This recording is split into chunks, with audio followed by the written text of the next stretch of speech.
Welcome back to Audiobook Town. Sit back, relax, and get ready to rest your mind. Remember to subscribe and follow, as it's a free way to support our channel. The Jungle Book by Rudyard Kipling. Chapter 1. Mowgli's Brothers. Now chill the kite brings home the night that Mang the bat sets free. The herds are shut in byre and hut, for loose till dawn are we.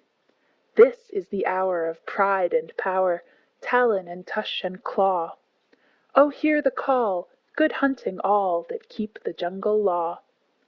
Night Song in the Jungle.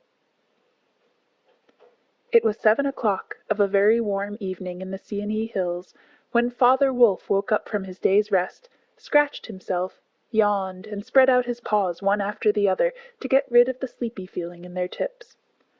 Mother Wolf lay with her big gray nose dropped across her 4 tumbling, squealing cubs, and the moon shone into the mouth of the cave where they all lived. "Harr!" said Father Wolf. "It is time to hunt again." He was going to spring downhill, when a little shadow with a bushy tail crossed the threshold, and whined, "Good luck go with you, O chief of the wolves! And good luck and strong white teeth go with the noble children, that they may never forget the hungry in this world." It was the jackal, Tabaqui the dish-licker, and the wolves of India despise Tabaqui because he runs about making mischief and telling tales, and eating rags and pieces of leather from the village rubbish-heaps. But they are afraid of him, too, because Tabaqui, more than anyone else in the jungle, is apt to go mad. And then he forgets that he was ever afraid of anyone, and runs through the forest, biting everything in his way. Even the tiger runs and hides when little Tabaqui goes mad, for madness is the most disgraceful thing that can overtake a wild creature. We call it hydrophobia, but they call it dewani, the madness, and run. "Enter then, and look," said Father Wolf stiffly, "but there is no food here." "For a wolf, no," said Tabaqui, "but for so mean a person as myself, a dry bone is a good feast. Who are we, the Giederlog, the jackal people, to pick and choose?" He scuttled to the back of the cave, where he found the bone of a buck with some meat on it, and sat cracking the end merrily. "All thanks for this good meal," he said, licking his lips. "How beautiful are the noble children! How large are their eyes! And so young, too! Indeed, indeed, I might have remembered that the children of kings are men from the beginning." Now Tabaqui knew as well as anyone else that there is nothing so unlucky as to compliment children to their faces. It pleased him to see Mother and Father Wolf look uncomfortable. Tabaqui sat still, rejoicing in the mischief that he had made, and then he said spitefully, "Shere Khan, the big one, has shifted his hunting grounds. He will hunt among these hills for the next moon, so he has told me." Shere Khan was the tiger who lived near the Waingunga River, 20 miles away. "He has no right," Father Wolf began angrily. "By the law of the jungle he has no right to change his quarters without due warning.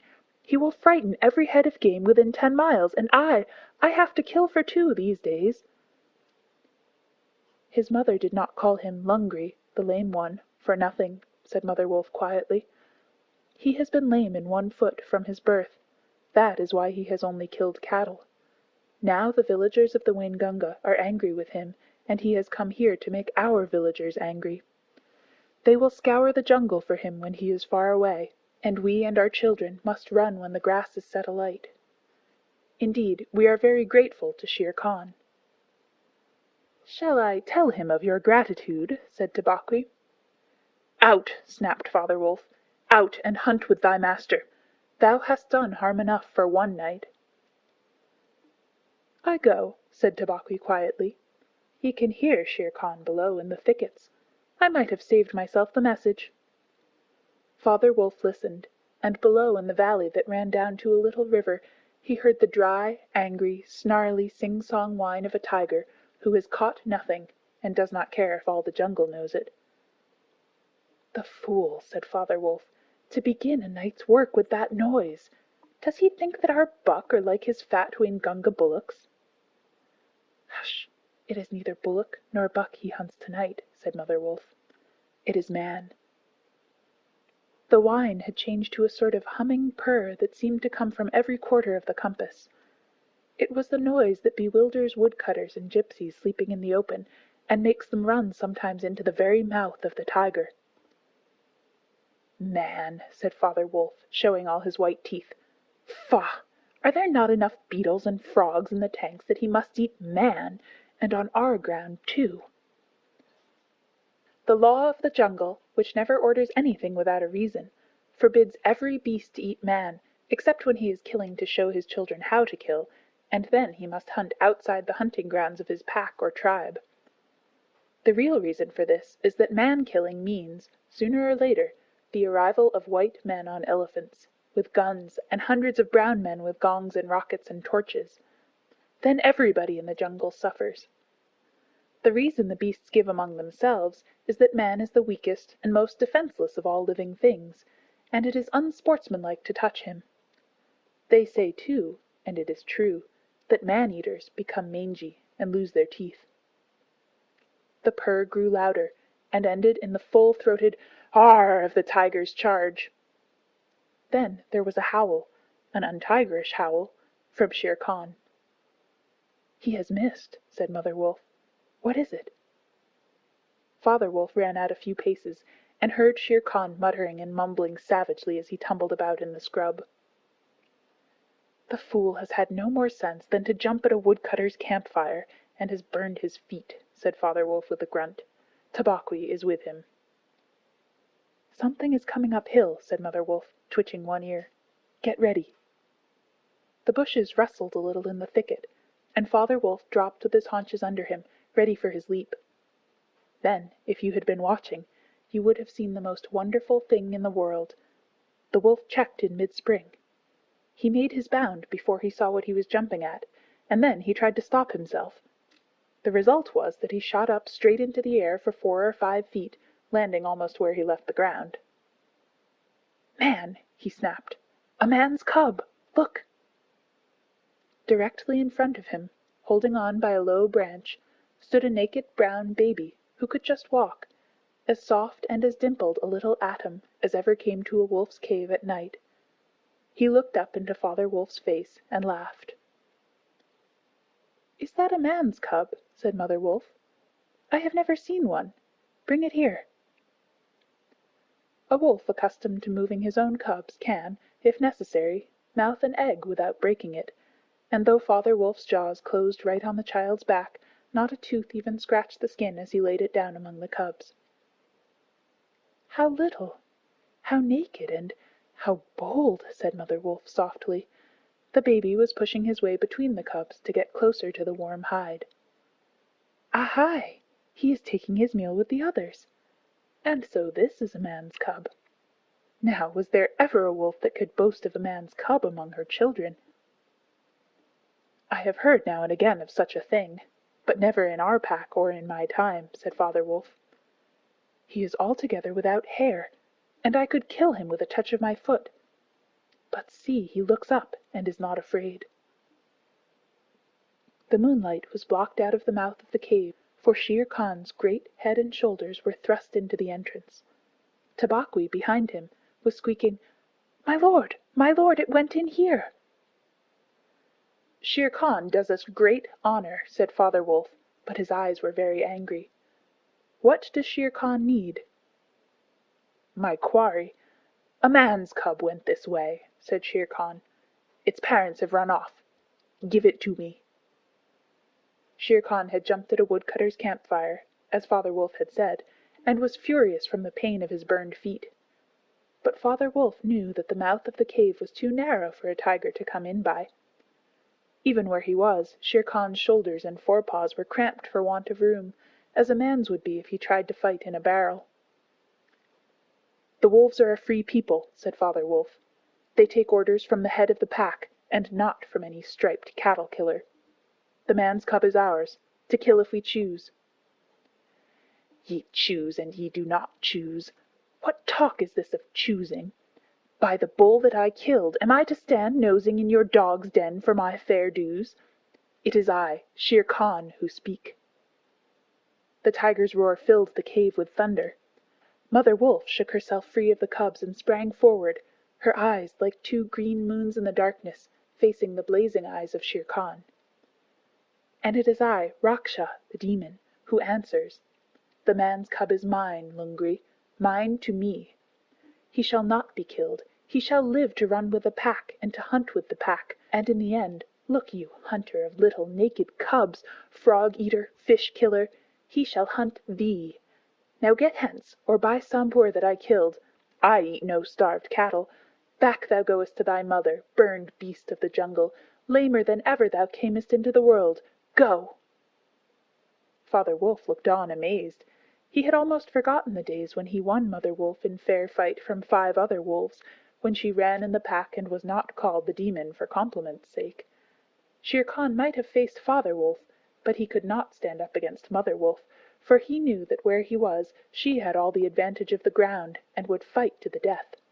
So he backed out of the cave mouth growling, and when he was clear he shouted, "Each dog barks in his own yard. We will see what the pack will say to this fostering of man-cubs. The cub is mine, and to my teeth he will come in the end, O bush-tailed thieves!" Mother Wolf threw herself down panting among the cubs, and Father Wolf said to her gravely, "Shere Khan speaks this much truth. The cub must be shown to the pack. Wilt thou still keep him, mother?" "Keep him!" she gasped. "He came naked, by night, alone and very hungry, yet he was not afraid. Look, he has pushed one of my babes to one side already. And that lame butcher would have killed him, and would have run off to the Waingunga while the villagers here hunted through all our lairs in revenge. Keep him? Assuredly I will keep him. Lie still, little frog. O thou Mowgli, for Mowgli the frog I will call thee. The time will come when thou wilt hunt Shere Khan as he has hunted thee." "But what will our pack say?" said Father Wolf. "The law of the jungle lays down very clearly that any wolf may, when he marries, withdraw from the pack he belongs to. But as soon as his cubs are old enough to stand on their feet, he must bring them to the pack council, which is generally held once a month at full moon, in order that the other wolves may identify them. After that inspection, the cubs are free to run where they please, and until they have killed their first buck, no excuse is accepted if a grown wolf of the pack kills one of them. The punishment is death where the murderer can be found, and if you think for a minute you will see that this must be so." Father Wolf waited till his cubs could run a little, and then, on the night of the pack meeting, took them and Mowgli and Mother Wolf to the Council Rock, a hilltop covered with stones and boulders where 100 wolves could hide. Akela, the great gray lone wolf who led all the pack by strength and cunning, lay out at full length on his rock, and below him sat 40 or more wolves of every size and color, from badger-colored veterans who could handle a buck alone, to young black 3-year-olds who thought they could. The lone wolf had led them for a year now. He had fallen twice into a wolf trap in his youth, and once he had been beaten and left for dead, so he knew the manners and customs of men. There was very little talking at the rock. The cubs tumbled over each other in the center of the circle where their mothers and fathers sat, and now and again a senior wolf would go quietly up to a cub, look at him carefully, and return to his place on noiseless feet. Sometimes a mother would push her cub far out into the moonlight to be sure that he had not been overlooked. Akela from his rock would cry, "Ye know the law, ye know the law. Look well, O wolves!" And the anxious mothers would take up the call, "Look, look well, O wolves!" At last, and Mother Wolf's neck bristles lifted as the time came, Father Wolf pushed Mowgli the Frog, as they called him, into the center, where he sat laughing and playing with some pebbles that glistened in the moonlight. Akela never raised his head from his paws, but went on with the monotonous cry, "Look well!"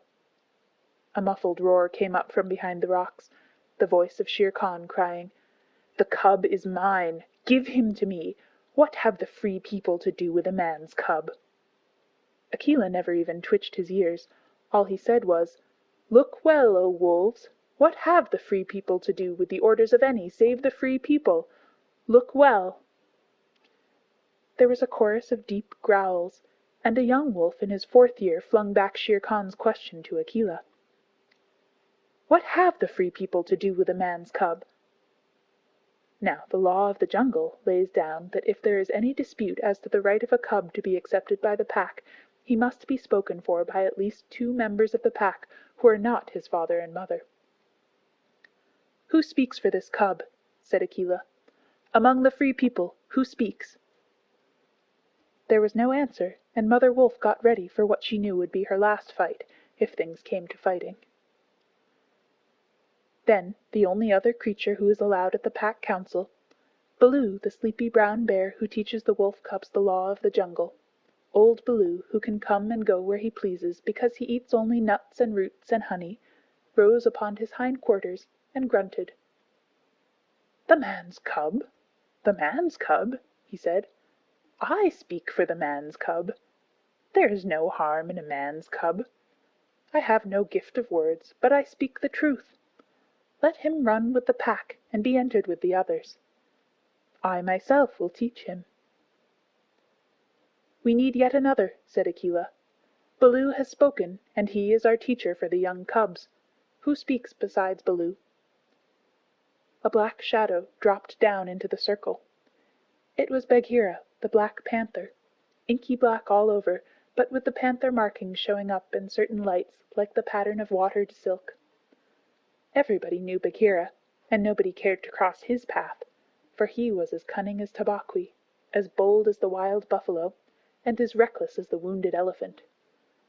But he had a voice as soft as wild honey dripping from a tree, and a skin softer than down. "O Akela, and ye the Free People," he purred, "I have no right in your assembly, but the law of the jungle says that if there is a doubt which is not a killing matter in regard to a new cub, the life of that cub may be bought at a price. And the law does not say who may or may not pay that price. Am I right?" "Good, good," said the young wolves, who are always hungry. "Listen to Bagheera. The cub can be bought for a price. It is the law." "Knowing that I have no right to speak here, I ask your leave." "Speak, then!" cried 20 voices. "To kill a naked cub is a shame. Besides, he may be better sport for you when he is grown. Baloo has spoken in his behalf. Now, to Baloo's word, I will add 1 bull, and a fat one, newly killed, not half a mile from here, if you will accept the man's cub according to the law. Is it difficult?" There was a clamor of scores of voices, saying, "What matter? He will die in the winter rains. He will scorch in the sun. What harm can a naked frog do us? Let him run with the pack. Where is the bull, Bagheera? Let him be accepted." And then came Akela's deep bay, crying, look well, O wolves!"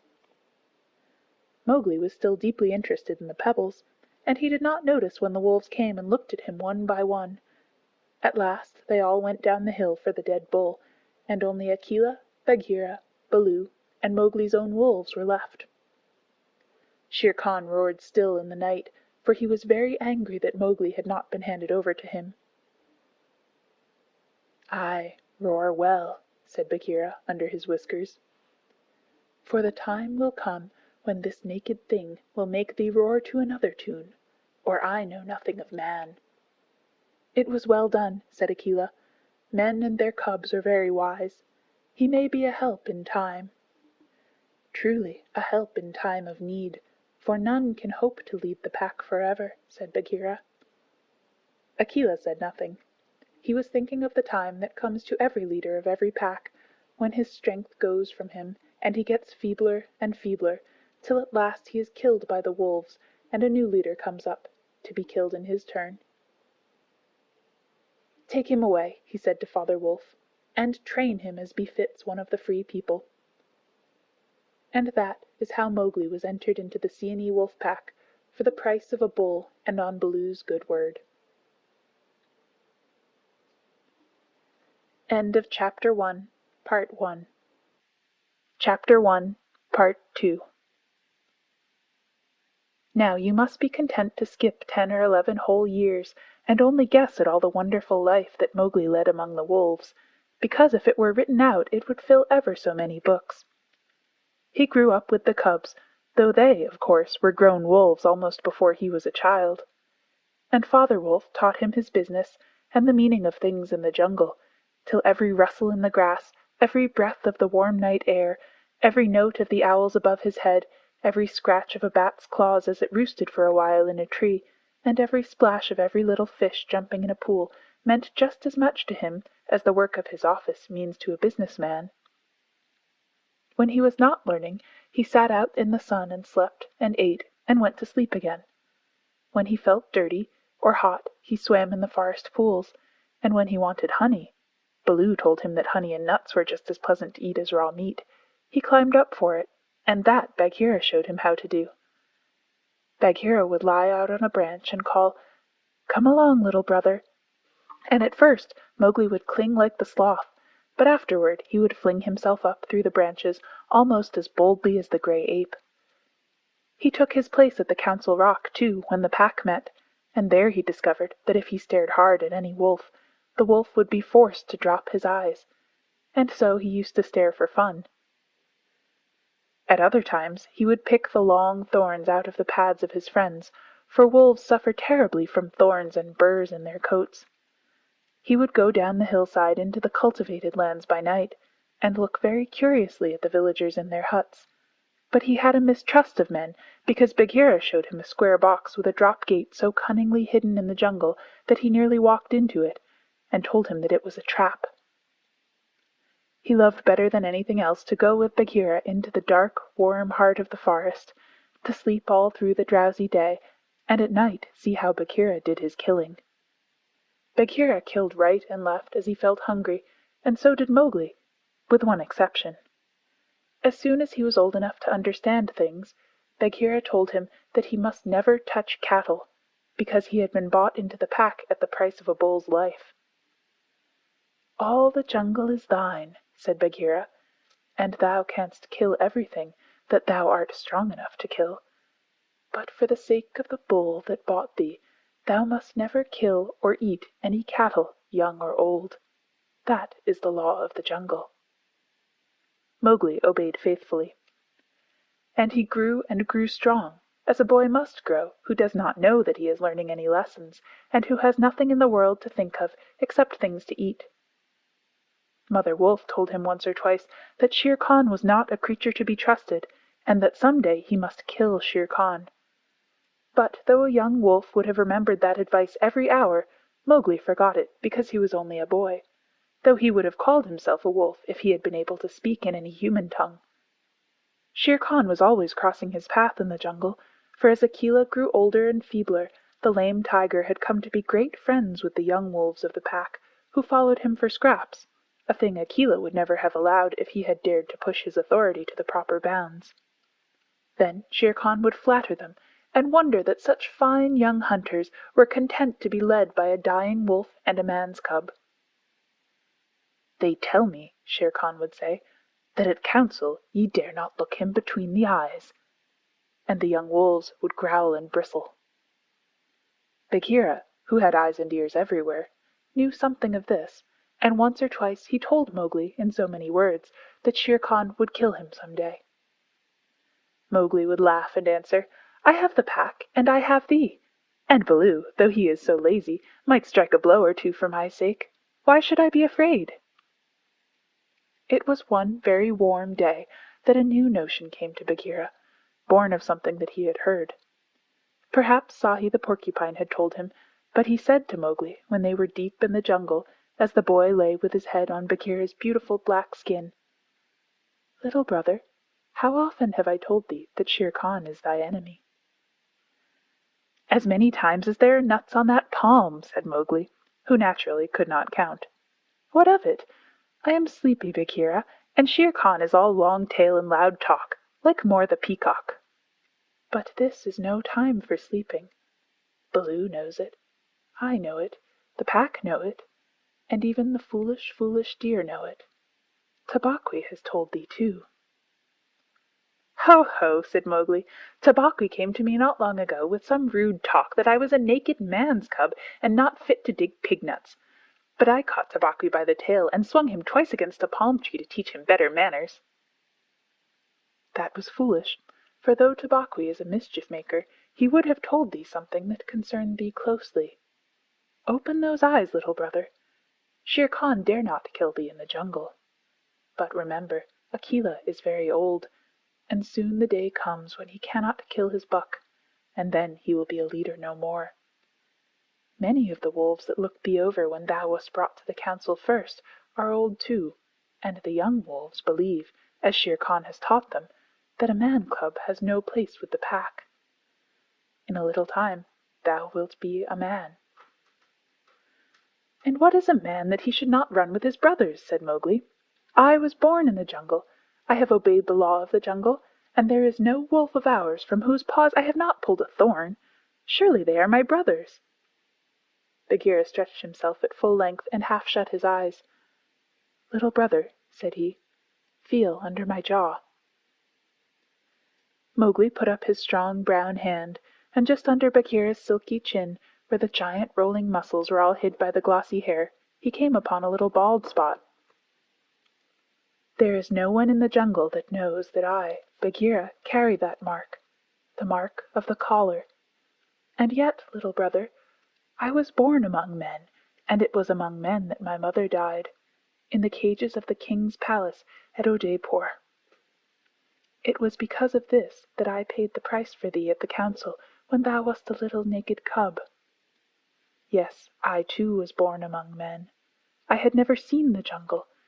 They fed me behind bars from an iron pan, till one night I felt that I was Bagheera, the panther, and no man's plaything, and I broke the silly lock with one blow of my paw and came away. And because I had learned the ways of men, I became more terrible in the jungle than Shere Khan. Is it not so?" "Yes," said Mowgli. "All the jungle fear Bagheera. All except Mowgli." "Oh, thou art a man's cub," said the Black Panther very tenderly. "And even as I return to my jungle, so thou must go back to men at last, to the men who are thy brothers, if thou art not killed in the council." But why should any wish to kill me?" said Mowgli. "Look at me," said Bagheera, and Mowgli looked at him steadily between the eyes. The big panther turned his head away in half a minute. "That is why," he said, shifting his paw on the leaves. "Not even I can look thee between the eyes, and I was born among men, and I love thee, little brother. The others, they hate thee because their eyes cannot meet thine, because thou art wise, because thou hast pulled out thorns from their feet, because thou art a man." "I did not know these things," said Mowgli sullenly, and he frowned under his heavy black eyebrows. "What is the law of the jungle? Strike first, and then give tongue. By thy very carelessness they know that thou art a man. But be wise. It is in my heart that when Akela misses his next kill, and at each hunt it costs him more to pin the buck, the pack will turn against him, and against thee. They will hold a jungle council at the rock, and then... "I have it," said Bagheera, leaping up. "Go thou down quickly to the men's huts in the valley, and take some of the red flower which they grow in there, so that when the time comes thou mayest have even a stronger friend than I or Baloo or those of the pack that love thee. Get the red flower." By red flower Bagheera meant fire, only no creature in the jungle will call fire by its proper name. Every beast lives in deadly fear of it, and invents 100 ways of describing it. "The red flower," said Mowgli, "that grows outside their huts in the twilight? I will get some." "There speaks the man's cub," said Bagheera proudly. "Remember that it grows in little pots. Get one swiftly, and keep it by thee for time of need." "Good," said Mowgli. "I go. But art thou sure, O my Bagheera?"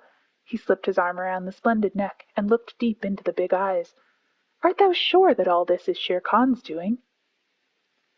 "By the broken lock that freed me, I am sure, little brother." "Then by the bull that bought me, I will pay Shere Khan full tale for this, and it may be a little over," said Mowgli, and he bounded away. "That is a man. That is all a man," said Bagheera to himself, lying down again. "Oh, Shere Khan, never was a blacker hunting than that frog hunt of thine 10 years ago."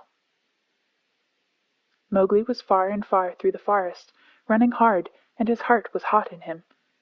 He came to the cave as the evening mist rose, and drew breath and looked down the valley. The cubs were out, but Mother Wolf, at the back of the cave, knew by his breathing that something was troubling her frog. "What is it, son?" she said. "Some bat's chatter of Shere Khan," he called back. "I hunt among the ploughed fields tonight." And he plunged downward through the bushes, to the stream at the bottom of the valley. There he checked, for he heard the yell of the pack hunting, heard the bellow of a hunted Sambur, and the snort as the buck turned at bay. Then there were wicked, bitter howls from the young wolves. "Akela! Akela! Let the lone wolf show his strength! Room for the leader of the pack! Spring, Akela!" The lone wolf must have sprung and missed his hold, for Mowgli heard the snap of his teeth, and then a yelp as the Sambur knocked him over with his forefeet. He did not wait for anything more, but dashed on, and the yells grew fainter behind him as he ran into the croplands where the villagers lived. "Bagheera spoke truth," he panted, as he nestled down in some cattle fodder by the window of a hut. "Tomorrow is one day both for Akela and for me." Then he pressed his face close to the window and watched the fire on the hearth.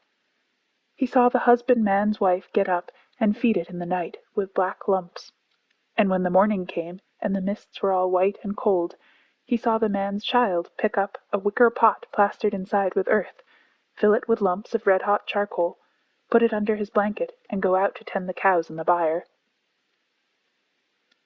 "Is that all?" said Mowgli. "If a cub can do it, there is nothing to fear." So he strode round the corner and met the boy, took the pot from his hand, and disappeared into the mist, while the boy howled with fear. "They are very like me," said Mowgli, blowing into the pot as he had seen the woman do. "This thing will die if I do not give it things to eat." And he dropped twigs and dried bark on the red stuff.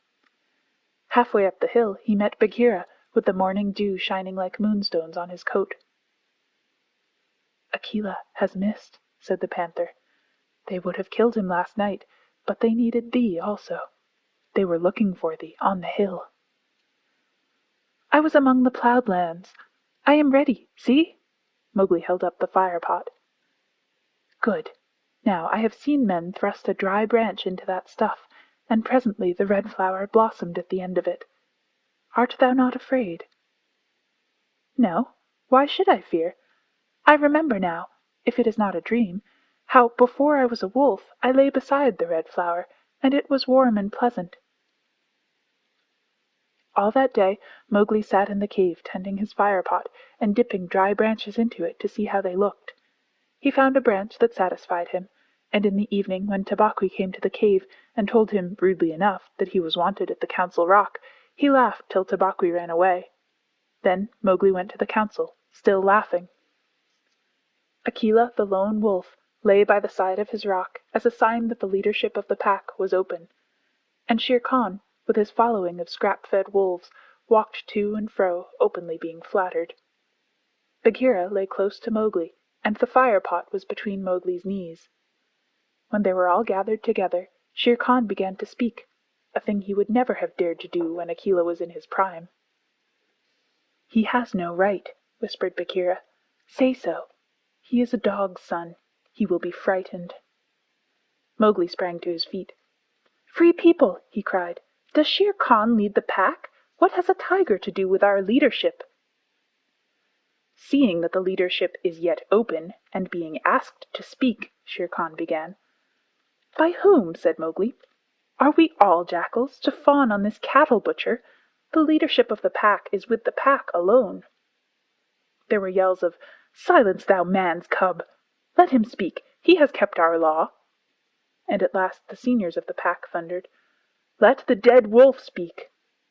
When a leader of the pack has missed his kill, he is called the dead wolf as long as he lives, which is not long. Akela raised his old head wearily. "Free People, and ye too, jackals of Shere Khan, For 12 seasons I have led ye to and from the kill, and in all that time not one has been trapped or maimed. Now I have missed my kill. Ye know how that plot was made. Ye know how ye brought me up to an untried buck to make my weakness known. It was cleverly done. Your right is to kill me here on the Council Rock, now. Therefore, I ask, who comes to make an end of the lone wolf? For it is my right, by the law of the jungle, that ye come one by one. There was a long hush, for no single wolf cared to fight Akela to the death. Then Shere Khan roared, "Bah! What have we to do with this toothless fool? He is doomed to die. It is the man's cub who has lived too long. Free people, he was my meat from the first. Give him to me. I am weary of this man-wolf folly. He has troubled the jungle for 10 seasons. Give me the man-cub, or I will hunt here always, and not give you one bone. He is a man's child, and from the marrow of my bones I hate him." Then more than half the pack yelled, "A man! A man! What has a man to do with us? Let him go to his own place." "And turn all the people of the villages against us?" clamored Shere Khan. "No, give him to me. He is a man, and none of us can look him between the eyes." Akela lifted his head again and said, "He has eaten our food. He has slept with us. He has driven game for us. He has broken no word of the law of the jungle. Also, I paid for him with a bull when he was accepted. The worth of a bull is little, but Bagheera's honor is something that he will, perhaps, fight for," said Bagheera in his gentlest voice. "A bull paid 10 years ago," the pack snarled. "What do we care for bones 10 years old?" "Or for a pledge," said Bagheera, his white teeth bared under his lip. "Well are ye called the Free People." "No man's cub can run with the people of the jungle," howled Shere Khan. "Give him to me." "He is our brother in all but blood," Akela went on, "and ye would kill him here. In truth, I have lived too long. Some of ye are eaters of cattle, and of others I have heard that, under Shere Khan's teaching, ye go by dark night and snatch children from the villager's doorstep. Therefore I know ye to be cowards, and it is to cowards I speak. It is certain that I must die, and my life is of no worth, or I would offer that in the man-cub's place. But for the sake of the honor of the pack, a little matter that by being without a leader ye have forgotten, I promise that if ye let the man-cub go to his own place, I will not, when my time comes to die, bear one tooth against ye. I will die without fighting. That will at least save the pack 3 lives.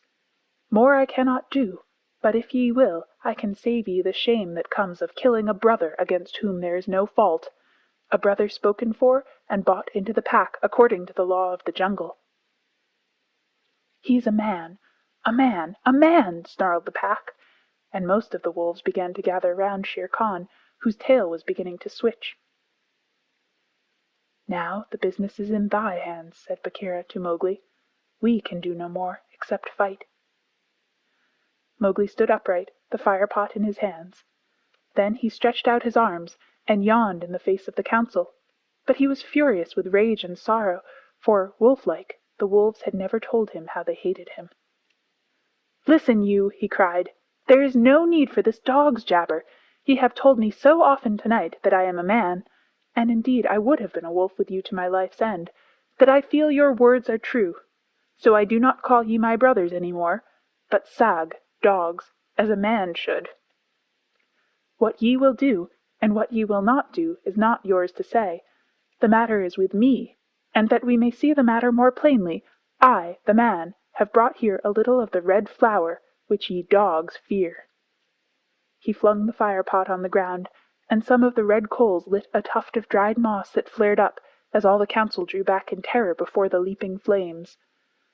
Mowgli thrust his dead branch into the fire till the twigs lit and crackled, and whirled it above his head among the cowering wolves. "Thou art the master," said Bagheera in an undertone. "Save Akela from the death. He was ever thy friend."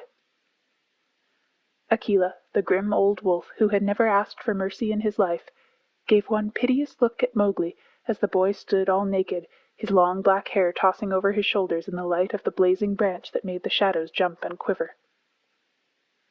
"Good," said Mowgli, staring round slowly. "I see that ye are dogs. I go from you to my own people, if they be my own people. The jungle is shut to me, and I must forget your talk and your companionship. But I will be more merciful than ye are. Because I was all but your brother in blood, I promise that when I am a man among men, I will not betray ye to men as ye have betrayed me." He kicked the fire with his foot, and the sparks flew up. "There shall be no war between any of us in the pack. But here is a debt to pay before I go." He strode forward to where Shere Khan sat blinking stupidly at the flames, and caught him by the tuft on his chin. Bagheera followed in case of accidents. "Up, dog!" Mowgli cried. "Up when a man speaks, or I will set that coat ablaze." Shere Khan's ears lay flat back on his head, and he shut his eyes, for the blazing branch was very near. "This cattle killer said he would kill me in the council, because he had not killed me when I was a cub. Thus and thus, then, do we beat dogs when we are men. Stir a whisker, Lungri, and I ram the red flower down thy gullet."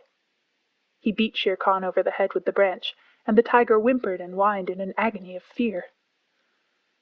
"Pah! Singed jungle cat! Go now! But remember, when next I come to the Council Rock, as a man should come, it will be with Shere Khan's hide on my head.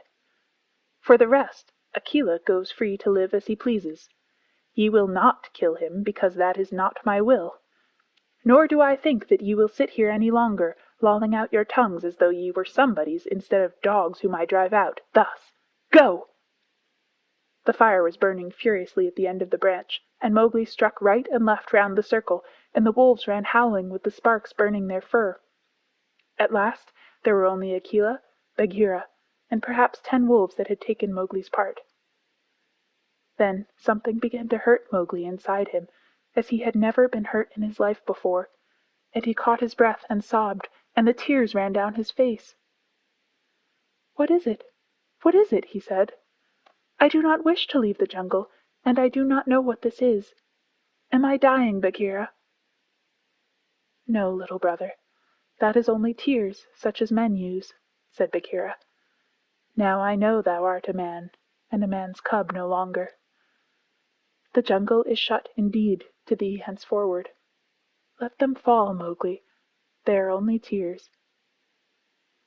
So Mowgli sat and cried as though his heart would break, and he had never cried in all his life before. "Now," he said, "I will go to men. But first I must say farewell to my mother." And he went to the cave where she lived with Father Wolf, and he cried on her coat, while the 4 cubs howled miserably. "You will not forget me," said Mowgli. "Never while we can follow a trail," said the cubs. "Come to the foot of the hill when thou art a man, and we will talk to thee, and we will come into the croplands to play with thee by night." "Come soon," said Father Wolf. "O wise little frog, come again soon, for we be old, thy mother and I." "Come soon," said Mother Wolf, "little naked son of mine. For listen, child of man, I loved thee more than ever I loved my cubs." "I will surely come," said Mowgli, "and when I come it will be to lay out Shere Khan's hide upon the Council Rock. Do not forget me. Tell them in the jungle never to forget me." The dawn was beginning to break when Mowgli went down the hillside alone to meet those mysterious things that are called men. Hunting Song of the Seeonee Pack. As the dawn was breaking, the Sambhur belled, once, twice, and again. And a doe leaped up, and a doe leaped up, from the pond in the wood where the wild deer sup. This I, scouting alone, beheld, once, twice, and again.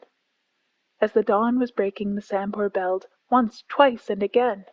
And a wolf stole back, and a wolf stole back, to carry the word to the waiting pack. And we sought, and we found, and we bayed on his track, once, twice, and again. As the dawn was breaking, the wolf pack yelled, once, twice, and again. Feet in the jungle that leave no mark, eyes that can see in the dark, tongue, give tongue to it, hark, oh hark, once, twice, and again. End of Chapter 1, Section 2. Chapter 2. Kaa's Hunting. His spots are the joy of the leopard, his horns are the buffalo's pride. Be clean, for the strength of the hunter is known by the gloss of his hide. If ye find that the bullet can toss you, or the heavy brown sambar can gore, you need not stop work to inform us. We knew it 10 seasons before. Oppress not the cubs of the stranger, but hail them as sister and brother.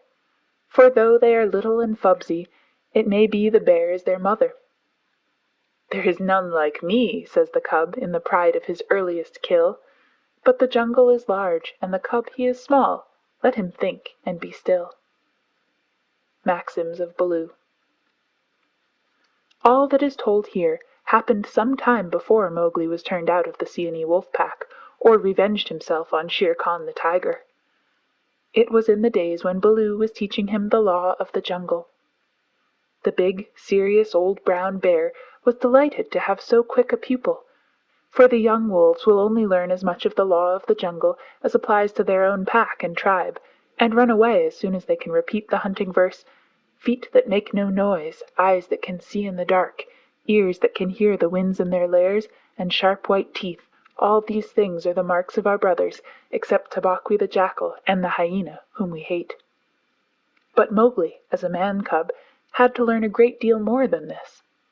Sometimes Bagheera, the black panther, would come lounging through the jungle to see how his pet was getting on, and would purr with his head against a tree while Mowgli recited the day's lesson to Baloo. The boy could climb almost as well as he could swim, and swim almost as well as he could run.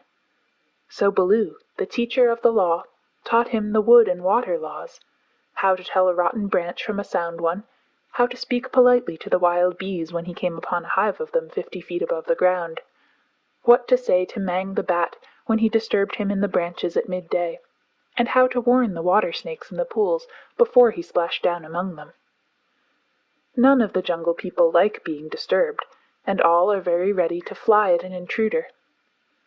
Then, too, Mowgli was taught the stranger's hunting call, which must be repeated aloud till it is answered, whenever one of the jungle people hunts outside his own grounds. It means, translated, "Give me leave to hunt here because I am hungry." And the answer is, "Hunt then for food, but not for pleasure." All this will show you how much Mowgli had to learn by heart, and he grew very tired of saying the same thing over 100 times. But, as Baloo said to Bagheera, one day when Mowgli had been cuffed and run off in a temper, "A man's cub is a man's cub, and he must learn all the law of the jungle." "But think how small he is," said the Black Panther, who would have spoiled Mowgli if he had had his own way. "How can his little head carry all thy long talk?" "Is there anything in the jungle too little to be killed? No. That is why I teach him these things, and that is why I hit him, very softly, when he forgets." "Softly? What dost thou know of softness, old Iron Feet?" Bagheera grunted. "His face is all bruised today by thy softness. Ugh!" "Better he should be bruised from head to foot by me who love him, than that he should come to harm through ignorance," Baloo answered very earnestly. "I am now teaching him the master words of the jungle that shall protect him with the birds and the snake people, and all that hunt on 4 feet, except his own pack. He can now claim protection, if he will only remember the words, from all the jungle. Is not that worth a little beating?" "Well, look to it then that thou dost not kill the man-cub. He is no tree-trunk to sharpen thy blunt claws upon. But what are these master words? I am more likely to give help than to ask it." Bagheera stretched out one paw and admired the steel-blue, ripping chisel talons at the end of it. "Still, I should like to know." "I will call Mowgli, and he shall say them, if he will. Come, little brother."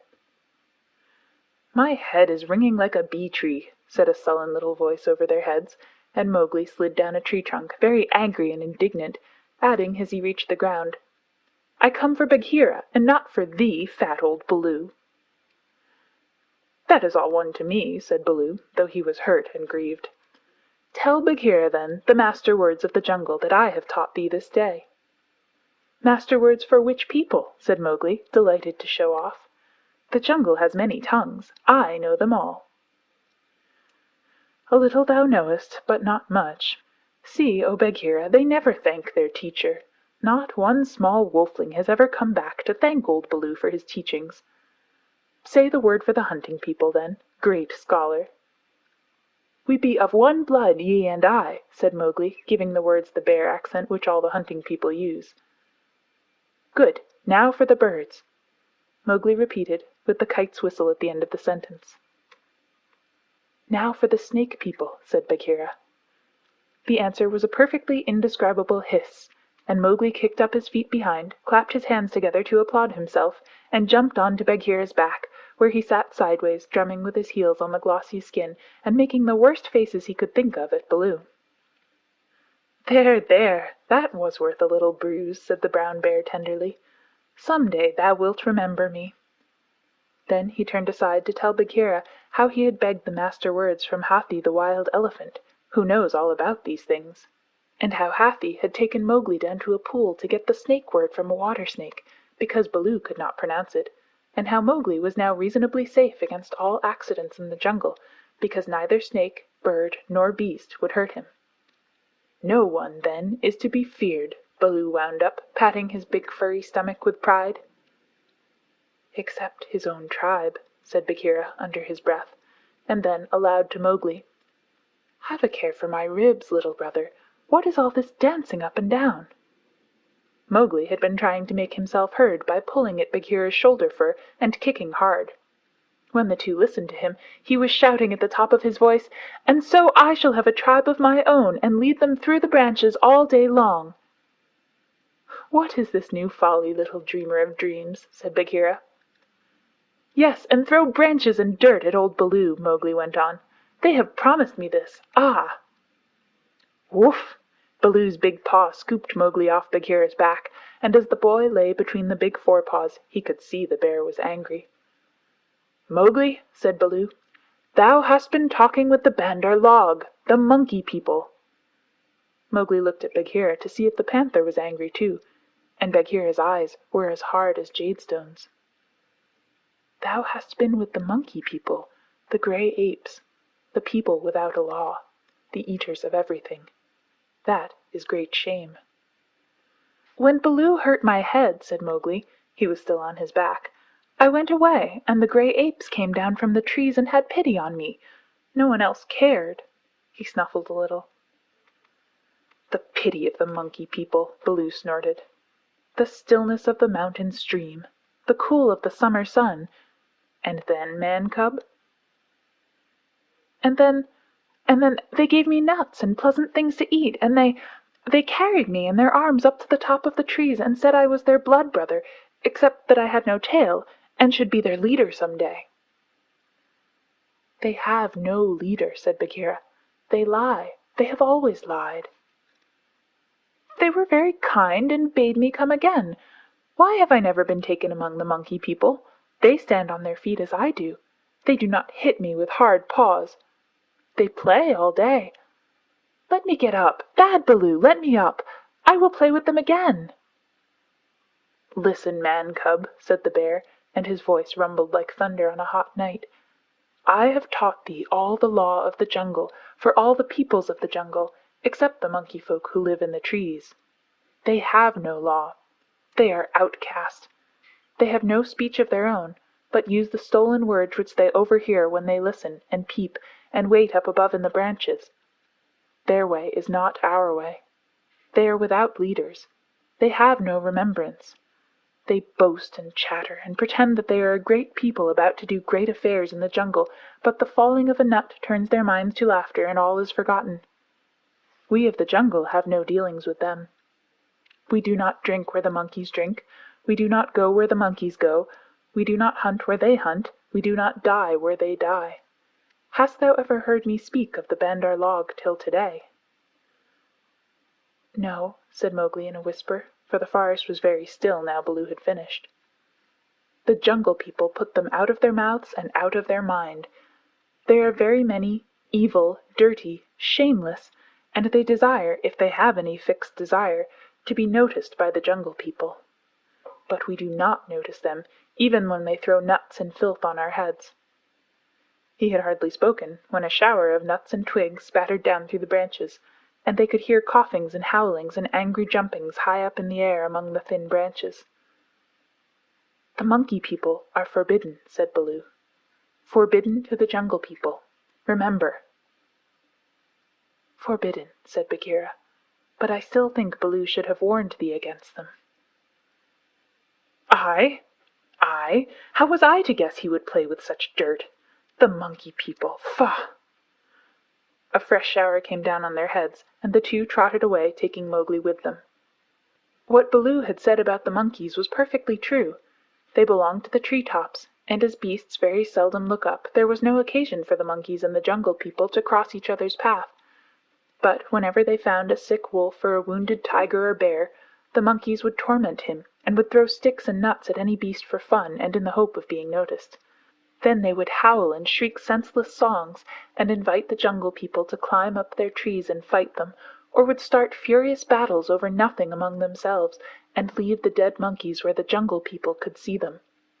They were always just going to have a leader, and laws and customs of their own, but they never did, because their memories would not hold over from day to day, and so they compromised things by making up a saying, "What the Bandar log think now, the jungle will think later," and that comforted them a great deal. None of the beasts could reach them, but on the other hand none of the beasts would notice them, and that was why they were so pleased when Mowgli came to play with them, and they heard how angry Baloo was. They never meant to do any more. The Bandar log never meant anything at all. But one of them invented what seemed to him a brilliant idea, and he told all the others that Mowgli would be a useful person to keep in the tribe, because he could weave sticks together for protection from the wind, so if they caught him they could make him teach them. Of course Mowgli, as a woodcutter's child, inherited all sorts of instincts, and used to make little huts of fallen branches without thinking how he came to do it, and the Monkey People, watching in the trees, considered his play most wonderful. This time, they said, they were really going to have a leader and become the wisest people in the jungle, so wise that everyone else would notice and envy them. Therefore they followed Baloo and Bagheera and Mowgli through the jungle very quietly till it was time for the midday nap, and Mowgli, who was very much ashamed of himself, slept between the panther and the bear, resolving to have no more to do with the Monkey People. The next thing he remembered was feeling hands on his legs and arms, hard, strong little hands, and then a swash of branches in his face, and then he was staring down through the swaying branches as Baloo woke the jungle with his deep cries, and Bagheera bounded up the trunk with every tooth bared. The Bandar log howled with triumph and scuffled away to the upper branches where Bagheera dared not follow, shouting, "He has noticed us! Bagheera has noticed us! All the Jungle People admire us for our skill and our cunning." Then they began their flight, and the flight of the Monkey People through Treeland is one of the things nobody can describe. They have their regular roads and crossroads, up hills and down hills, all laid out from 50 to 70 or 100 feet above the ground, and by these they can travel even at night if necessary. 2 of the strongest monkeys caught Mowgli under the arms and swung off with him through the tree-tops, 20 feet at a bound. Had they been alone, they could have gone twice as fast, but the boy's weight held them back. Sick and giddy as Mowgli was, he could not help enjoying the wild rush, though the glimpses of the earth far down below frightened him, and the terrible check and jerk at the end of the swing over nothing but empty air brought his heart between his teeth. His escort would rush him up a tree till he felt the thinnest topmost branches crackle and bend under them, and then with a cough and a whoop would fling themselves into the air, outwards and downwards, and bring up, hanging by their hands or their feet, to the lower limbs of the next tree. Sometimes he could see for miles and miles across the still green jungle, as a man on the top of a mast can see for miles across the sea, and then the branches and leaves would lash him across the face, and he and his 2 guards would be almost down to earth again. So, bounding and crashing and whooping and yelling, the whole tribe of Bandar Log swept along the tree roads with Mowgli, their prisoner. For a time he was afraid of being dropped. Then he grew angry, but knew better than to struggle. And then he began to think. The first thing was to send back word to Baloo and Bagheera, for, at the pace the monkeys were going, he knew his friends would be left far behind.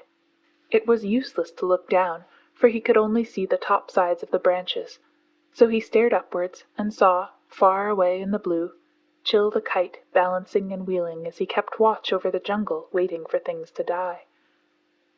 Chil saw that the monkeys were carrying something, and dropped a few 100 yards to find out whether their load was good to eat. He whistled with surprise when he saw Mowgli being dragged up to a tree-top, and heard him give the kite call for, "We be of one blood, thou and I."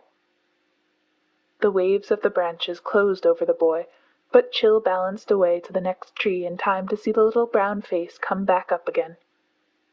"Mark my trail!" Mowgli shouted. "Tell Baloo of the C&E pack and Bagheera of the Council Rock." "In whose name, brother?" Chil had never seen Mowgli before, though of course he had heard of him.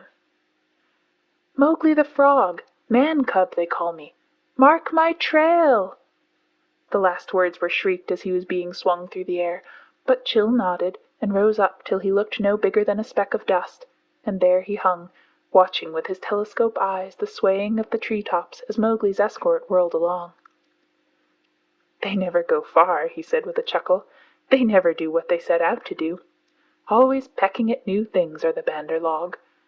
This time, if I have any eyesight, they have pecked down trouble for themselves, for Baloo is no fledgling, and Bagheera can, as I know, kill more than goats." So he rocked on his wings, his feet gathered up under him, and waited. Meantime, Baloo and Bagheera were furious with rage and grief. Bagheera climbed as he had never climbed before, but the thin branches broke beneath his weight, and he slipped down, his claws full of bark. "Why didst thou not warn the man-cub?" he roared to poor Baloo, who had set off at a clumsy trot in the hope of overtaking the monkeys. "What was the use of half-slaying him with blows if thou didst not warn him?" "Haste! Oh, haste! We may catch them yet," Baloo panted. At that speed it would not tire a wounded cow. Teacher of the law, cub-beater, a mile of that rolling to and fro would burst thee open. Sit still and think. Make a plan. This is no time for chasing. They may drop him if we follow too close. "Arula! Woo! They may have dropped him already, being tired of carrying him. Who can trust the Bandar Log? Put dead bats on my head. Give me black bones to eat. Roll me into the hives of the wild bees that I may be stung to death, and bury me with the hyena, for I am the most miserable of bears. Arulala! Wahua! O Mowgli, Mowgli, why did I not warn thee against the monkey folk instead of breaking thy head? Now perhaps I may have knocked the day's lesson out of his mind, and he will be alone in the jungle without the master words." Baloo clasped his paws over his ears and rolled to and fro, moaning. "At least he gave me all the words correctly a little time ago," said Bagheera impatiently. "Baloo, thou hast neither memory nor respect. What would the jungle think if I, the Black Panther, curled myself up like Sahi the Porcupine and howled?" "What do I care what the jungle thinks? He may be dead by now." "Unless and until they drop him from the branches in sport, or kill him out of idleness, I have no fear for the man-cub. He is wise and well taught, and above all he has the eyes that make the jungle people afraid.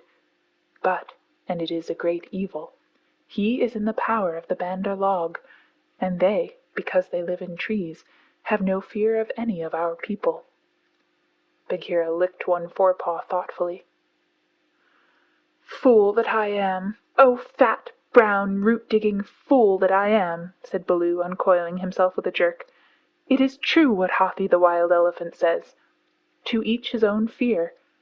And they, the Bandar Log, fear Kaa the Rock Snake. He can climb as well as they can. He steals the young monkeys in the night. The whisper of his name makes their wicked tails cold. Let us go to Kaa." "What will he do for us? He is not of our tribe, being footless, and with most evil eyes," said Bagheera. "He is very old and very cunning. Above all, he is always hungry," said Baloo hopefully. "Promise him many goats. He sleeps for a full month after he has once eaten.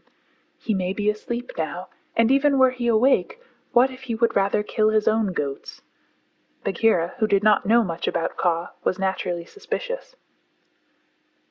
"Then in that case thou and I together, old hunter, might make him see reason." Here Baloo rubbed his faded brown shoulder against the panther, and they went off to look for Kaa the rock python.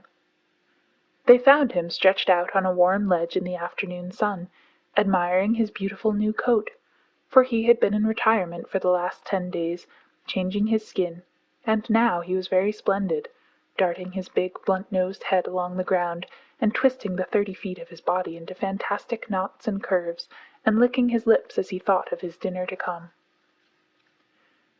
"He has not eaten," said Baloo, with a grunt of relief, as soon as he saw the beautifully mottled brown and yellow jacket. "Be careful, Bagheera. He is always a little blind after he has changed his skin, and very quick to strike." Kaa was not a poison snake. In fact, he rather despised the poison snakes as cowards, but his strength lay in his hug, and when he had once lapped his huge coils round anybody, there was no more to be said. "Good hunting!" cried Baloo, sitting up on his haunches. Like all snakes of his breed, Kaa was rather deaf, and did not hear the call at first. Then he curled up ready for any accident, his head lowered. "Good hunting for us all," he answered. "Oho, Baloo! What dost thou do here?" "Good hunting, Bagheera. One of us at least needs food. Is there any news of game afoot? A doe now, or even a young buck? I am as empty as a dried well." "We are hunting," said Baloo carelessly. He knew that you must not hurry Kaa. He is too big. "Give me permission to come with you," said Kaa. "A blow more or less is nothing to thee, Bagheera or Baloo, but I have to wait and wait for days in a wood path, and climb half a night on the mere chance of a young ape. Pshaw! The branches are not what they were when I was young. Rotten twigs and dry boughs are they all." "Maybe thy great weight has something to do with that matter," said Baloo. "I am a fair length, said Kaa with a little pride. "But for all that, it is the fault of this new-grown timber. I came very near to falling on my last hunt, very near indeed, and the noise of my slipping, for my tail was not tight wrapped round the tree, waked the Bandar log, and they called me most evil names." "Footless yellow earthworm," said Bagheera under his whiskers, as though he were trying to remember something. "Have they ever called me that?" said Kaa. "Something of that kind it was that they shouted to us last moon, but we never noticed them. They will say anything, even that thou had lost all thy teeth, and wilt not face anything bigger than a kid, because they are indeed shameless, these Bandar log, because thou art afraid of the he-goat's horns," Bagheera went on sweetly. Now a snake, especially a wary old python like Kaa, very seldom shows that he is angry, but Baloo and Bagheera could see the big swallowing muscles on either side of Kaa's throat ripple and bulge. "The Bandar log have shifted their grounds," he said quietly. "When I came up into the sun today, I heard them whooping among the tree-tops." It is the Bandar log that we follow now," said Baloo, but the word stuck in his throat, for that was the first time in his memory that one of the Jungle People had owned to being interested in the doings of the monkeys. "Beyond doubt, then, it is no small thing that it takes 2 such hunters, leaders in their own jungle, I am certain, on the trail of the Bandar log," Kaa replied, courteously, as he swelled with curiosity. "Indeed," Baloo began, "I am no more than the old and sometimes very foolish teacher of the law to the Seeonee wolf cubs, and Bagheera here—" "Is Bagheera," said the Black Panther, and his jaws shut with a snap, for he did not believe in being humble. "The trouble is this, Kaa. Those nut-stealers and pickers of palm leaves, have stolen away our man-cub, of whom thou hast perhaps heard. I heard some news from Sahi, his quills make him presumptuous, of a man-thing that was entered into a wolf-pack, but I did not believe. Sahi is full of stories half heard and very badly told. But it is true. He is such a man-cub as never was, said Baloo. The best and wisest and boldest of man-cubs, my own pupil, who shall make the name of Baloo famous throughout the jungles. And besides, we, love him, Kaa. Tss, tss, said Kaa, waving his head to and fro. I also have known what love is. There are tales I could tell that need a clear night, when we are all well fed to praise properly, said Bagheera quickly. Our man-cub is in the hands of the Bandar log now, and we know that of all the jungle people they fear Kaa alone. They fear me alone. They have good reason, said Kaa. Chattering, foolish, vain, foolish, and chattering are the monkeys. But a man-thing in their hands is in no good luck. They grow tired of the nuts they pick and throw them down. They carry a branch half a day, meaning to do great things with it, and then they snap it in two. That man-thing is not to be envied. They called me also Yellow Fish, was it not? Worm, earthworm, said Bagheera, as well as other things which I cannot now say for shame. We must remind them to speak well of their master. We must help their wandering memories. Now, whither went they with the cub? The jungle alone knows. Towards the sunset, I believe, said Baloo. We had thought that thou wouldst know, Kaa. I? How? I take them when they come in my way, but I do not hunt the Bandar log, or frogs, or green scum on a water-hole, for that matter. Up, up! Up, up! Hillo, illo, illo! Look up, Baloo of the Seeonee wolf-pack! Baloo looked up to see where the voice came from, and there was Chil the kite, sweeping down with the sun shining on the upturned flanges of his wings. It was near Chil's bedtime, but he had ranged all over the jungle, looking for the bear, and missed him in the thick foliage. "What is it?" said Baloo. "I have seen Mowgli among the Bandar log. He bade me tell you. I watched. The Bandar log have taken him beyond the river to the monkey city, to the cold lairs. They may stay there for a night, or 10 nights, or an hour. I have told the bats to watch through the dark time. That is my message. Good hunting, all you below." "Full gorge and a deep sleep to you, Chil," cried Bagheera. "I will remember thee in my next kill, and put aside the head for thee alone, O best of kites!" "It is nothing, it is nothing. The boy held the master word. I could have done no less." And Chil circled up again to his roost. "He has not forgotten to use his tongue," said Baloo with a chuckle of pride. "To think of one so young remembering the master word for the birds too, while he was being pulled across the trees." "It was most firmly driven into him," said Bagheera. "But I am proud of him, and now we must go to the cold lairs." They all knew where that place was, but few of the jungle people ever went there, because what they called the cold lairs was an old deserted city, lost and buried in the jungle, and beasts seldom use a place that men have once used. The wild boar will, but the hunting tribes do not. Besides, the monkeys lived there, as much as they could be said to live anywhere, and no self-respecting animal would come within eyeshot of it, except in times of drought when the half-ruined tanks and reservoirs held a little water.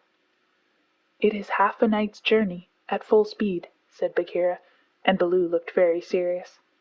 "I will go as fast as I can," he said anxiously. "We dare not wait for thee. Follow, Baloo. We must go on the quick foot, Kaa and I." "Feet or no feet, I can keep abreast of all thy four," said Kaa shortly. Baloo made one effort to hurry, but he had to sit down panting, and so they left him to come on later, while Bagheera hurried forward at the quick panther canter. Kaa said nothing, but, strive as Bagheera might, the huge rock python held level with him. When they came to a hill stream, Bagheera gained because he bounded across while Kaa swam, his head and 2 feet of his neck clearing the water. but on level ground Kaa made up the distance. "By the broken lock that freed me," said Bagheera, when twilight had fallen, "thou art no slow goer." "I am hungry," said Kaa. "Besides, they called me a speckled frog." "Worm, earthworm, and yellow to boot." "All one. Let us go on," and Kaa seemed to pour himself along the ground, finding the shortest road with his steady eyes, and keeping to it. End of Chapter 2, Part 1. Chapter 2, Part 2. In the cold lairs, the Monkey People were not thinking of Mowgli's friends at all. They had brought the boy to the lost city, and were very pleased with themselves for the time. Mowgli had never seen an Indian city before, and though this was almost a heap of ruins, it seemed very wonderful and splendid. Some king had built it long ago on a little hill. You could still trace the stone causeways that led up to the ruined gates, where the last splinters of wood hung to the worn, rusted hinges. Trees had grown into and out of the walls. The battlements were tumbled down and decayed, and wild creepers hung out of the windows of the towers on the walls in bushy hanging clumps. A great roofless palace crowned the hill, and the marble of the courtyards and the fountains was split and stained with red and green, and the very cobblestones in the courtyard where the king's elephants used to live had been thrust up and apart by grasses and young trees. From the palace you could see the rows and rows of roofless houses that made up the city, looking like empty honeycombs filled with blackness, the shapeless block of stone that had been an idol in the square where four roads met, the pits and dimples at street corners where the public wells once stood, and the shattered domes of temples with wild figs sprouting on their sides. The monkeys called the place their city, and pretended to despise the Jungle People because they lived in the forest. And yet they never knew what the buildings were made for, nor how to use them. They would sit in circles on the hall of the king's council chamber and scratch for fleas and pretend to be men, or they would run in and out of the roofless houses and collect pieces of plaster and old bricks in a corner, and forget where they had hidden them, and fight and cry in scuffling crowds, and then break off to play up and down the terraces of the king's garden, where they would shake the rose trees and the oranges in sport to see the fruit and flowers fall. They explored all the passages and dark tunnels in the palace, and the hundreds of little dark rooms, but they never remembered what they had seen and what they had not, and so drifted about in ones and twos or crowds, telling each other that they were doing as men did. They drank at the tanks and made the water all muddy, and then they fought over it, and then they would all rush together in mobs and shout, "There is no one in the jungle so wise and good and clever and strong and gentle as the Bandar log." Then all would begin again, till they grew tired of the city and went back to the tree-tops, hoping the Jungle People would notice them.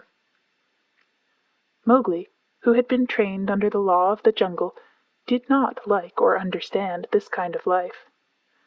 The monkeys dragged him into the cold lairs late in the afternoon, and instead of going to sleep, as Mowgli would have done after a long journey, they joined hands and danced about and sang their foolish songs. One of the monkeys made a speech and told his companions that Mowgli's capture marked a new thing in the history of the Bandar log, for Mowgli was going to show them how to weave sticks and canes together as a protection against rain and cold. Mowgli picked up some creepers and began to work them in and out, and the monkeys tried to imitate, but in a very few minutes they lost interest, and began to pull their friends' tails or jump up and down on all fours, coughing. "I wish to eat," said Mowgli. "I am a stranger in this part of the jungle. Bring me food, or give me leave to hunt here."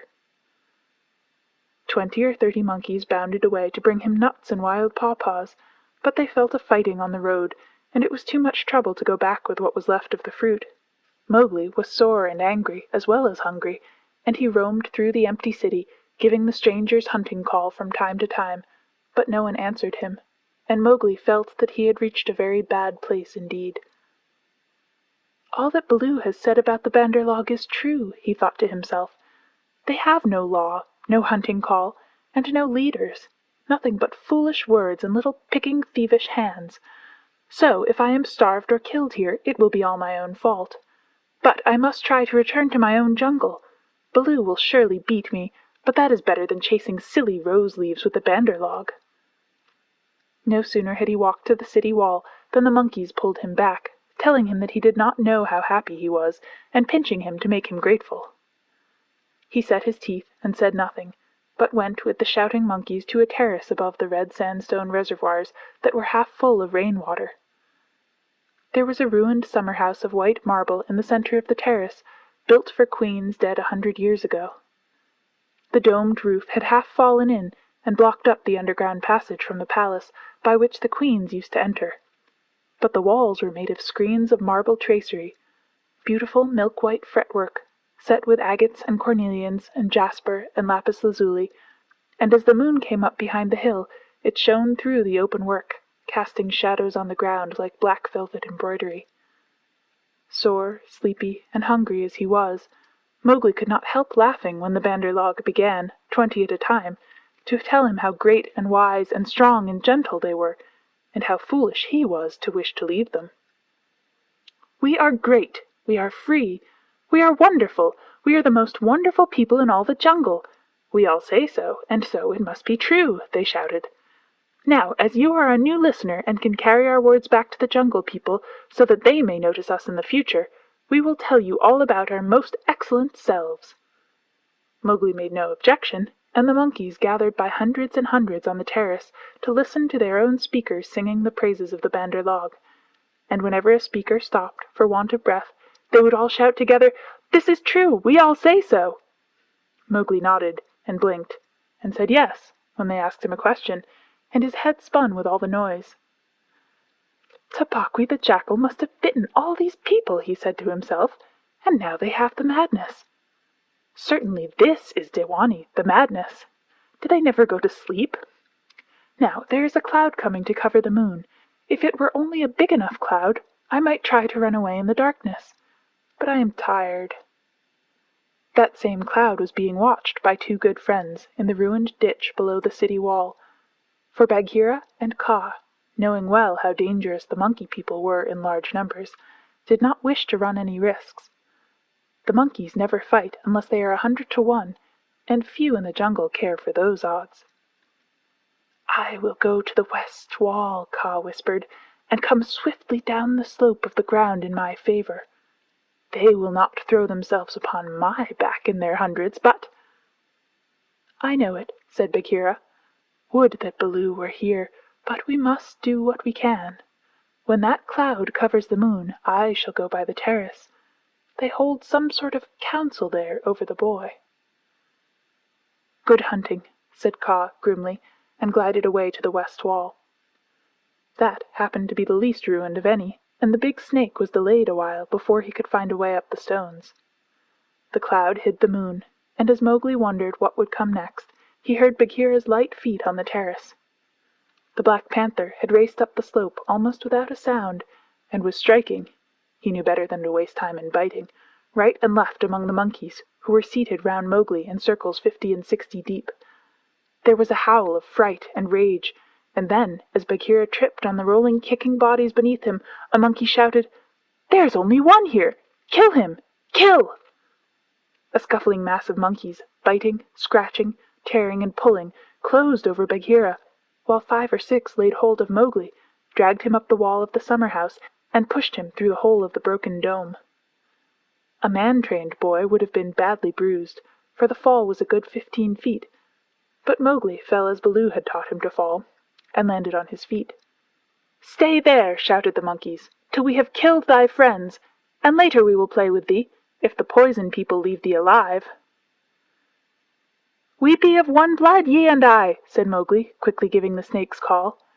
He could hear rustling and hissing in the rubbish around him, and gave the call a second time to make sure. "Even so, down hoods all," said half a dozen low voices. Every ruin in India becomes sooner or later a dwelling-place of snakes, and the old summer-house was alive with cobras.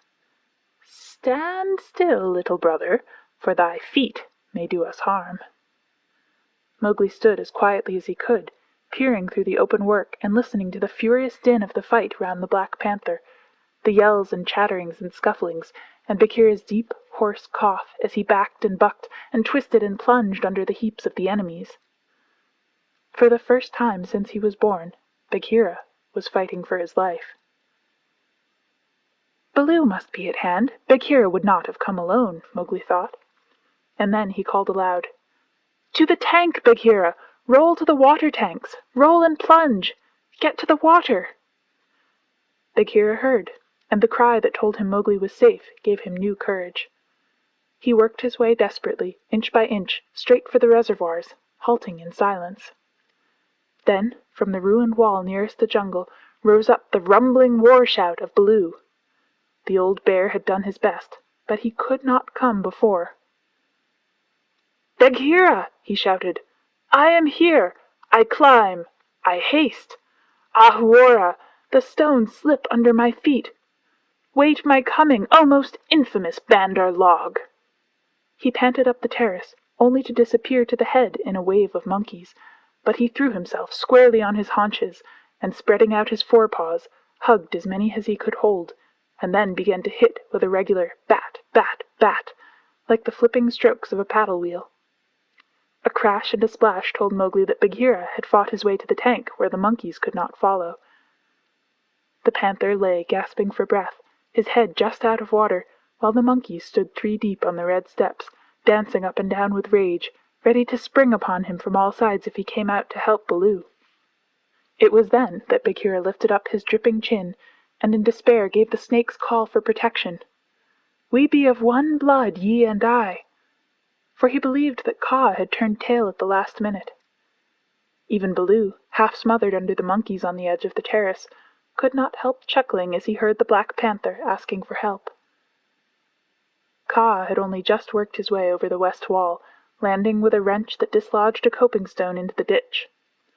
He had no intention of losing any advantage of the ground, and coiled and uncoiled himself once or twice to be sure that every foot of his long body was in working order. All that while the fight with Baloo went on, and the monkeys yelled in the tank round Bagheera, and Mang the Bat, flying to and fro, carried the news of the great battle over the jungle, till even Hathi the Wild Elephant trumpeted, and far away, scattering bands of the monkey folk woke and came leaping along the tree roads to help their comrades in the cold lairs, and the noise of the fight roused all the day-birds for miles round. Then Kaa came straight, quickly, and anxious to kill. The fighting strength of a python is in the driving blow of his head, backed by all the strength and weight of his body.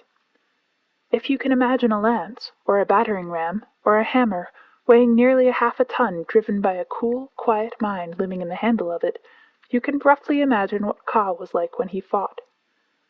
A python, 4 or 5 feet long, can knock a man down if he hits him fairly in the chest, and Kaa was 30 feet long, as you know. His first stroke was delivered into the heart of the crowd round Baloo, was sent home with shut mouth in silence, and there was no need of a second. The monkeys scattered with cries of, "Kaa! It is Kaa! Run! Run!" Generations of monkeys had been scared into good behavior by the stories their elders told them of Kaa, the night thief, who could slip along the branches as quietly as moss grows, and steal away the strongest monkey that ever lived, of old Kaa, who could make himself look so like a dead branch or a rotten stump that the wisest were deceived, till the branch caught them. Kaa was everything that the monkeys feared in the jungle, for none of them knew the limits of his power. None of them could look him in the face, and none had ever come alive out of his hug. And so they ran, stammering with terror, to the walls and the roofs of the houses, and Baloo drew a deep breath of relief. His fur was much thicker than Bagheera's, but he had suffered sorely in the fight. Then Kaa opened his mouth for the first time and spoke one long, hissing word, and the far-away monkeys, hurrying to the defense of the cold lairs, stayed where they were, cowering, till the loaded branches bent and crackled under them. The monkeys on the walls and the empty houses stopped their cries, and in the stillness that fell upon the city, Mowgli heard Bagheera shaking his wet sides as he came up from the tank. Then the clamor broke out again. The monkeys leaped higher up on the walls. They clung round the necks of the big stone idols and shrieked as they skipped along the battlements, while Mowgli, dancing in the summer-house, put his eye to the screen-work, and hooted owl-fashion between his front teeth to show his derision and contempt. "Get the man-cub out of that trap. I can do no more," Bagheera gasped. "Let us take the man-cub and go. They may attack again." "They will not move till I order them to." "Stay you so!" Kaa hissed, and the city was silent once more. "I could not come before, brother, but I think I heard thee call." This was to Bagheera. I may have cried out in the battle," Bagheera answered. "Baloo, art thou hurt?" "I am sure that they did not pull me into 100 little bearlings," said Baloo, gravely shaking one leg after the other. "Wow, I am sore! Kaa, we owe thee, I think, our lives, Bagheera and I." "No matter. Where is the manling?" "Here, in a trap. I cannot climb out," cried Mowgli. The curve of the broken dome was above his head. "Take him away. He dances like Mor the Peacock. He will crush our young," said the cobras inside. "Ha!" said Kaa with a chuckle. "He has friends everywhere, this manling. Stand back, manling, and hide you, O poison people. I break down the wall." Kaa looked carefully till he found a discolored crack in the marble tracery, showing a weak spot, made 2 or 3 light taps with his head to get the distance, and then, lifting up 6 feet of his body clear of the ground, sent home 6 full-power smashing blows, nose first. The screenwork broke and fell away in a cloud of dust and rubbish, and Mowgli leaped through the opening and flung himself between Baloo and Bagheera, an arm around each big neck. "Art thou hurt?" said Baloo, hugging him softly. "I am sore, hungry, and not a little bruised. But, oh, they have handled ye grievously, my brothers. Ye bleed." "Others also," said Bagheera, licking his lips and looking at the monkey dead on the terrace and round the tank. "It is nothing, if thou art safe. Oh, my pride of all little frogs," whimpered Baloo. "Of that we shall judge later," said Bagheera in a dry voice that Mowgli did not at all like. "But here is Kaa, to whom we owe the battle, and thou owest thy life. Thank him according to our customs, Mowgli." Mowgli turned and saw the great python's head swaying a foot above his own. "So this is the manling," said Kaa. "Very soft is his skin, and he is not unlike the Bandar log. Have a care, manling, that I do not mistake thee for a monkey some twilight when I have newly changed my coat." "We be of one blood, thou and I," Mowgli answered. "I take my life from thee tonight. My kill shall be thy kill if ever thou art hungry, O Kaa." "All thanks, little brother," said Kaa, though his eyes twinkled. "And what may so bold a hunter kill? I ask that I may follow when next he goes abroad." "I kill nothing. I am too little. But I drive goats towards such as can use them. When thou art empty, come to me, and see if I speak the truth. I have some skill in these," he held out his hands, "and if ever thou art in a trap, I may pay the debt which I owe to thee, to Bagheera and to Baloo here. Good hunting to ye all, my masters." "Well said," growled Baloo, for Mowgli had returned thanks very prettily. The python dropped his head lightly for a minute on Mowgli's shoulder. "A brave heart and a courteous tongue," said he. "They shall carry thee far through the jungle, manling. But now go hence quickly with thy friends. Go and sleep, for the moon sets, and what follows it is not well that thou shouldst see." The moon was sinking behind the hills, and the lines of trembling monkeys huddled together on the walls and battlements looked like ragged, shaky fringes of things. Baloo went down to the tank for a drink, and Bagheera began to put his fur in order as Kaa glided out into the center of the terrace and brought his jaws together with a ringing snap that drew all the monkeys' eyes upon him. "The moon sets," he said. "Is there yet light enough to see?" From the walls came a moan like the wind in the tree-tops. "We see, O Kaa." "Good. Begins now the dance. the dance of the hunger of Kaa. Sit still and watch. He turned twice or thrice in a big circle, weaving his head from right to left. Then he began making loops and figures of 8 with his body, and soft, oozy triangles that melted into squares and 5-sided figures, and coiled mounds, never resting, never hurrying, and never stopping his low, humming song. It grew darker and darker, till at last the dragging, shifting coils disappeared, but they could hear the rustle of the scales. Baloo and Bagheera stood still as stone, growling in their throats, their neck hair bristling, and Mowgli watched and wondered. "Bandar log," said the voice of Kaa at last, "can ye stir foot or hand without my order? Speak." "Without thy order we cannot stir foot or hand, O Kaa." "Good.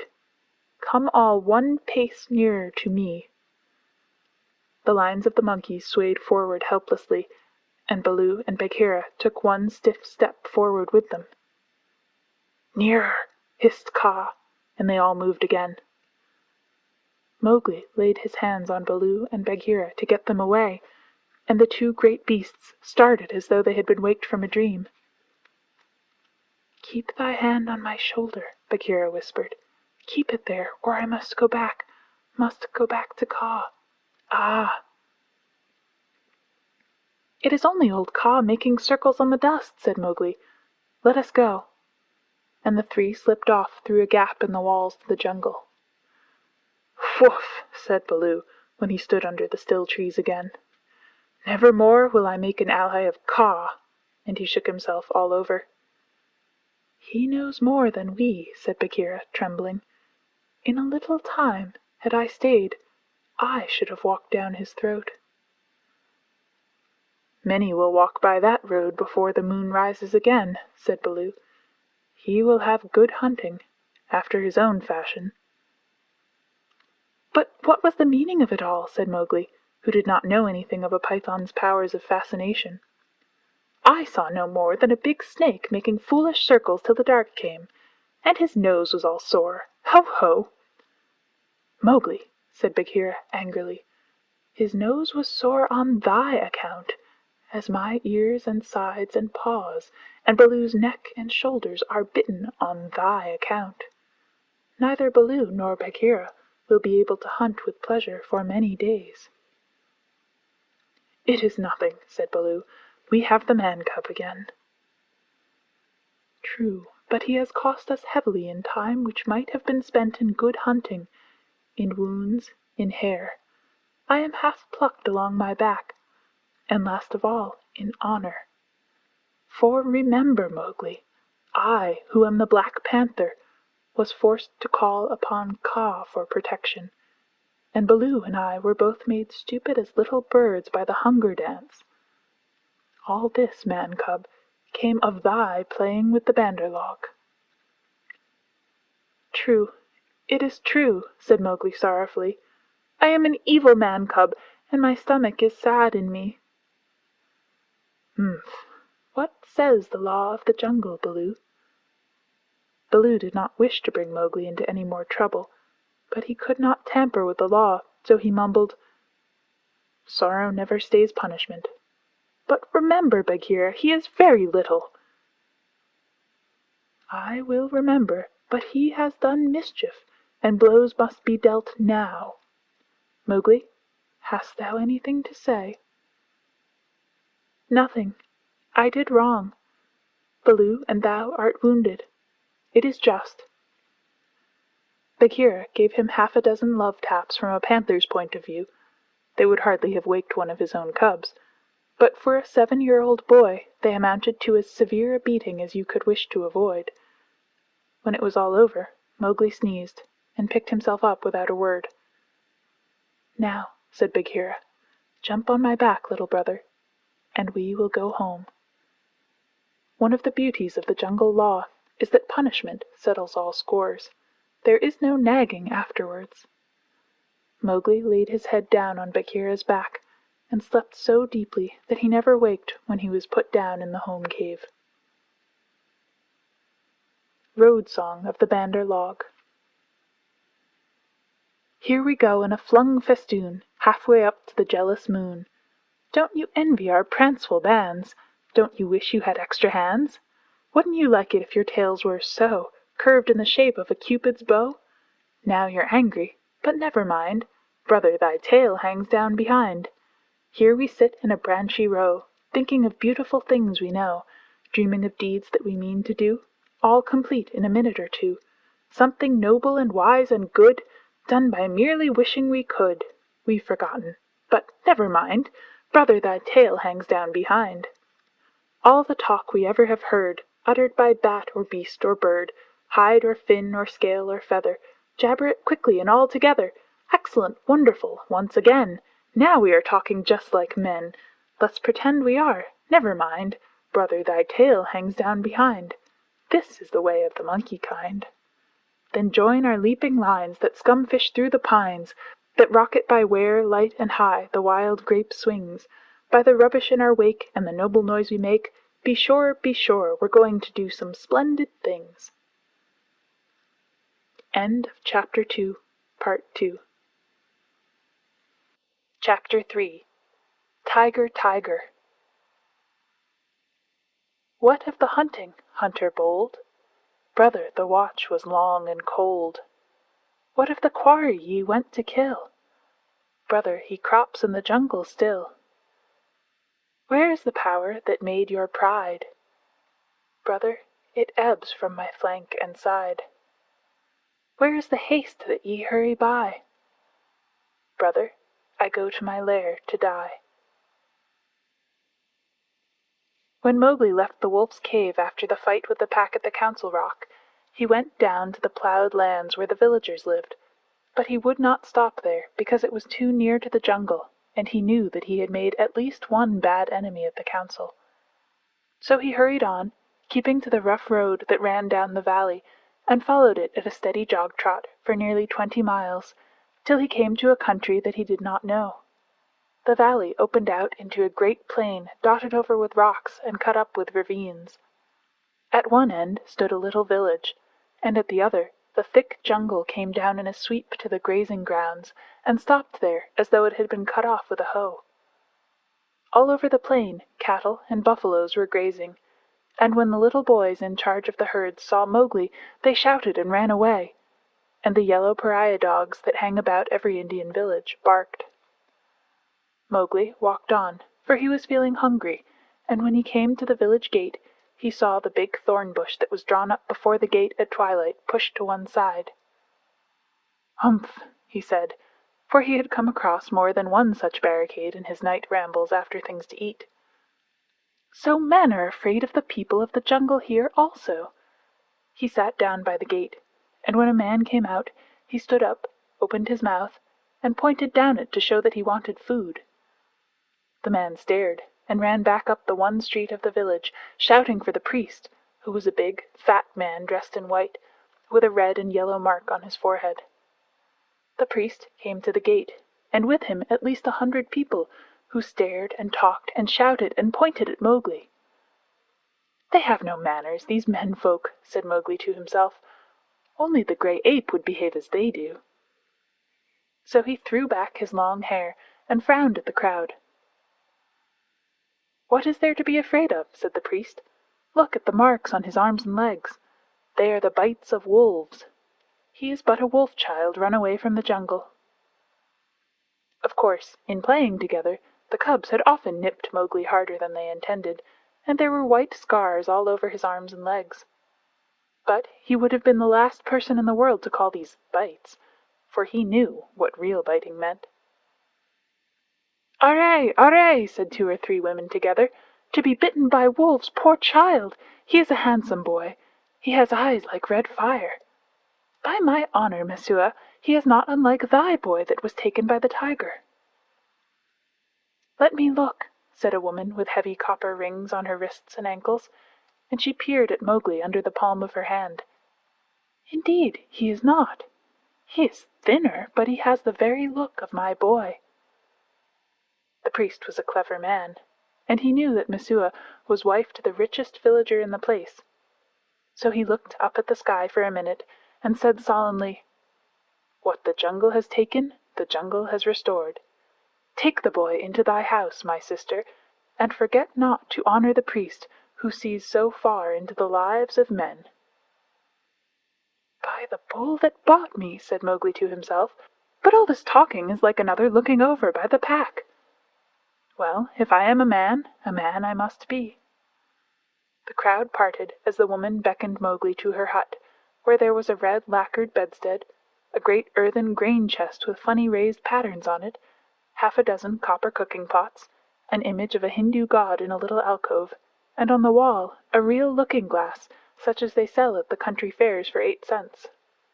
She gave him a long drink of milk and some bread, and then she laid her hand on his head and looked into his eyes, for she thought perhaps that he might be her real son come back from the jungle where the tiger had taken him.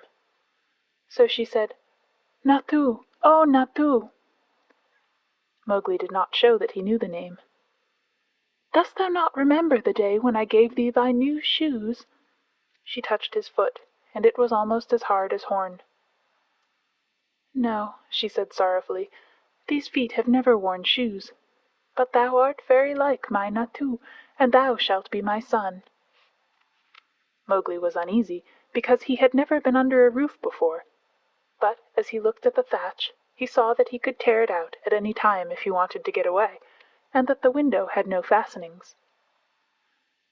"What is the good of a man," he said to himself at last, "if he does not understand man's talk? Now I am as silly and dumb as a man would be with us in the jungle. I must speak their talk." He had not learned while he was with the wolves to imitate the challenge of bucks in the jungle and the grunt of the little wild pig for fun. So, as soon as Messua pronounced a word, Mowgli would imitate it almost perfectly, and before dark he had learned the name of many things in the hut. There was a difficulty at bedtime, because Mowgli would not sleep under anything that looked so like a panther trap as that hut, and when they shut the door he went through the window. "Give him his will," said Messua's husband. "Remember, he can never till now have slept on a bed. If he is indeed sent in the place of our son, he will not run away." So Mowgli stretched himself in some long, clean grass at the edge of the field, but before he had closed his eyes, a soft gray nose poked him under the chin. "Phew!" said Gray Brother. He was the eldest of Mother Wolf's cubs. "This is a poor reward for following thee 20 miles. Thou smellest of wood smoke and cattle, altogether like a man already. Wake, little brother. I bring news." "Are all well in the jungle?" said Mowgli, hugging him. "All except the wolves that were burned with the red flower. Now listen. Shere Khan has gone away to hunt far off till his coat grows again, for he is badly singed. When he returns, he swears that he will lay thy bones in the Waingunga." "There are 2 words to that. I also have made a little promise. But news is always good. I am tired tonight, very tired with new things, Gray Brother. But bring me the news always." "Thou wilt not forget that thou art a wolf? Men will not make thee forget?" said Gray Brother anxiously. "Never. I will always remember that I love thee and all in our cave, but also I will always remember that I have been cast out of the pack." "And that thou mayest be cast out of another pack.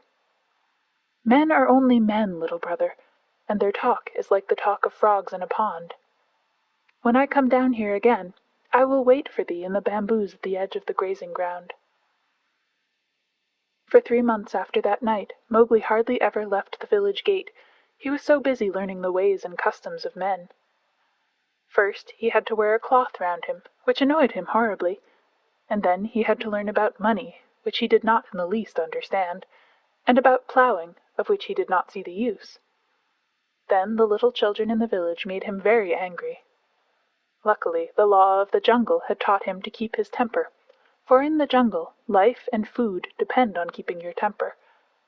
But when they made fun of him because he would not play games or fly kites, or because he mispronounced some word, only the knowledge that it was unsportsmanlike to kill little naked cubs kept him from picking them up and breaking them in 2. He did not know his own strength in the least. In the jungle he knew he was weak compared with the beasts, but in the village people said that he was strong as a bull. He certainly had no notion of what fear was, for when the village priest told him that the god in the temple would be angry with him if he ate the priest's mangoes, he picked up the image, brought it over to the priest's house, and asked the priest to make the god angry, and he would be happy to fight him. It was a horrible scandal, but the priest hushed it up, and Messua's husband paid much good silver to comfort the god. And Mowgli had not the faintest idea of the difference that caste makes between man and man. When the potter's donkey slipped in the clay pit, Mowgli hauled it out by the tail and helped to stack the pots for their journey to the market at Khanhiwara. That was very shocking too, for the potter is a low caste man, and his donkey is worse. When the priest scolded him, Mowgli threatened to put him on the donkey too, and the priest told Messua's husband that Mowgli had better be set to work as soon as possible, and the village headman told Mowgli that he would have to go out with the buffaloes the next day and herd them while they grazed. No one was more pleased than Mowgli, and that night, because he had been appointed a servant of the village, as it were, he went off to a circle that met every evening on a masonry platform under a great fig tree. It was the village club, and the headman and the watchman and the barber, who knew all the gossip of the village, and old Buldeo, the village hunter, who had a tower musket, met and smoked. The monkeys sat and talked in the upper branches, and there was a hole under the platform where a cobra lived, and he had his little platter of milk every night, because he was sacred, and the old men sat around the tree and talked, and pulled at the big hookahs, the water pipes, till far into the night. They told wonderful tales of gods and men and ghosts, and Buldeo told even more wonderful ones of the ways of beasts in the jungle, till the eyes of the children, sitting outside the circle, bulged out of their heads. Most of the tales were about animals, for the jungle was always at their door. The deer and the wild pig grubbed up their crops, and now and again the tiger carried off a man at twilight, within sight of the village gates. Mowgli, who naturally knew something about what they were talking of, had to cover his face not to show that he was laughing, while Buldeo, the tower musket across his knees, climbed on from one wonderful story to another, and Mowgli's shoulders shook. Buldeo was explaining how the tiger that had carried away Messua's son was a ghost tiger, and his body was inhabited by the ghost of a wicked old money-lender who had died some years ago. "And I know that this is true," he said, "because Purun Das always limped from the blow that he got in a riot when his account books were burned, and the tiger that I speak of, he limps too, for the tracks of his pads are unequal." "True, true, that must be the truth," said the greybeards, nodding together. "Are all these tales such cobwebs and moon talk?" said Mowgli. "That tiger limps because he was born lame, as everyone knows. To talk of the soul of a money-lender in a beast that never had the courage of a jackal is child's talk." Buldeo was speechless with surprise for a moment, and the headman stared. "Oho! It is the jungle brat, is it?" said Buldeo. "If thou art so wise, better bring his hide to Khanhiwara, for the government has set 100 rupees on his life. Better still, talk not when thy elders speak." Mowgli rose to go. "All the evening I have lain here listening," he called back over his shoulder, "and, except once or twice, Buldeo has not said one word of truth concerning the jungle, which is at his very doors. How then shall I believe the tales of ghosts and gods and goblins which he says he has seen?" "It is full time that boy went to herding," said the headman, while Buldeo puffed and snorted at Mowgli's impertinence. The custom of most Indian villages is for a few boys to take the cattle and buffaloes out to graze in the early morning, and bring them back at night, and the very cattle that would trample a white man to death allow themselves to be banged and bullied and shouted at by children that hardly come up to their noses. So long as the boys keep with the herds they are safe, for not even the tiger will charge a mob of cattle. But if they straggle to pick flowers or hunt lizards, they are sometimes carried off. Mowgli went through the village street in the dawn, sitting on the back of Rama, the great herd bull, and the slaty blue buffaloes, with their long, backward-sweeping horns and savage eyes, rose out of their byres one by one and followed him, and Mowgli made it very clear to the children with him that he was the master. He beat the buffaloes with a long, polished bamboo, and told Kamya, one of the boys, to graze the cattle by themselves, while he went on with the buffaloes, and to be very careful not to stray away from the herd. An Indian grazing ground is all rocks and scrubs and tussocks and little ravines, among which the herds scatter and disappear. The buffaloes generally keep to the pools and muddy places, where they lie wallowing or basking in the warm mud for hours. Mowgli drove them on to the edge of the plain, where the Waingunga came out of the jungle, and then he dropped from Rama's neck, trotted off to a bamboo clump, and found Gray Brother. "Ah," said Gray Brother, "I have waited here very many days. What is the meaning of this cattle-herding work?" "It is an order," said Mowgli. "I am a village herder for a while. What news of Shere Khan?" "He has come back to this country, and he has waited a long time for thee. Now he has gone off again, for the game is scarce. But he means to kill thee." "Very good," said Mowgli. "So long as he is away, do thou or one of the 4 brothers sit on that rock, so that I can see thee as I come out of the village. When he comes back, wait for me in the ravine by the dak tree in the center of the plain. We need not walk into Shere Khan's mouth." Then Mowgli picked out a shady place, and lay down and slept while the buffaloes grazed round him. Herding in India is one of the laziest things in the world. The cattle move and crunch and lie down, and move on again, and they do not even low. They only grunt, and the buffaloes very seldom say anything, but get down into the muddy pools one after another, and work their way into the mud till only their noses and staring china blue eyes show above the surface, and then they lie like logs. The sun makes the rocks dance in the heat, and the herd children hear one kite, never any more, whistling almost out of sight overhead, and they know that if they died, or a cow died, that kite would sweep down, and the next kite miles away would see him drop and follow, and the next, and almost before they were dead there would be a score of hungry kites come out of nowhere. Then they sleep and wake and sleep again, and weave little baskets of dried grass, and put grasshoppers in them, or catch 2 praying mantises and make them fight, or string a necklace of red and black jungle nuts, or watch a lizard basking on a rock, or a snake hunting a frog near the wallows. Then they sing long, long songs, with odd native quavers at the end of them, and the day seems longer than most people's whole lives, and perhaps they make a mud castle with mud figures of men and horses and buffaloes, and put reeds into the men's hands, and pretend that they are kings, and the figures are their armies, or that they are gods to be worshipped. Then evening comes, and the children call, and the buffaloes lumber up out of the sticky mud, with noises like gunshots going off one after the other, and they all string across the gray plain back to the twinkling village lights. Day after day Mowgli would lead the buffaloes out to their wallows, and day after day he would see Gray Brothers back 1.5 miles away across the plain, so he knew that Shere Khan had not come back. And day after day he would lie on the grass listening to the noises round him and dreaming of the old days in the jungle. If Shere Khan had made a false step with his lame paw up in the jungles by the Waingunga, Mowgli would have heard him in those long still mornings. At last a day came when he did not see Gray Brother at the signal place, and he laughed and headed the buffaloes for the ravine by the dak tree, which was all covered with golden red flowers. There sat Gray Brother, every bristle on his back lifted. "He has hidden for a month to throw thee off thy guard.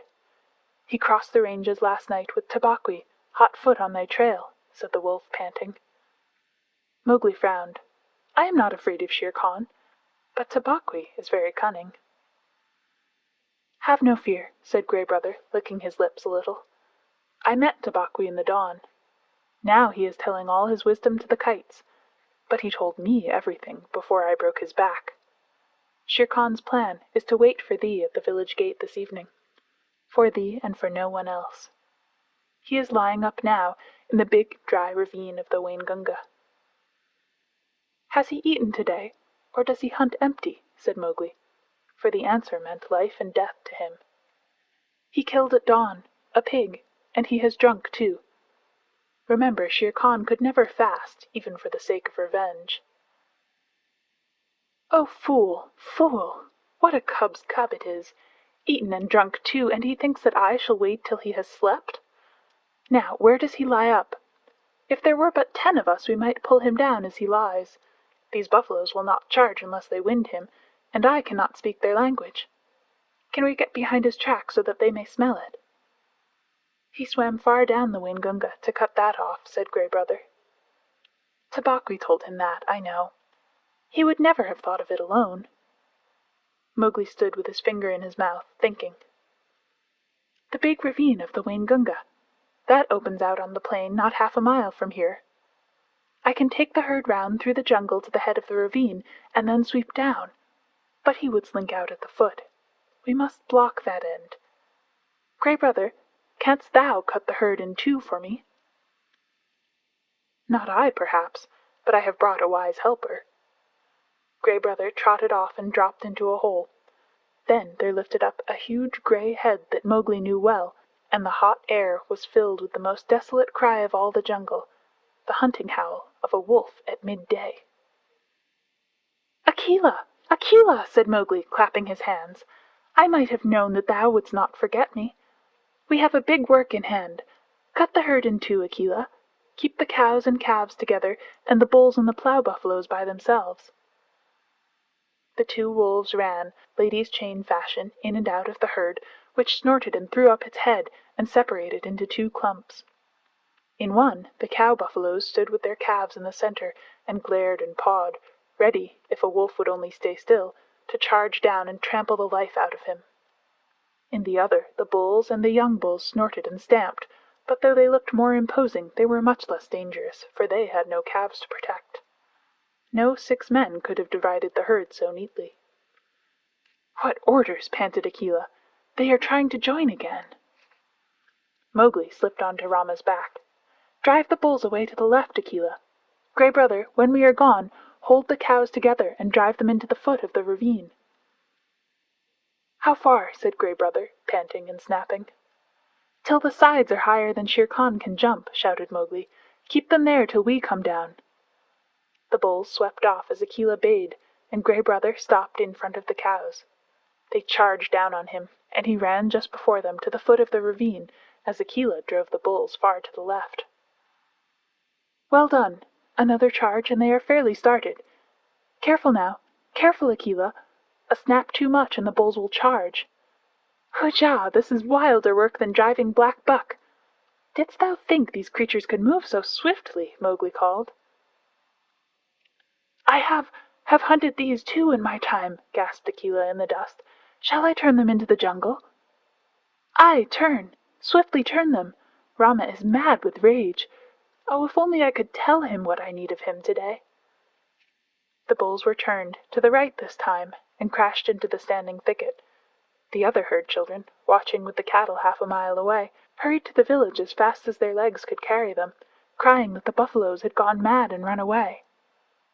But Mowgli's plan was simple enough.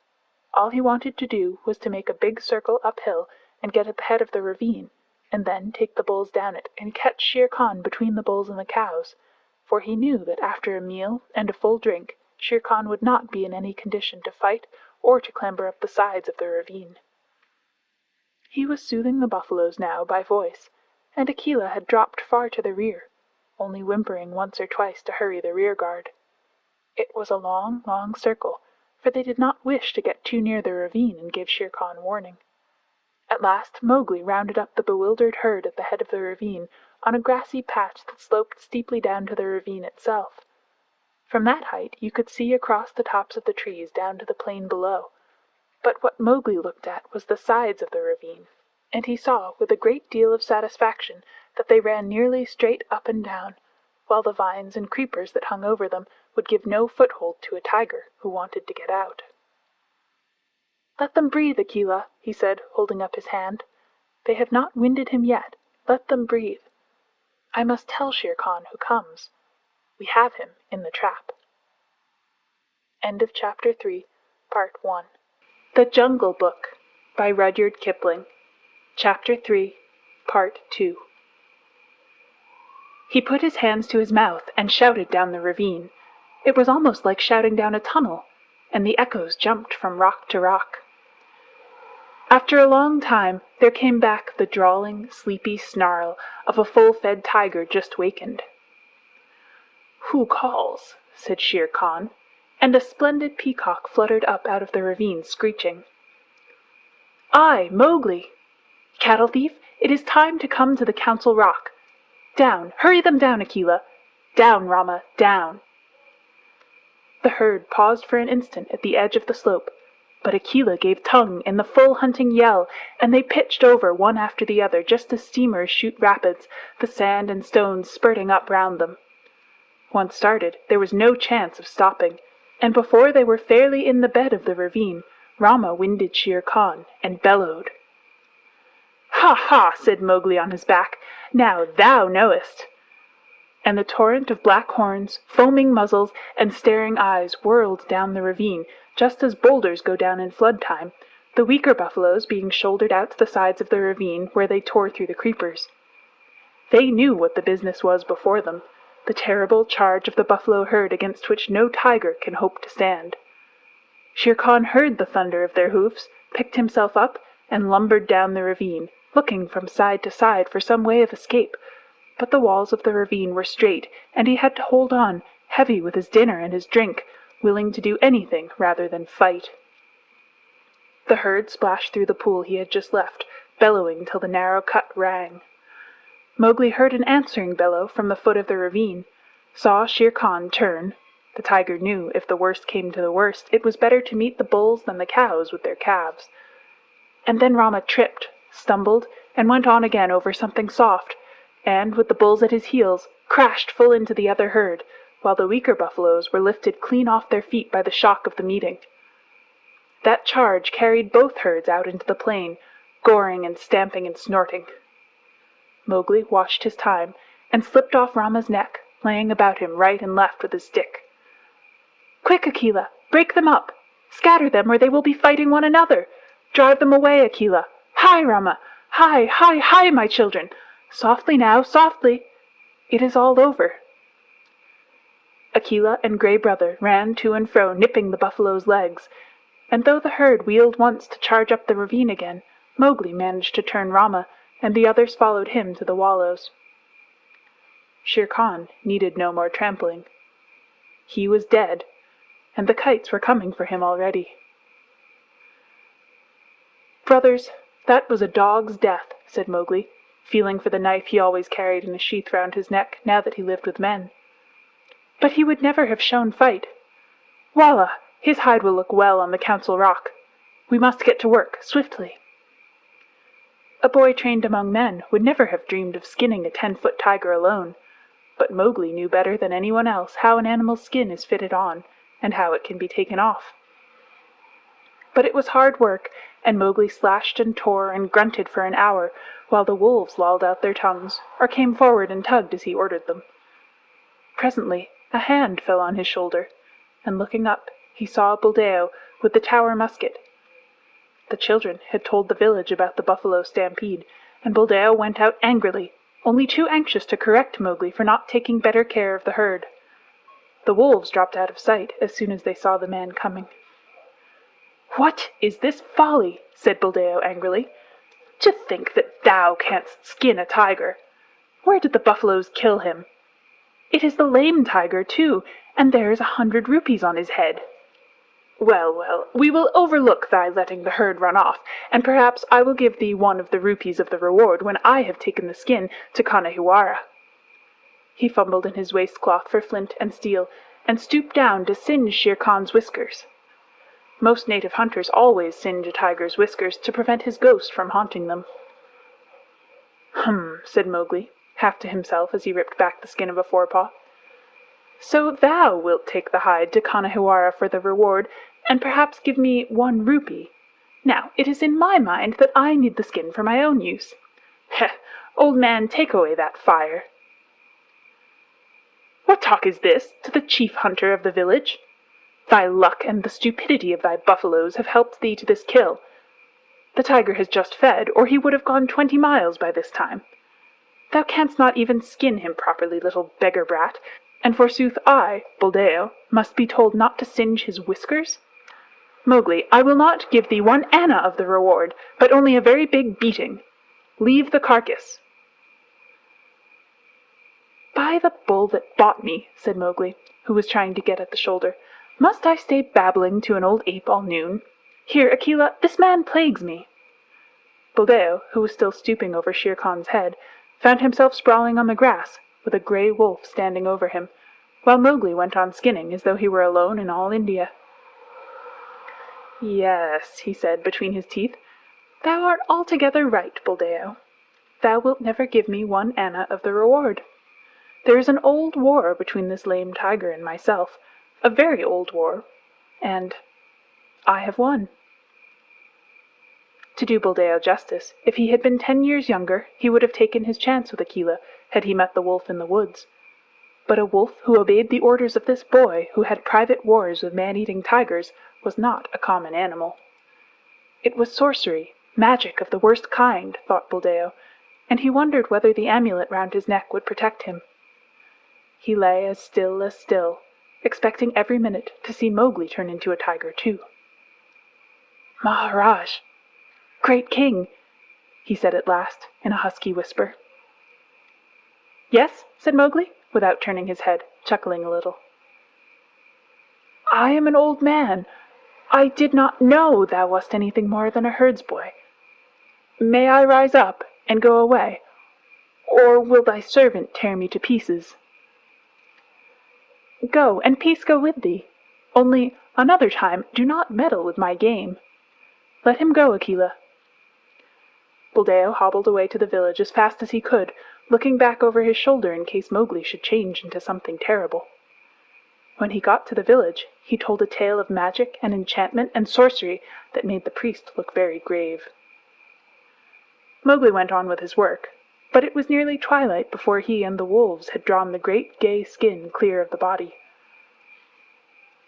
"Now we must hide this and take the buffaloes home. Help me to herd them, Akela."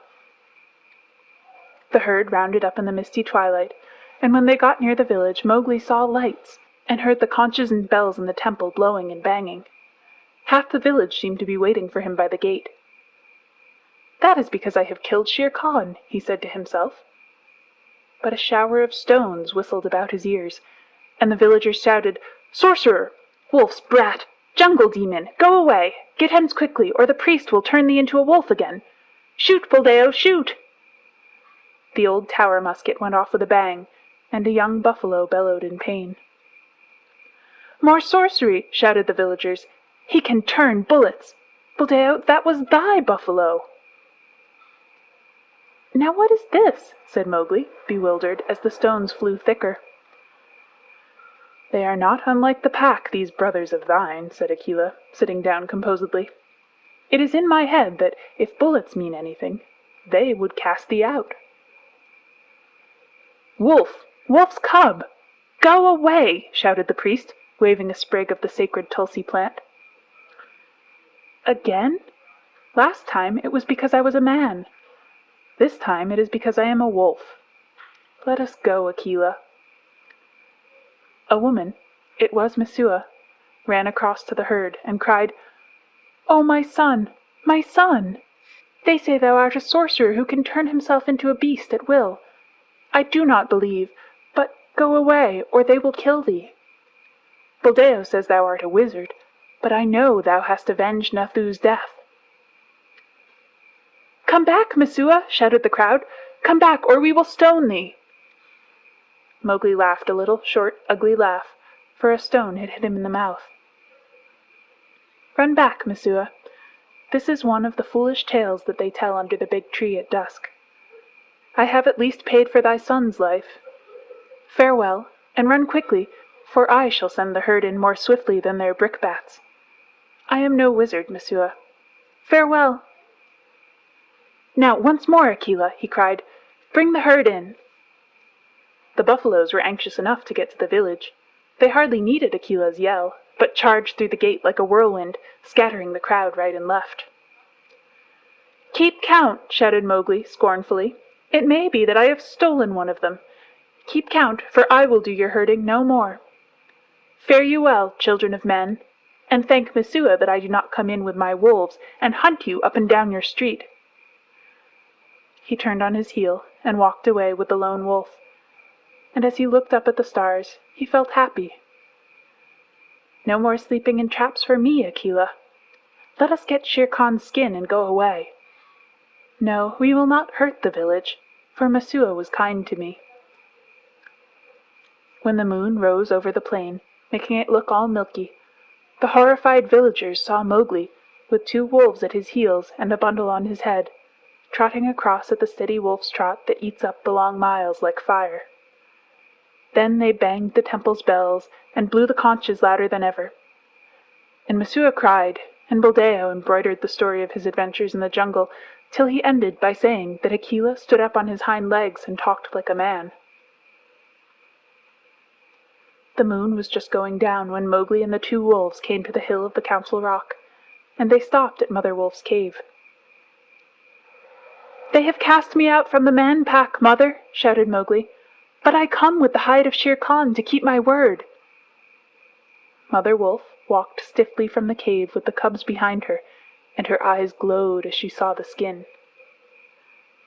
"I told him on that day, when he crammed his head and shoulders into this cave hunting for thy life, little frog. I told him that the hunter would be the hunted. It is well done." "Little brother, it is well done," said a deep voice in the thicket. "We were lonely in the jungle without thee." And Bagheera came running to Mowgli's bare feet. They clambered up the Council Rock together, and Mowgli spread the skin out on the flat stone where Akela used to sit, and pegged it down with 4 slivers of bamboo. And Akela lay down upon it, and called the old call to the council. "Look, look well, O wolves!" exactly as he had called it when Mowgli was first brought there.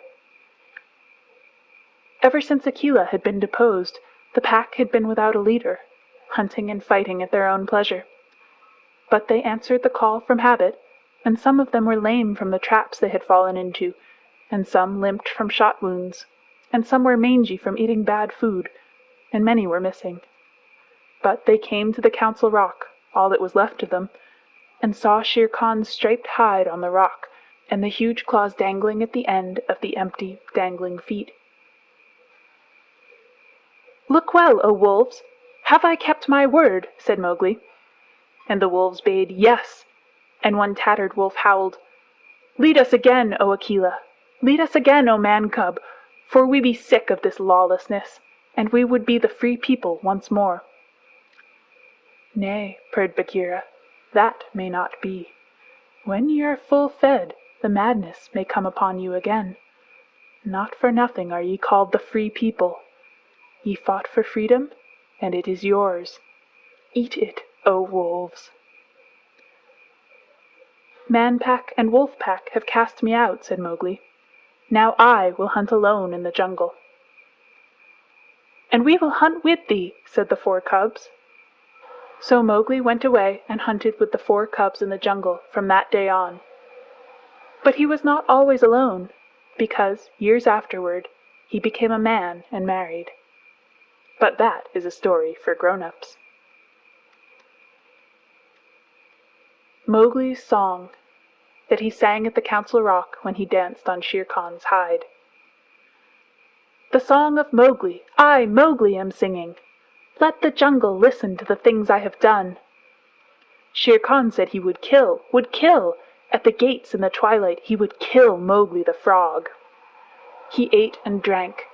Drink deep, Shere Khan, for when wilt thou drink again? Sleep and dream of the kill. I am alone on the grazing grounds. Grey Brother, come to me, lone wolf, for there is big game afoot. Bring up the great bull buffaloes and blue-skinned herd bulls with the angry eyes. Drive them to and fro as I order. Sleepest thou still, Shere Khan?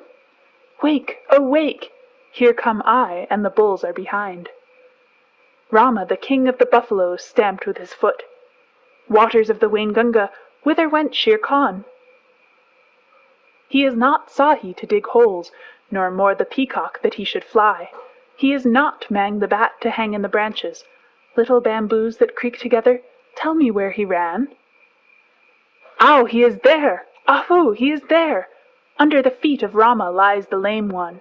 Up, Shere Khan, up and kill. Here is meat, break the necks of the bulls. Hush, he is asleep. We will not wake him, for his strength is very great. The kites have come down to see it. The black ants have come up to know it. There is a great assembly in his honor. Alala, I have no cloth to wrap me. The kites will see that I am naked. I am ashamed to meet all these people. Lend me thy coat, Shere Khan. Lend me thy gay striped coat, that I may go to the council rock. By the bull that bought me I made a promise, a little promise. Only thy coat is lacking before I keep my word. With the knife that men use, with the knife of the hunter, I will stoop down for my gift. Waters of the Waingunga, Shere Khan gives me his coat for the love that he bears me. Pull, Grey Brother, pull, Akela. Heavy is the hide of Shere Khan. The Man-Pack are angry. They throw stones and talk child's talk. My mouth is bleeding. Let me run away. Through the night, through the hot night, run swiftly with me, my brothers. We will leave the lights of the village and go to the low moon. Waters of the Waingunga, the Man-Pack, have cast me out. I did them no harm, but they were afraid of me. Why? Wolf-Pack, ye have cast me out too. The jungle is shut to me, and the village gates are shut. Why? As Mang flies between the beasts and birds, so fly I between the village and the jungle. Why? I dance on the hide of Shere Khan, but my heart is very heavy. My mouth is cut and wounded with the stones from the village, but my heart is very light, because I have come back to the jungle. Why?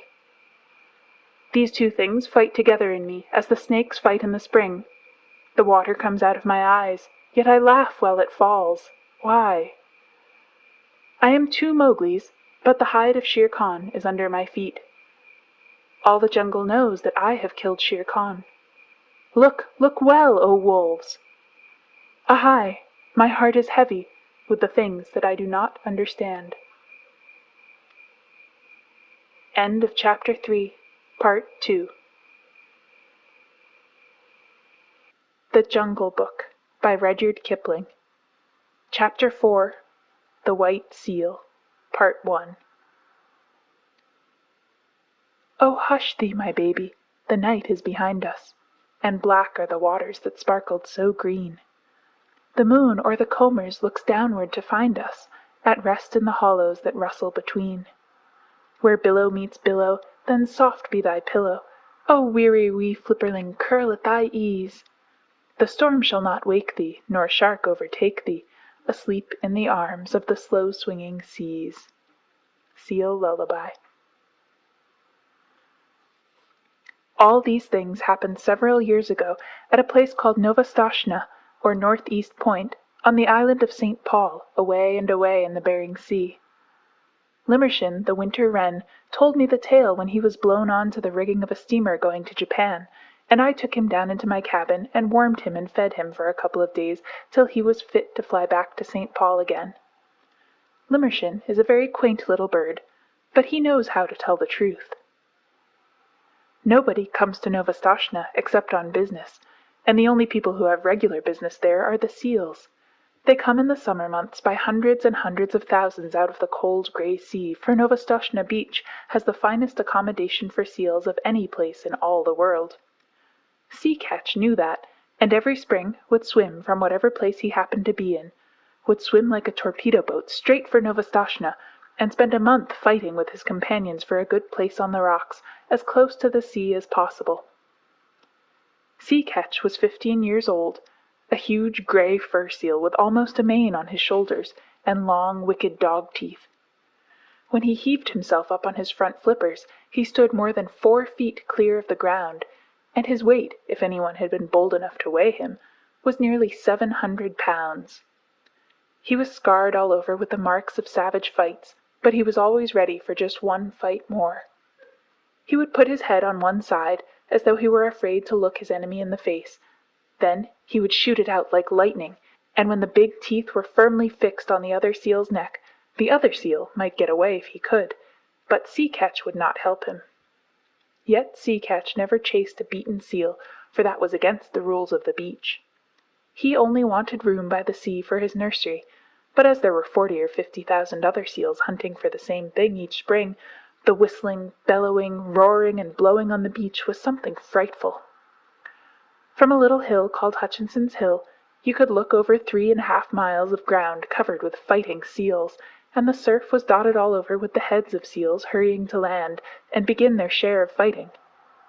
They fought in the breakers, they fought in the sand, and they fought on the smooth-worn basalt rocks of the nurseries, for they were just as stupid and unaccommodating as men. Their wives never came to the island until late in May or early in June, for they did not care to be torn to pieces.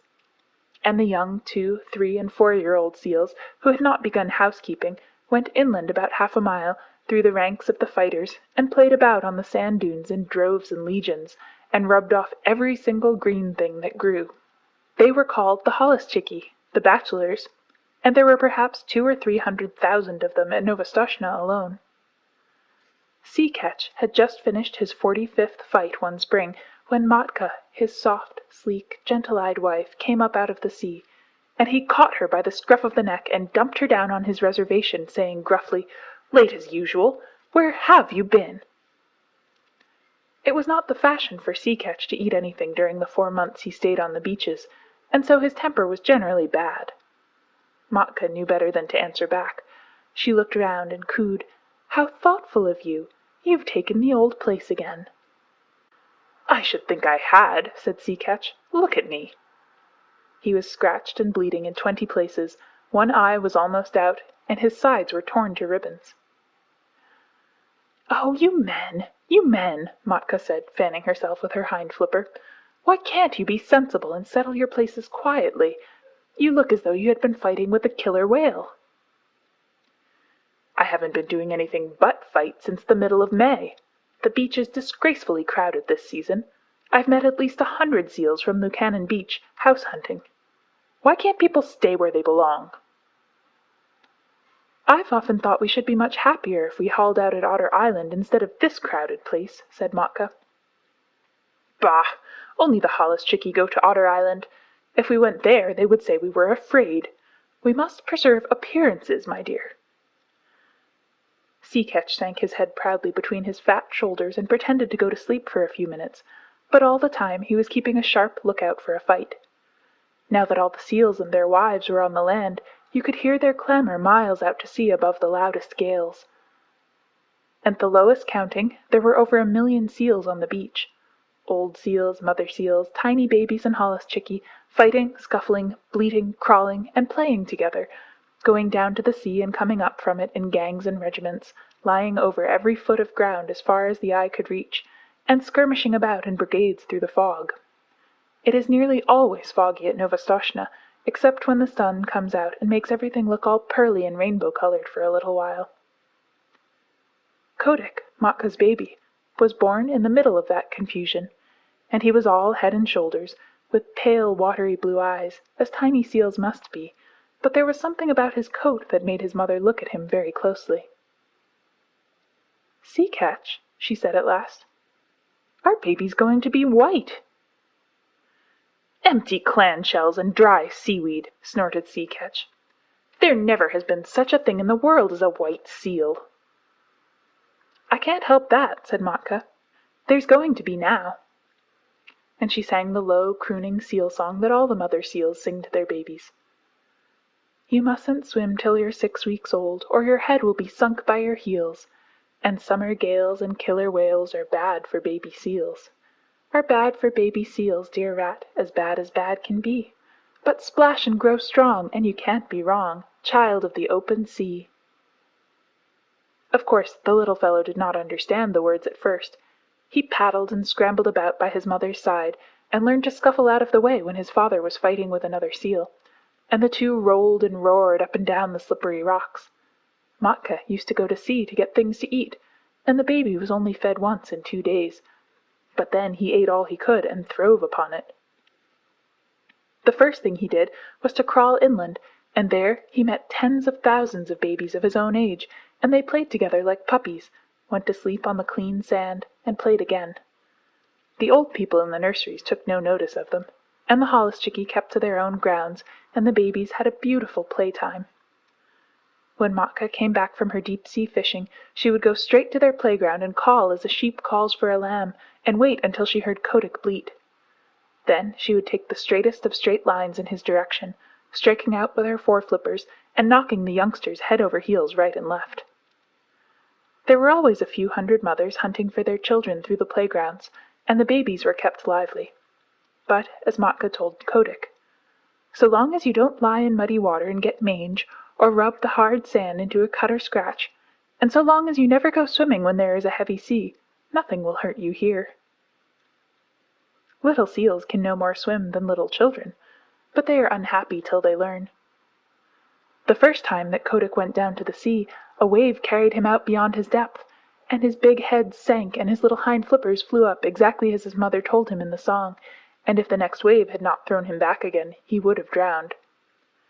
After that he learned to lie in a beach pool and let the wash of the waves just cover him and lift him up while he paddled, but he always kept his eye open for big waves that might hurt.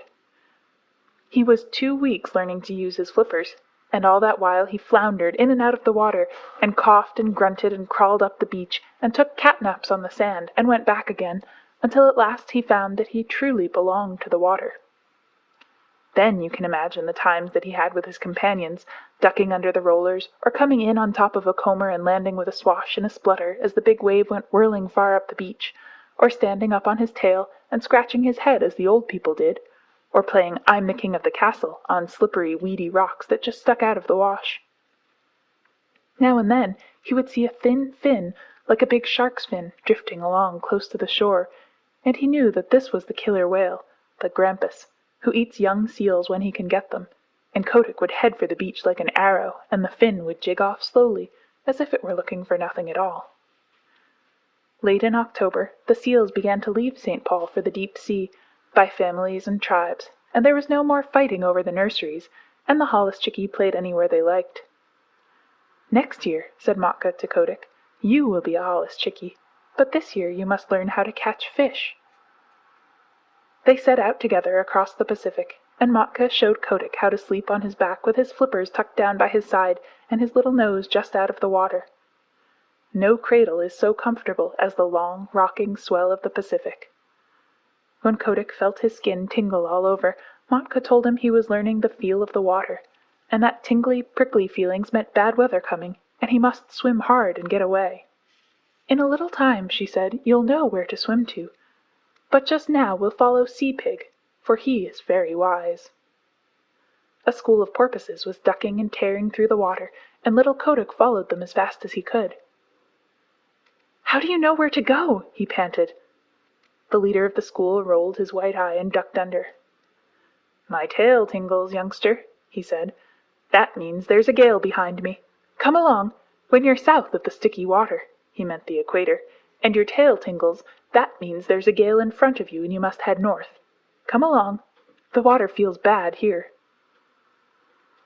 This was one of very many things that Kotick learned, and he was always learning. Matka taught him to follow the cod and the halibut along the undersea banks, and wrench the rockling out of his hole among the weeds, how to skirt the wrecks lying 100 fathoms below water, and dart like a rifle bullet in at one porthole and out at another as the fishes ran, how to dance on top of the waves when the lightning was racing all over the sky, and wave his flipper politely to the stumpy-tailed albatross and the man-of-war hawk as they went down the wind. How to jump 3 or 4 feet clear of the water like a dolphin, flippers close to the side and tail curved. To leave the flying fish alone because they are all bony. To take the shoulder piece out of a cod at full speed 10 fathoms deep, and never to stop to look at a boat or a ship, but particularly a rowboat. At the end of 6 months, what Kotick did not know about deep-sea fishing was not worth knowing, and all that time he never set flipper on dry ground. One day, however, as he was lying half asleep in the warm water somewhere off the island of Juan Fernandez, he felt faint and lazy all over, just as human people do when the spring is in their legs, and he remembered the good firm beaches of Novostoshna, 7,000 miles away. the games his companions played, and the smell of the seaweed, the seal roar, and the fighting. That very minute he turned north, swimming steadily, and as he went on he met scores of his mates all bound for the same place, and they said, "Greeting, Kotick! This year we are all holluschickie, and we can dance the fire dance in the breakers off Lukannon and play on the new grass. But where did you get that coat?" Kotick's fur was almost pure white now, and though he felt very proud of it, he only said, "Swim quickly, my bones are aching for the land." And so they all came to the beaches where they had been born, and heard the old seals, their fathers, fighting in the rolling mist. That night Kotick danced the fire dance with the yearling seals. The sea is full of fire on summer nights, all the way down from Novostoshna to Lukannon, and each seal leaves a wake like burning oil behind him, and a flaming flash where he jumps, and the waves break in great phosphorescent streaks and swirls. Then they went inland to the holluschickie grounds, and rolled up and down in the new wild wheat, and told stories of what they had done while they had been at sea. They talked about the Pacific as boys would talk about a wood that they had been nutting in, and if any one had understood them, he could have gone away and made such a chart of that ocean as never was. The 3- and 4-year-old holluschickie romped down from Hutchinson's Hill, crying, "Out of the way, youngsters! The sea is deep, and you don't know all that's in it yet. Wait till you've rounded the Horn. Hi, you yearling! Where did you get that white coat?" "I didn't get it," said Kotick. "It grew." And just as he was going to roll the speaker over, a couple of black-haired men with flat red faces came from behind a sand dune, and Kotick, who had never seen a man before, coughed and lowered his head. The holluschickie just bundled off a few yards and sat staring stupidly. The men were no less than Kerick Booterin, chief of the seal hunters on the island, and Patalamon, his son. They came from the little village not half a mile from the seal nurseries, and they were deciding what seals they would drive up to the killing pens, for the seals were driven just like sheep, to be turned into sealskin jackets later on. "Ho!" said Patalamon. "Look, there's a white seal." Kerick Booterin turned nearly white under his oil and smoke, for he was an Aleut, and Aleuts are not clean people. Then he began to mutter a prayer. "Don't touch him, Patalamon. There has never been a white seal since I was born. Perhaps it is old Zaharof's ghost. He was lost last year in the big gale." "I'm not going near him," said Patalamon. "He's unlucky. Do you really think he is old Zaharof come back? I owe him for some gull's eggs." "Don't look at him," said Kerick. "Head off that drove of 4-year-olds. The men ought to skin 200 today, but it's the beginning of the season and they are new to the work. 100 will do. Quick!" Patalamon rattled a pair of seal's shoulder bones in front of a herd of holluschickie, and they stopped dead, puffing and blowing.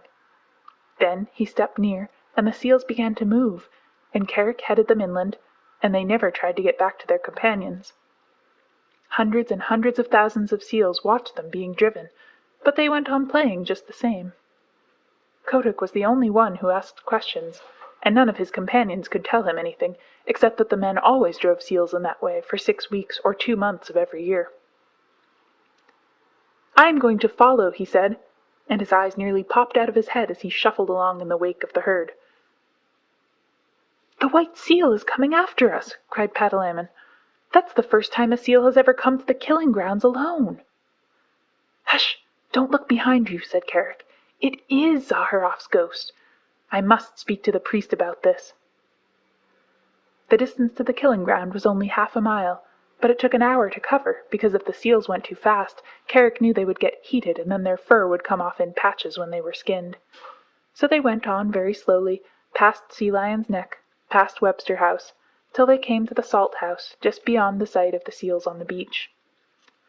Kotick followed, panting and wondering. He thought that he was at the world's end, but the roar of the seal nurseries behind him sounded as loud as the roar of a train in a tunnel. Then Kerick sat down on the moss and pulled out a heavy pewter watch and let the drove cool off for 30 minutes, and Kotick could hear the fog dew dripping off the brim of his cap.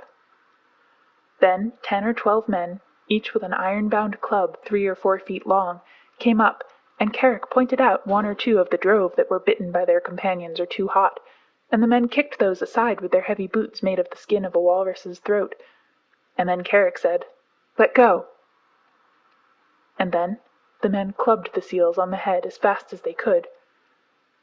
10 minutes later, little Kotick did not recognize his friends anymore, for their skins were ripped off from the nose to the hind flippers, whipped off, and thrown down on the ground in a pile. That was enough for Kotick. He turned and galloped. A seal can gallop very swiftly for a short time. Back to sea, his little new mustache bristling with horror. At Sea Lion's neck, where the great sea lions sit on the edge of the surf, he flung himself flipper overhead into the cool water and rocked there, gasping miserably. "What's here?" said a sea lion gruffly, for as a rule the sea lions keep themselves to themselves. "Scoochnie, ochen scoochnie. I'm lonesome, very lonesome," said Kotick. "They're killing all the holluschickie on all the beaches." The sea lion turned his head inshore. "Nonsense," he said. "Your friends are making just as much noise as ever. You must have seen old Carrick polishing off a drove. He's done that for 30 years. "It's horrible," said Kotick, backing water as a wave went over him, and steadying himself with a screw stroke of his flippers that brought him all standing within 3 inches of a jagged edge of rock. "Well done for a yearling," said the sea lion, who could appreciate good swimming.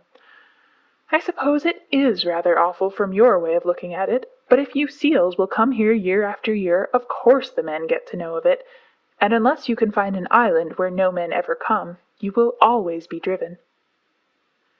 "Isn't there any such island?" began Kotick. "I've followed the poltoos, the halibut, for 20 years, and I can't say I've found it yet. But look here, you seem to have a fondness for talking to your betters. Supposing you go to Walrus Islet and talk to Sea-Vitch. He may know something. Don't flounce off like that. It's a 6-mile swim, and if I were you, I should haul out and take a nap first, little one." Kotick thought that was good advice, so he swam round to his own beach, hauled out, and slept for half an hour, twitching all over as seals will.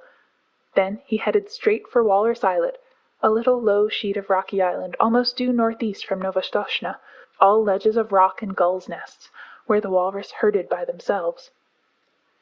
He landed close to old Sea-Vitch, the big, ugly, bloated, pimpled, fat-necked, long-tusked walrus of the North Pacific, who has no manners except when he is asleep, as he was then, with his hind flippers half in and half out of the surf. "Wake up!" barked Kotick, for the gulls were making a great noise. "Ha! Ho! Humph! What's that?" said Sea-Vitch, and he struck the next walrus a blow with his tusks, and waked him up, and the next struck the next, and so on, till they were all awake and staring in every direction but the right one. "Hi, it's me," said Kotick, bobbing in the surf and looking like a little white slug. "Well, may I be skinned," said Sea-Vitch, and they all looked at Kotick as you can fancy a club full of drowsy old gentlemen would look at a little boy. Kotick did not care to hear any more about skinning just then. He had seen enough of it, so he called out, "Isn't there any place for seals to go where men don't ever come?" "Go and find out," said Sea-Vitch, shutting his eyes. "Run away, we're busy here." Kotick made his dolphin jump in the air and shouted as loud as he could, "Clam eater! Clam eater!" He knew that Sea-Vitch never caught a fish in his life, but always rooted for clams and seaweeds, though he pretended to be a very terrible person. Naturally, the chickies and the goovarooskis and the apatkas, the burgomaster gulls and the kittiwakes and the puffins, who were always looking for a chance to be rude, took up the cry. And, so Limmershin told me, for nearly 5 minutes you could not have heard a gun fired on Walrus Islet. All the population was yelling and screaming, "Clam eater! Stareek! Old man!" while Sea-Vitch rolled from side to side, grunting and coughing. "Now will you tell?" said Kotick, all out of breath. "Go and ask Sea Cow," said Sea-Vitch. "If he is living still, he'll be able to tell you." "How shall I know Sea Cow when I meet him?" said Kotick, sheering off. "He's the only thing in the sea uglier than Sea-Vitch," screamed Burgomaster Gill, wheeling under Sea-Vitch's nose. "Uglier, and with worse manners. Stareek!" Kotick swam back to Novastoshnah, leaving the gulls to scream. There he found that no one sympathized with him in his little attempt to discover a quiet place for the seals. They told him that men had always driven the holluschickie. It was part of the day's work, and that if he did not like to see ugly things he should not have gone to the killing grounds. but none of the other seals had seen the killing, and that made the difference between him and his friends. Besides, Kotick was a white seal.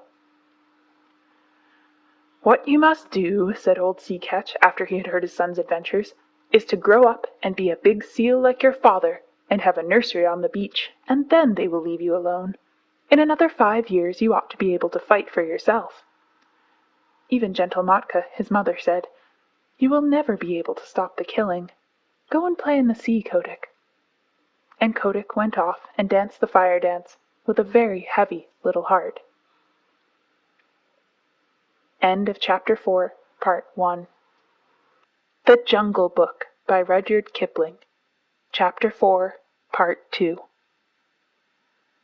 That autumn he left the beach as soon as he could, and set off alone because of a notion in his bullet head. He was going to find Sea Cow, if there was such a person in the sea, and he was going to find a quiet island with a good firm beach for seals to live on, where men could not get at them. So he explored and explored by himself from the North to the South Pacific, swimming as much as 300 miles in a day and a night. He met with more adventures than can be told, and narrowly escaped being caught by the basking shark, and the spotted shark, and the hammerhead, and he met all the untrustworthy ruffians that loaf up and down the seas, and the heavy, polite fish, and the scarlet-spotted scallops that are moored in one place for hundreds of years, and grow very proud of it. But he never met Sea Cow, and he never found an island that he could fancy. If the beach was good and hard, with a slope behind it for seals to play on, there was always the smoke of a whaler on the horizon, boiling down blubber, and Kotick knew what that meant. Or else he could see that seals had once visited the island and had been killed off, and Kotick knew that where men had come once, they would come again. He picked up with an old stumpy-tailed albatross, who told him that Kerguelen Island was the very place for peace and quiet, and when Kotick went down there, he was all but smashed to pieces against some wicked black cliffs in a heavy sleet storm with lightning and thunder. Yet, as he pulled out against the gale, he could see even there had once been a seal nursery, and it was so in all the other islands that he visited. Limmershin gave a long list of them, for he said that Kotick spent 5 seasons exploring, with a 4 months' rest each year at Novastoshnah, when the holluschickie used to make fun of him in his imaginary islands. He went to the Galapagos, a horrid dry place on the equator, where he was nearly baked to death. He went to the Georgia Islands, the Orkneys, Emerald Island, Little Nightingale Island, Gough Island, Bouvet Island, the Crozets, and even to a little speck of an island south of the Cape of Good Hope. But everywhere the people of the sea told him the same things. Seals had come to those islands once upon a time, but men had killed them all off. Even when he swam thousands of miles out of the Pacific and got to a place called Cape Corrientes, that was when he was coming back from Gough Island, he found a few hundred mangy seals on a rock, and they told him that men came there too. That nearly broke his heart, and he headed round the Horn back to his own beaches, and on his way north he hauled out on an island full of green trees, where he found an old seal who was dying, and Kotick caught fish for him and told him all his failures. "Now," said Kotick, "I am going back to Novastoshnah, and if I am driven to the killing pens with the holluschickie, I shall not care." The old seal said, "Try once more. I am the last of the lost rookery of Mas Afuera, and in the days when men killed us by the 100,000, there was a story on the beaches that some day a white seal would come out of the north and lead the seal people to a quiet place. I am old, and I shall never live to see that day, but others will. Try once more." And Kotick curled up his mustache, it was a beauty, and said, "I am the only white seal that has ever been born on the beaches, and I am the only seal, black or white, who has ever thought of looking for new islands." This cheered him immensely, and when he came back to Novastoshnah that summer, Matka, his mother, begged him to marry and settle down, for he was no longer a holluschickie, but a full-grown sea-catch, with a curly white mane on his shoulders, as heavy, as big, and as fierce as his father. "Give me another season," he said. "Remember, mother, it is always the 7th wave that goes farthest up the beach." Curiously enough, There was another seal who thought that she would put off marrying till the next year, and Kotick danced the fire dance with her all down Lukannon Beach, the night before he set off on his last exploration. This time he went westwards, because he had fallen on the trail of a great shoal of halibut, and he needed at least 100 pounds of fish a day to keep him in good condition. He chased them till he was tired, and then he curled himself up and went to sleep on the hollows of a groundswell that sets into Copper Island. He knew the coast perfectly well, so about midnight, when he felt himself gently bumped on a weed bed, he said, "Tide's running strong tonight," and turning over under water, opened his eyes slowly and stretched. Then he jumped like a cat, for he saw huge things nosing about in the shoal water and browsing on the heavy fringes of the weeds. "By the great combers of Magellan," he said, beneath his mustache, "who in the deep sea are these people?" They were like no walrus, sea lion, seal, bear, whale, shark, fish, squid, or scallop that Kotick had ever seen before. They were between 20 and 30 feet long, and they had no hind flippers, but a shovel-like tail that looked as if it had been whittled out of wet leather. Their heads were the most foolish-looking things you ever saw, and they balanced on the ends of their tails in deep water when they weren't grazing, bowing solemnly to each other and waving their front flippers as a fat man waves his arm. "Ahem," said Kotick. "Good sport, gentlemen?" The big things answered by bowing and waving their flippers like the frog footman. When they began feeding again, Kotick saw that their upper lip was split into 2 pieces that they could twitch apart about a foot and bring together again with a whole bushel of seaweed between the splits. They tucked the stuff into their mouths and chumped solemnly. "Messy style of feeding, that," said Kotick. They bowed again, and Kotick began to lose his temper. "Very good," he said. "If you do happen to have an extra joint in your front flipper, you needn't show off so. I see you bow gracefully, but I should like to know your names." The split lips moved and twitched, and the glassy green eyes stared, but they did not speak. "Well," said Kotick, "you're the only people I've ever met uglier than Sea-Vitch, and with worse manners." Then he remembered in a flash what the burgomaster gull had screamed to him when he was a little yearling at Walrus Islet, and he tumbled backwards in the water, for he knew that he had found Sea Cow at last. The sea cows went on schlooping and grazing and chumping in the weed, and Kotick asked them questions in every language he had picked up in his travels, and the sea people talk nearly as many languages as human beings. But the sea cows did not answer, because Sea Cow cannot talk. He has only 6 bones in his neck where he ought to have 7, and they say under the sea that prevents him from speaking even to his companions. But, as you know, he has an extra joint in his foreflipper, and by waving it up and down and about, he makes what answers to a sort of clumsy telegraphic code. By daylight Kotick's mane was standing up on end, and his temper was gone where the dead crabs go. Then the sea cows began to travel northwards, very slowly, stopping to hold absurd bowing councils from time to time, and Kotick followed them, saying to himself, "People who are such idiots as these are would have been killed long ago if they hadn't found out some safe island. And what is good enough for the sea cow is good enough for the sea catch. All the same, I'd wish they'd hurry."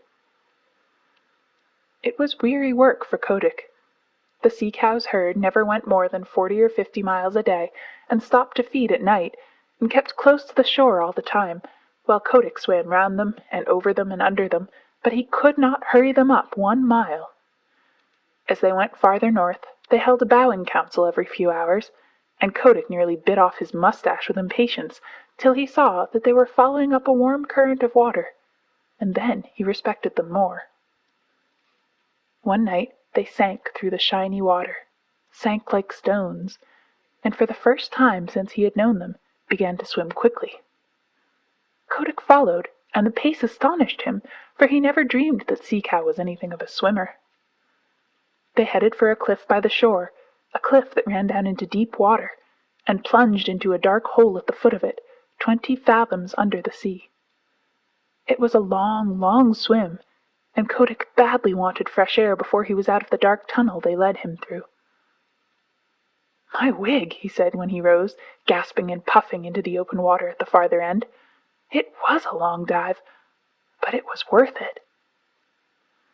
The sea cows had separated and were browsing lazily along the edges of the finest beaches that Kotick had ever seen.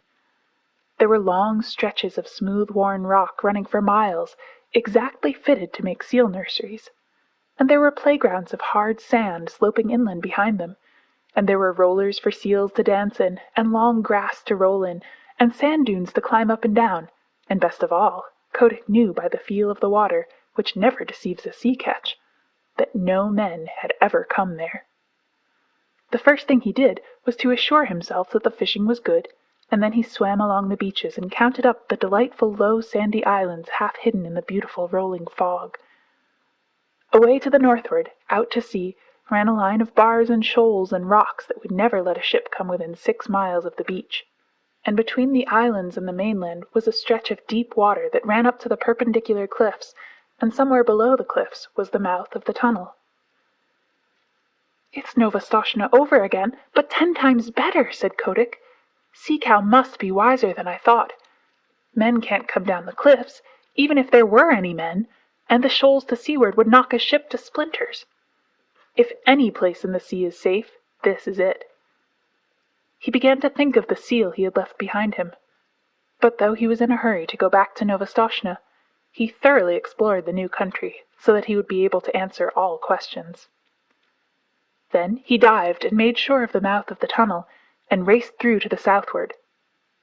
No one but a sea cow or a seal would have dreamed of there being such a place, and when he looked back at the cliffs, even Kotick could hardly believe that he had been there. He was 10 days going home, though he was not swimming slowly, and when he hauled out just above Sea Lion's Neck, the first person he met was the seal who had been waiting for him, and she saw by the look in his eyes that he had found his island at last. But the holluschickie and Sea Catch, his father, and all the other seals laughed at him when he told them what he had discovered, and a young seal about his own age said, "This is all very well, Kotick, but you can't come from no one knows where and order us off like this. Remember, we've been fighting for our nurseries, and that's a thing you never did. You preferred prowling about in the sea." The other seals laughed at this, and the young seal began twisting his head from side to side. He had just married that year, and was making a great fuss about it. "I've no nursery to fight for," said Kotick. "I only want to show you all a place where you will be safe. What's the use of fighting?" "Oh, if you're trying to back out, of course I've no more to say," said the young seal, with an ugly chuckle. "Will you come with me if I win?" said Kotick, and a green light came into his eye, for he was very angry at having to fight at all. "Very good," said the young seal, carelessly. "If you win, I'll come." He had no time to change his mind, for Kotick's head was out and his teeth sank in the blubber of the young seal's neck. Then he threw himself back on his haunches and hauled his enemy down the beach, shook him and knocked him over. Then Kotick roared to the seals, "I've done my best for you these 5 seasons past. I've found you the island where you'll be safe, but unless your heads are dragged off your silly necks, you won't believe. I'm going to teach you now. Look out for yourselves." Limmershin told me that never in his life, and Limmershin sees 10,000 big seals fighting every year, never in his life did he see anything like Kotick's charge into the nurseries.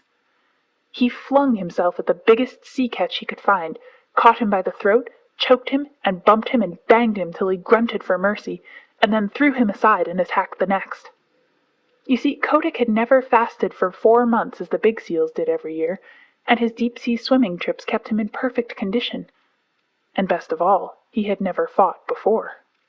His curly white mane stood up with rage, and his eyes flamed, and his big dog teeth glistened, and he was splendid to look at. Old Sea Catch, his father, saw him tearing past, hauling the grizzled old seals about as though they had been halibut, and upsetting the young bachelors in all directions, and Sea Catch gave a roar and shouted, "He may be a fool, but he is the best fighter on the beaches. Don't tackle your father, my son, he's with you."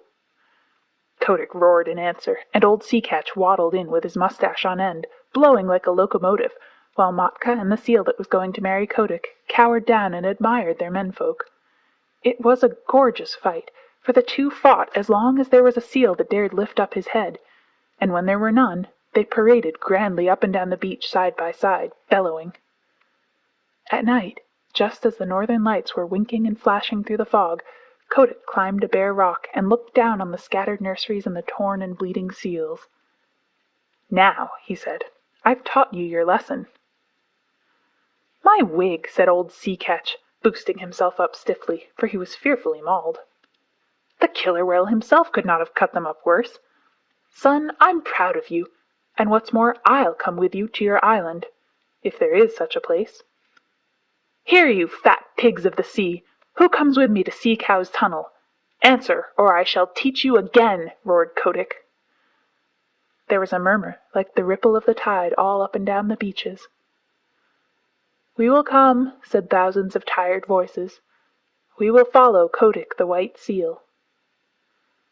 Then Kotick dropped his head between his shoulders and shut his eyes proudly. He was not a white seal any more, but red from head to tail. All the same, he would have scorned to look at or touch one of his wounds. A week later, he and his army, nearly 10,000 Holluschickie and old seals, went away north to Sea Cow's tunnel, Kotick leading them, and the seals that stayed at Novastoshnah called them idiots.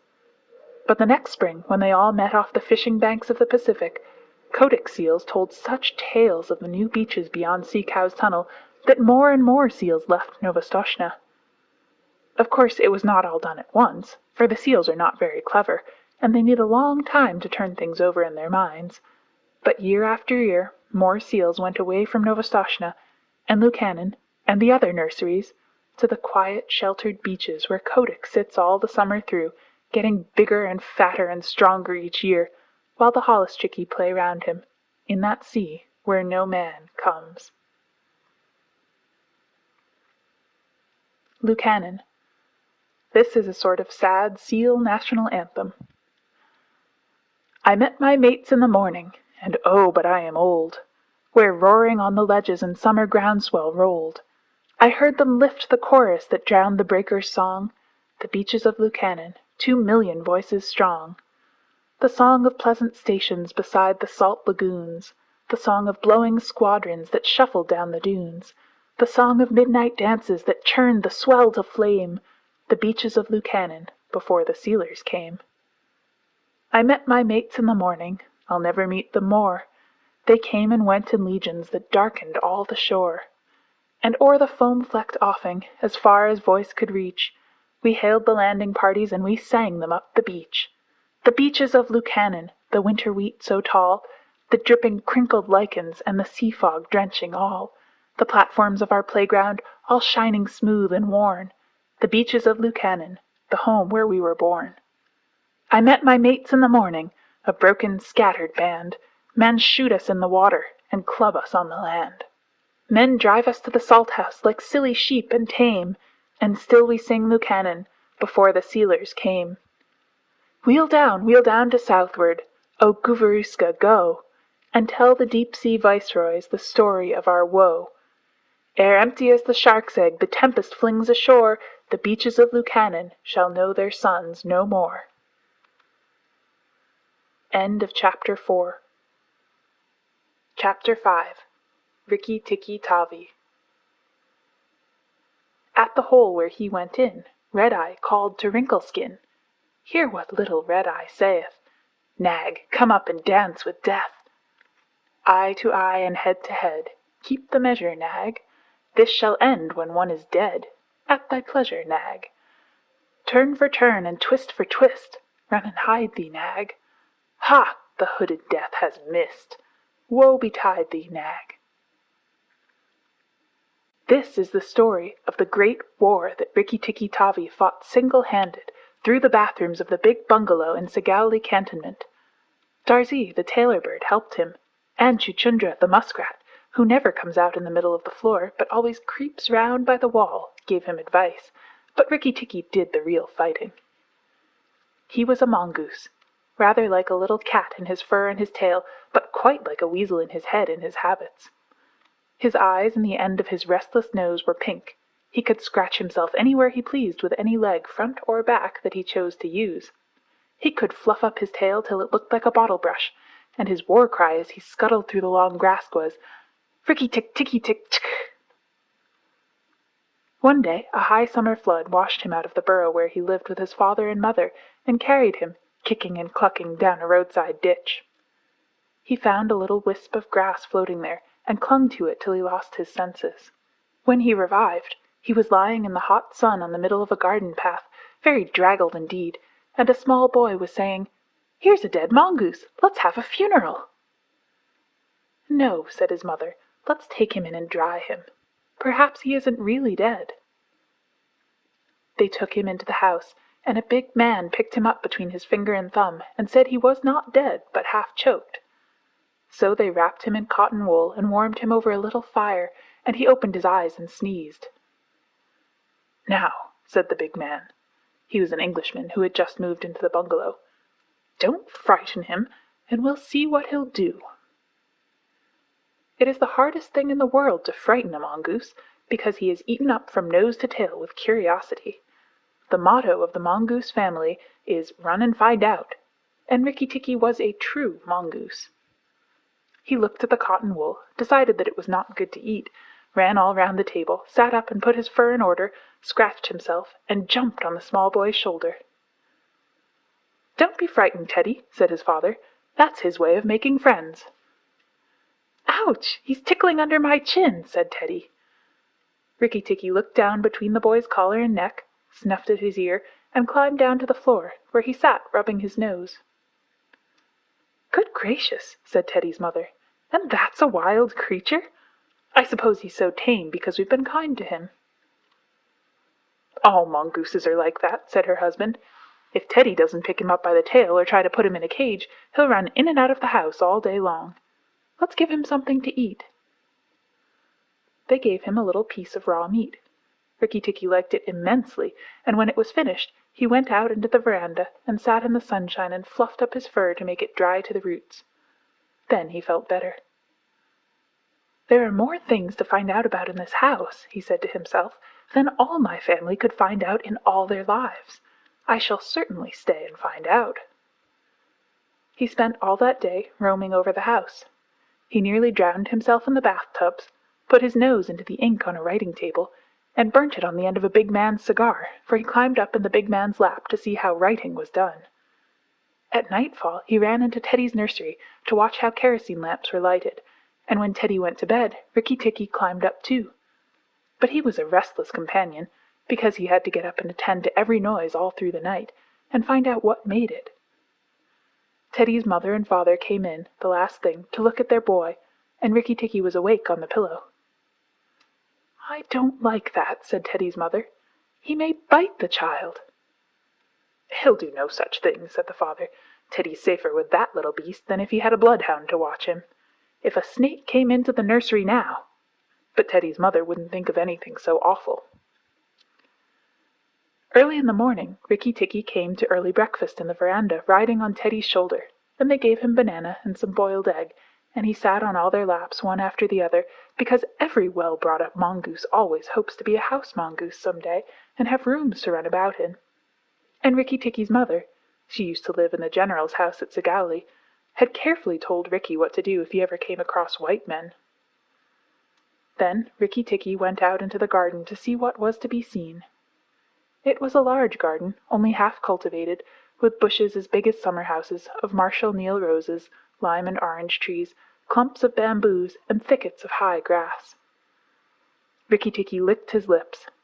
"This is a splendid hunting ground," he said, and his tail grew bottle-brushy at the thought of it, and he scuttled up and down the garden, snuffling here and there till he heard very sorrowful voices in a thorn bush. It was Darzee the tailor bird and his wife.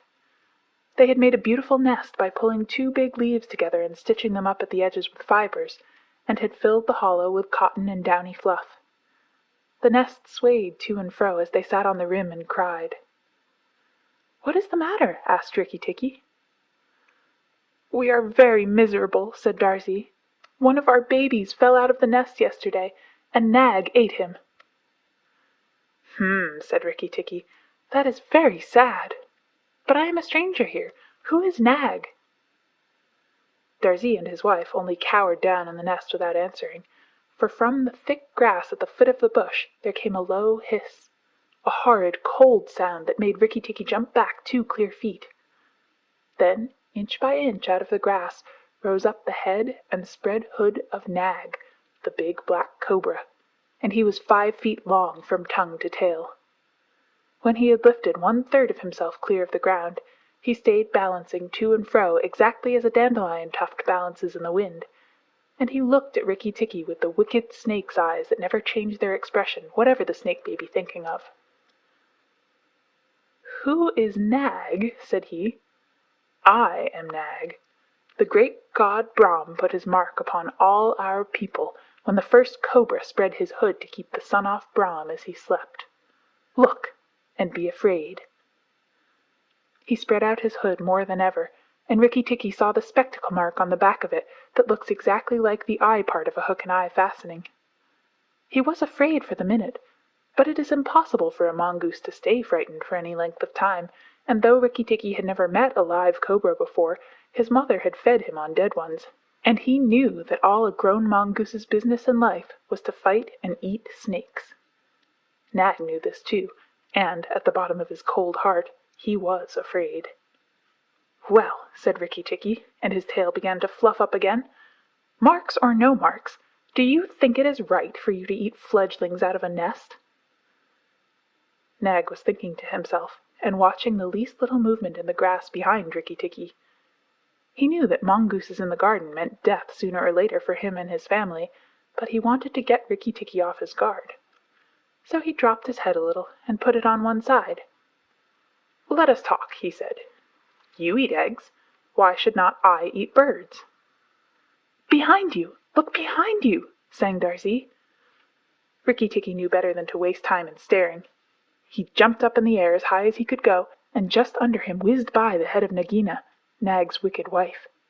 She had crept up behind him as he was talking, to make an end of him, and he heard her savage hiss as the stroke missed. He came down almost across her back, and if he had been an old mongoose he would have known that then was the time to break her back with one bite, but he was afraid of the terrible lashing return stroke of the cobra. He bit, indeed, but did not bite long enough, and he jumped clear of the whisking tail, leaving Nagina torn and angry. "Wicked, wicked Darzee!" said Nag, lashing up as high as he could reach toward the nest in the thorn bush, but Darzee had built it out of reach of snakes, and it only swayed to and fro. Rikki Tikki felt his eyes growing red and hot. When a mongoose's eyes grow red he is angry, and he sat back on his tail and hind legs like a little kangaroo and looked all round him and chattered with rage.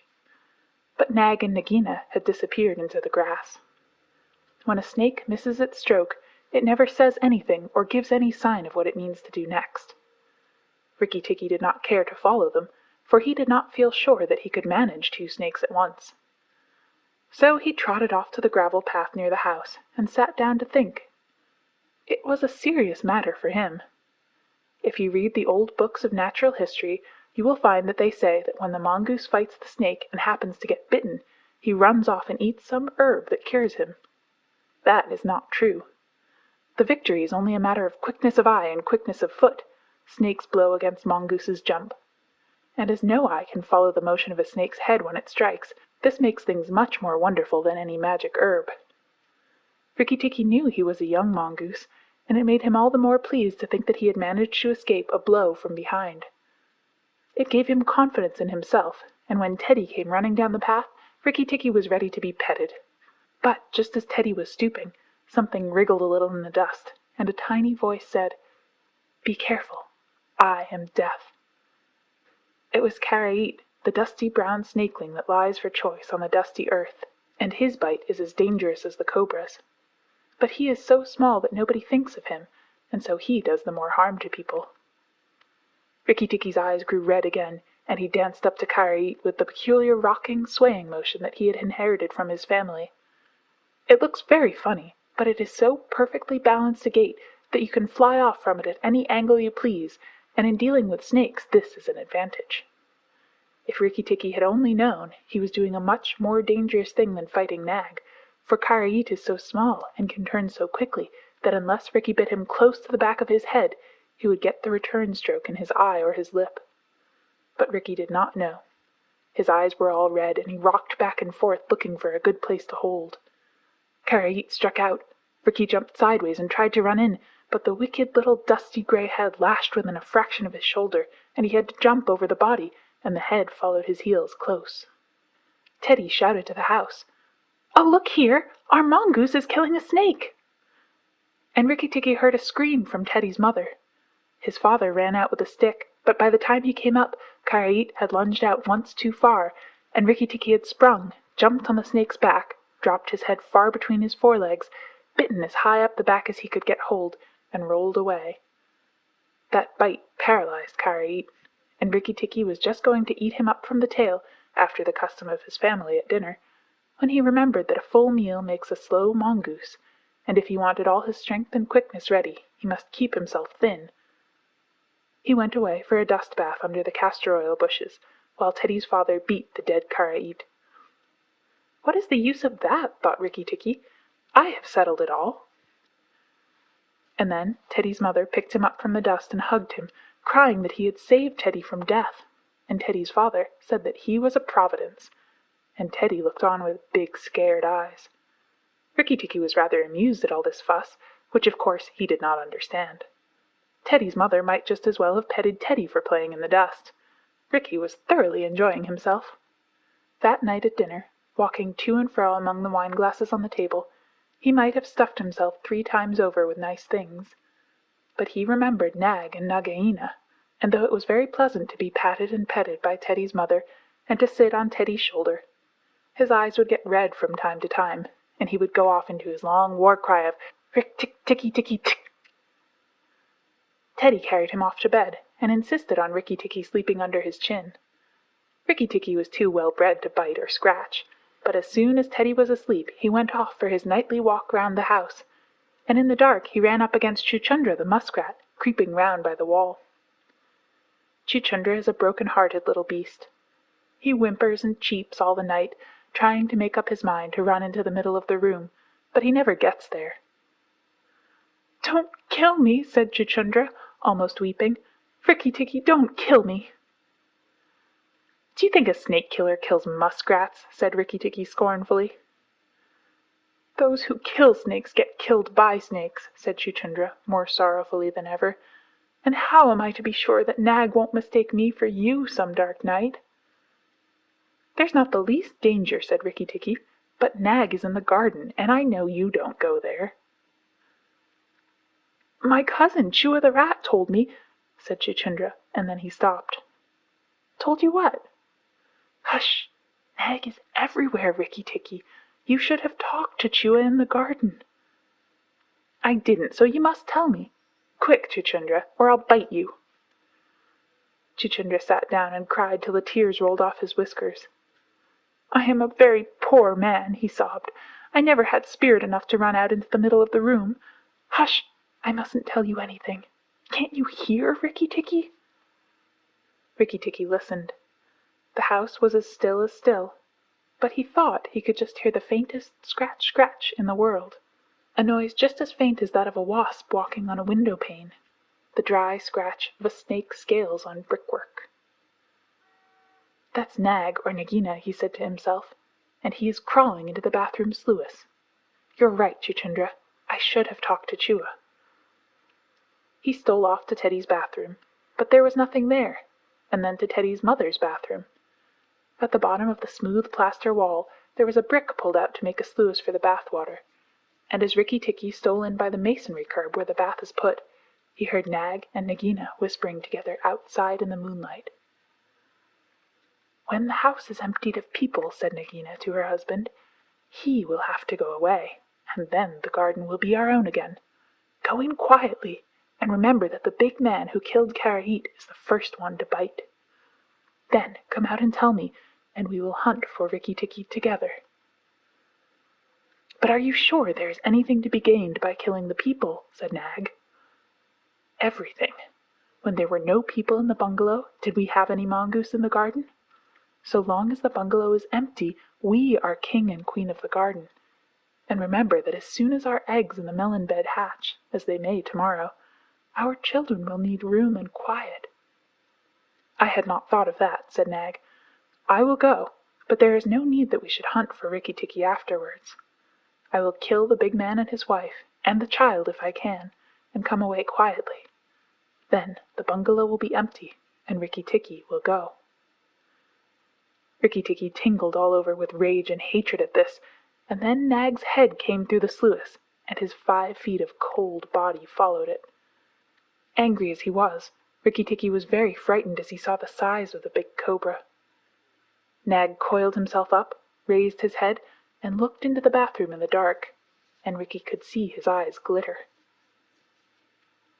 "Now, if I kill him here, Nagina will know, and if I fight him on the open floor, the odds are in his favor. What am I to do?" said Rikki Tikki Tavi. Nag waved to and fro, and then Rikki Tikki heard him drinking from the biggest water jar that was used to fill the bath. "That is good," said the snake. "Now, when Karait was killed, the big man had a stick. He may have that stick still, but when he comes in to bathe in the morning, he will not have a stick. I shall wait here till he comes. Nagina, do you hear me? I shall wait here in the cool till daytime." There was no answer from outside, so Rikki Tikki knew Nagina had gone away. Nag coiled himself down, coil by coil, round the bulge at the bottom of the water jar, and Rikki Tikki stayed still as death. After an hour he began to move, muscle by muscle, towards the jar. Nag was asleep, and Rikki Tikki looked at his big back, wondering which would be the best place for a good hold. "If I don't break his back at the first jump," said Rikki, "he can still fight, and if he fights... Oh, Rikki!" He looked at the thickness of the neck below the hood, but that was too much for him, and a bite near the tail would only make Nag savage. "It must be the head," he said at last, "the head above the hood, and when I am once there I must not let go." Then he jumped. The head was lying a little clear of the water jar under the curve of it, and, as his teeth met, Rikki braced his back against the bulge of the red earthenware to hold down the head. This gave him just 1 second's purchase, and he made the most of it. Then he was battered to and fro, as a rat is shaken by a dog, to and fro on the floor, up and down and round in great circles, but his eyes were red, and he held on as the body cart-whipped over the floor, upsetting the tin dipper and the soap dish and the flesh brush, and banged against the tin side of the bath. As he held, he closed his jaws tighter and tighter, for he made sure he would be banged to death, and, for the honor of his family, he preferred to be found with his teeth locked. He was dizzy, aching, and felt shaken to pieces when something went off like a thunderclap just behind him. A hot wind knocked him senseless, and red fire singed his fur. The big man had been wakened by the noise, and had fired both barrels of a shotgun into Nag just behind the hood. Rikki Tikki held on with his eyes shut, for now he was quite sure he was dead, but the head did not move, and the big man picked him up and said, "It's the mongoose again, Alice. The little chap has saved our lives now." Then Teddy's mother came in with a very white face, and saw what was left of Nag, and Rikki Tikki dragged himself to Teddy's bedroom, and spent half the rest of the night shaking himself tenderly to find out whether he really was broken into 40 pieces as he fancied. When morning came he was very stiff, but well pleased with his doings. "Now I have Nagina to settle with, and she will be worse than 5 Nags, and there's no knowing when those eggs she spoke of will hatch.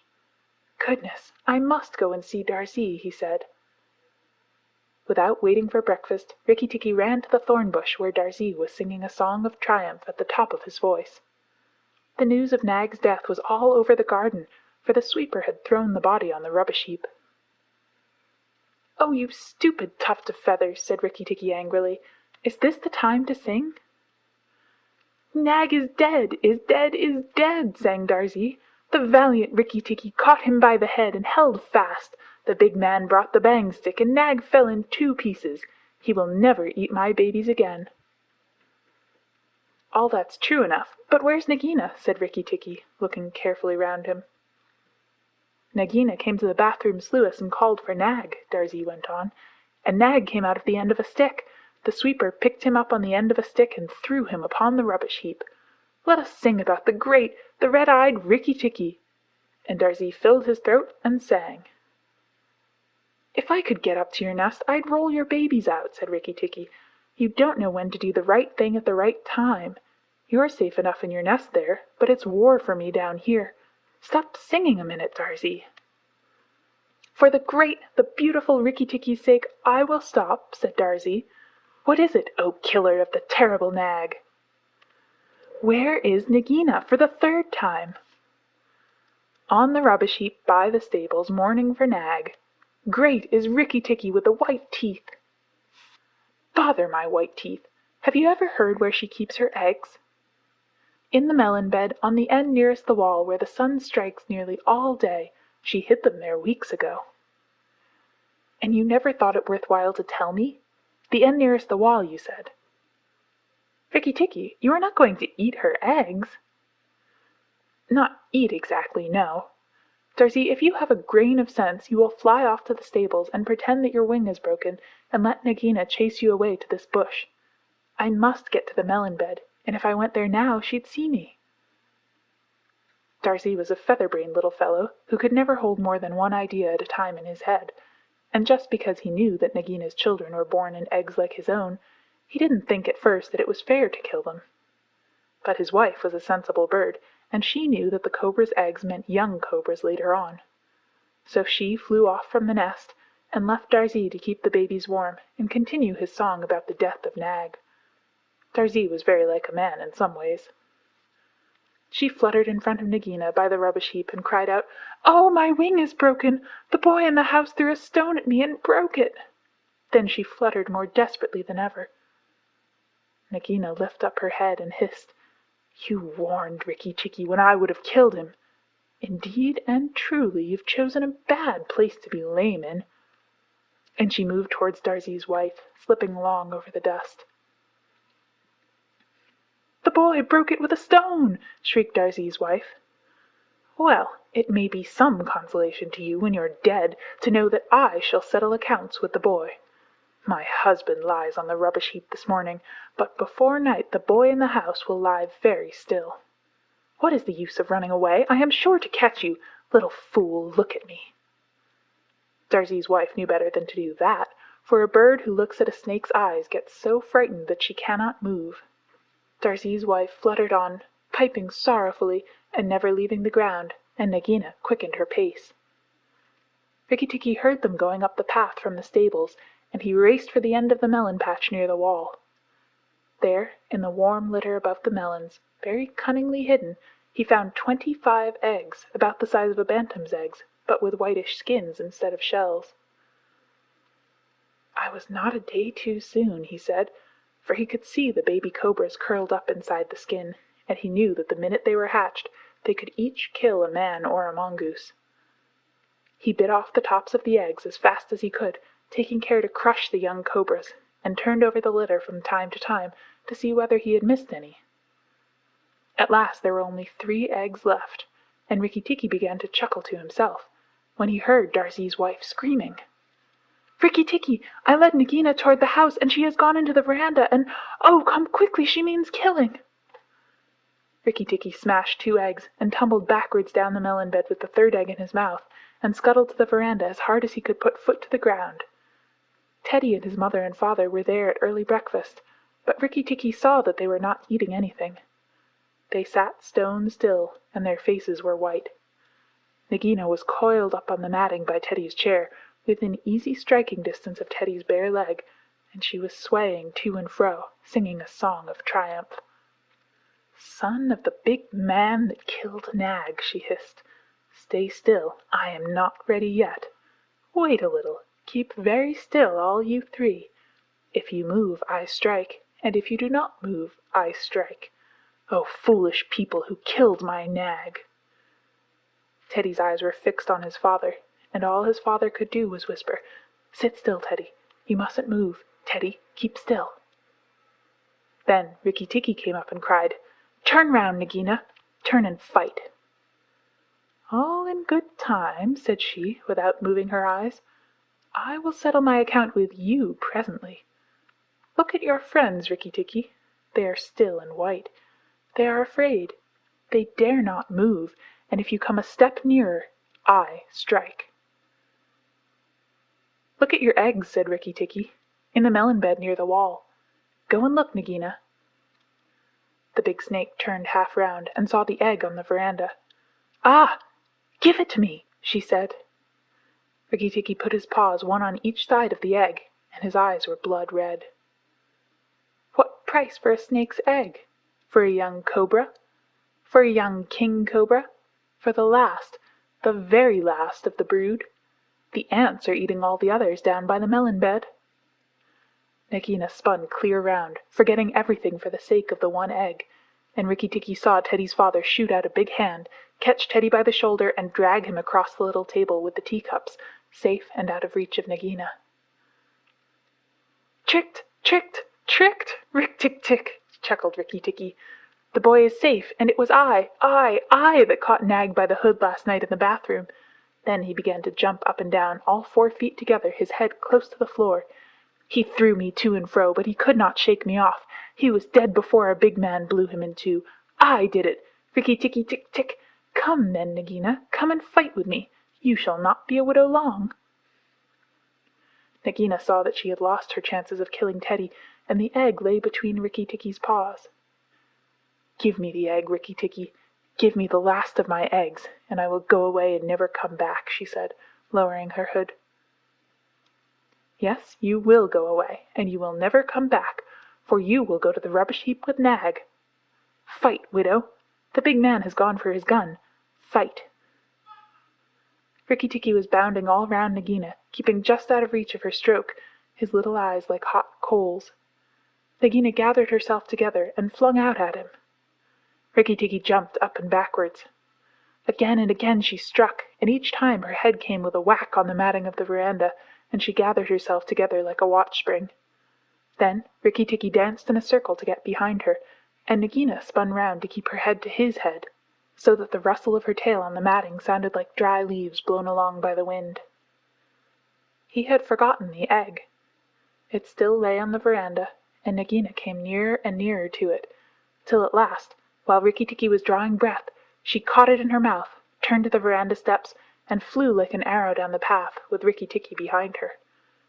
When the cobra runs for her life, she goes like a whiplash flicked across a horse's neck. Rikki Tikki knew that he must catch her, or all the trouble would begin again. She headed straight for the long grass by the thorn bush, and as he was running, Rikki Tikki heard Darzee still singing his foolish little song of triumph. But Darzee's wife was wiser. She flew off her nest as Nagina came along, and flapped her wings about Nagina's head. If Darzee had helped, they might have turned her, but Nagina only lowered her hood and went on. Still, the instant's delay brought Rikki Tikki up to her, and as she plunged into the rat-hole where she and Nag used to live, his little white teeth were clinched on her tail, and he went down with her, and very few mongooses, however wise and old they may be, care to follow a cobra into its hole. It was dark in the hole, and Rikki Tikki never knew when it might open out and give Nagina room to turn and strike at him. He held on savagely, and stuck out his feet to act as brakes on the dark slope of the hot, moist earth. Then the grass by the mouth of the hole stopped waving, and Darzee said, "It is all over with Rikki Tikki. We must sing his death song. Valiant Rikki Tikki is dead, for Nagina will surely kill him underground." So he sang a very mournful song that he made up on the spur of the minute, and just as he got to the most touching part, the grass quivered again, and Rikki Tikki, covered with dirt, dragged himself out of the hole, leg by leg, licking his whiskers. Darzee stopped with a little shout. Rikki Tikki shook some of the dust out of his fur and sneezed. "It is all over," he said. "The widow will never come out again." And the red ants that live between the grass stems heard him, and began to troop down one after another to see if he had spoken the truth. Rikki Tikki curled himself up in the grass, and slept where he was, slept and slept till it was late in the afternoon, for he had done a hard day's work. "Now," he said when he awoke, "I will go back to the house. Tell the coppersmith, Darzee, and he will tell the garden, that Nagina is dead." The coppersmith is a bird who makes a noise exactly like the beating of a little hammer on a copper pot, and the reason he is always making it is because he is the town crier to every Indian garden, and tells all the news to everybody who cares to listen.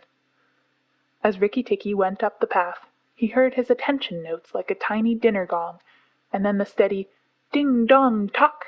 Nag is dead, dong. Nagina is dead, ding dong tock. That set all the birds in the garden singing, and the frogs croaking, for Nag and Nagina used to eat frogs as well as little birds. When Rikki got to the house, Teddy and Teddy's mother, she looked very white still, for she had been fainting, and Teddy's father came out and almost cried over him. And that night he ate all that was given him till he could eat no more, and went to bed on Teddy's shoulder, where Teddy's mother saw him when she came to look late at night. "He saved our lives and Teddy's life," she said to her husband.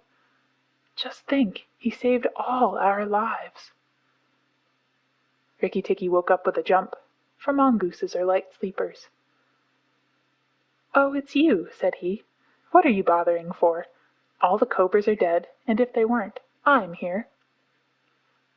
Rikki Tikki had a right to be proud of himself, but he did not grow too proud, and he kept that garden as a mongoose should keep it, with tooth and jump and spring and bite, till never a cobra dared show its head inside the walls. Darzee's Chant, sung in honor of Rikki Tikki Tavi. Singer and tailor am I, doubled the joys that I know, proud of my lilt to the sky, proud of the house that I sew. Over and under, so weave I my music, so weave I the house that I sew. Sing to your fledglings again, Mother, oh lift up your head. Evil that plagued us is slain, Death in the garden lies dead. Terror that hid in the roses is impotent, flung on the dunghill and dead. Who has delivered us? Who? Tell me his nest and his name. Rikki the valiant, the true, Tikki with eyeballs of flame. Rikki Tikki Tikki, the ivory-fanged, the hunter with the eyeballs of flame. Give him the thanks of the birds, bowing with tail feathers spread. Praise him with nightingale words. Nay, I will praise him instead.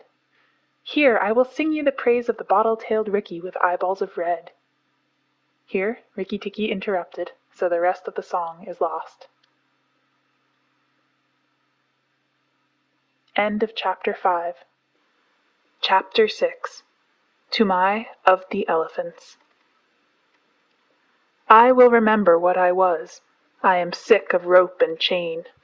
I will remember my old strength and all my forest affairs. I will not sell my back to man for a bundle of sugar cane. I will go out to my own kind, and the woodfolk in their lairs. I will go out until the day, until the morning break, out to the wind's untainted kiss, the water's clean caress. I will forget my ankle ring and snap my picket stake. I will revisit my lost loves and playmates masterless. Kala Nag, which means black snake, had served the Indian government in every way that an elephant could serve it for 47 years, and as he was fully 20 years old when he was caught, that makes him nearly 70, a ripe age for an elephant. He remembered pushing, with a big leather pad on his forehead, at a gun stuck deep in mud. And that was before the Afghan War of 1842, and he had not then come to his full strength. His mother, Radha Pyari, Radha the Darling, who had been caught in the same drive with Kala Nag, told him, before his little milk tusks had dropped out, that elephants who were afraid always got hurt. And Kala Nag knew that that advice was good, for the first time that he saw a shell burst, he backed, screaming, into a stand of piled rifles, and the bayonets pricked him in all his softest places. So before he was 25, he gave up being afraid, and so he was the best loved and the best looked after elephant in the service of the government of India. He had carried tents, 1,200 pounds weight of tents, on the march in Upper India. He had been hoisted into a ship at the end of a steam crane, and taken for days across the water, and made to carry a mortar on his back in a strange and rocky country very far from India, and had seen the Emperor Theodore lying dead in Magdala, and had come back again in the steamer entitled, so the soldiers said, to the Abyssinian War Medal. He had seen his fellow elephants die of cold and epilepsy, and starvation and sunstroke up at a place called Ali Masjid, 10 years later, and afterwards he had been sent down thousands of miles south to haul and pile big balks of teak in the timber yards at Moulmein. There he had half killed an insubordinate young elephant who was shirking his fair share of work. After that he was taken off timber hauling and employed with a few score other elephants who were trained to the business in helping to catch wild elephants among the Garo hills. Elephants are very strictly preserved by the Indian government. There is one whole department which does nothing else but hunt them, and catch them, and break them in, and send them up and down the country as they are needed for work. Kala Nag stood 10 fair feet at the shoulders, and his tusks had been cut off short at 5 feet, and bound round the ends to prevent them splitting with bands of copper. But he could do more with those stumps than any untrained elephant could do with the real sharpened ones.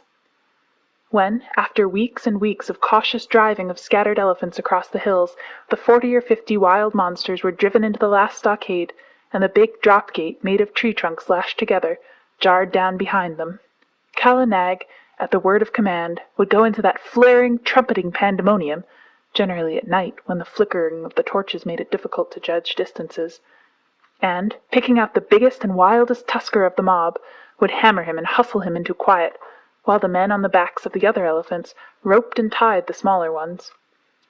There was nothing in the way of fighting that Kala Nag, the old wise black snake, did not know, for he had stood up more than once in his time to the charge of the wounded tiger, and, curling up his soft trunk to be out of harm's way, had knocked the springing brute sideways in mid-air with a quick sickle cut of his head that he had invented all by himself, had knocked him over, and kneeled upon him with his huge knees till the life went out with a gasp and a howl, and there was only a fluffy striped thing on the ground for Kala Nag to pull by the tail. "Yes," said Big Toomai, his driver, the son of Black Toomai, who had taken him to Abyssinia, and grandson of Toomai of the Elephants, who had seen him caught. "There is nothing that the black snake fears except me. He has seen 3 generations of us feed him and groom him, and he will live to see 4. "He is afraid of me also," said Little Toomai, standing up to his full height of 4 feet, with only one rag upon him. He was 10 years old, the eldest son of Big Toomai, and according to custom he would take his father's place on Kala Nag's neck when he grew up, and would handle the heavy iron ankus, the elephant goad, that had been worn smooth by his father and his grandfather and his great-grandfather. He knew what he was talking of, for he had been born under Kala Nag's shadow, had played with the end of his trunk before he could walk, had taken him down to water as soon as he could walk, and Kala Nag would no more have dreamed of disobeying his shrill little orders than he would have dreamed of killing him on that day when Big Toomai carried the little brown baby under Kala Nag's tusks, and told him to salute his master that was to be. "Yes," said Little Toomai, "he is afraid of me." And he took long strides up to Kala Nag, called him a fat old pig, and made him lift up his feet one after the other. "Hwah!" said Little Toomai, "thou art a big elephant." And he wagged his fluffy head, quoting his father. "The government may pay for elephants, but they belong to us mahouts. When thou art old, Kala Nag, there will come some rich Rajah, and he will buy thee from the government, on account of thy size and thy manners, and then thou wilt have nothing to do but to carry gold earrings in thy ears, and a gold howdah on thy back, and a red cloth covered with gold on thy sides, and walk at the head of the processions of the king. Then I shall sit on thy neck, O Kala Nag, with a silver ankus, and men will run before us with golden sticks, crying, 'Room for the king's elephant!' That will be good, Kala Nag, but not so good as this hunting in the jungles." "Humph," said Big Toomai, "thou art a boy, and as wild as a buffalo calf. This running up and down among the hills is not the best government service. I am getting old, and I do not love wild elephants. Give me brick elephant lines, one to stall each elephant, and big stumps to tie them safely, and flat, broad roads to exercise upon, instead of this come-and-go camping. Aha, the Cawnpore barracks were good. There was a bazaar close by, and only 3 hours' work a day." Little Toomai remembered the Cawnpore elephant lines, and said nothing. He very much preferred the camp life, and hated those broad, flat roads, with the daily grubbing for grass in the forage reserve, and the long hours when there was nothing to do except watch Kala Nag fidgeting in his pickets. What Little Toomai liked was to scramble up bridle paths that only an elephant could take, the dip into the valley below, the glimpses of the wild elephants browsing miles away, the rush of the frightened pig and peacock under Kala Nag's feet, the blinding warm rains when all the hills and valleys smoked, the beautiful misty mornings when nobody knew where he would camp that night, the steady, cautious drive of the wild elephants, and the mad rush and blaze and hullabaloo of the last night's drive, when the elephants poured into the stockade like boulders in a landslide, found that they could not get out, and flung themselves at the heavy posts, only to be driven back by yells and flaring torches and volleys of blank cartridge. Even a little boy could be of use there, and Toomai was as useful as 3 boys. He would get his torch and wave it and yell with the best. But the really good time came when the driving out began, and the Keddah, that is, the stockade, looked like a picture of the end of the world, and men had to make signs to one another because they could not hear themselves speak. Then little Toomai would climb up to the top of one of the quivering stockade posts, his sun-bleached brown hair flying loose all over his shoulders, and he looking like a goblin in the torchlight. And as soon as there was a lull, you could hear his high-pitched yells of encouragement to Kala Nag, above the trumpeting and crashing and snapping of ropes and groans of the tethered elephants. Mail, Mail, Kala Nag! Go on, Black Snake!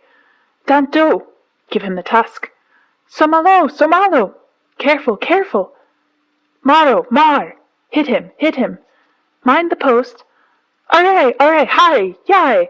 Kya-ah-ah! He would shout, and the big fight between Kala Nag and the wild elephant would sway to and fro across the Keddah, and the old elephant catchers would wipe the sweat out of their eyes and find time to nod to little Toomai wriggling with joy on the top of the posts. He did more than wriggle. One night he slid down from the post and slipped in between the elephants, and threw up the loose end of a rope which had dropped to a driver who was trying to get a purchase on the leg of a kicking young calf. Calves always give more trouble than full-grown animals.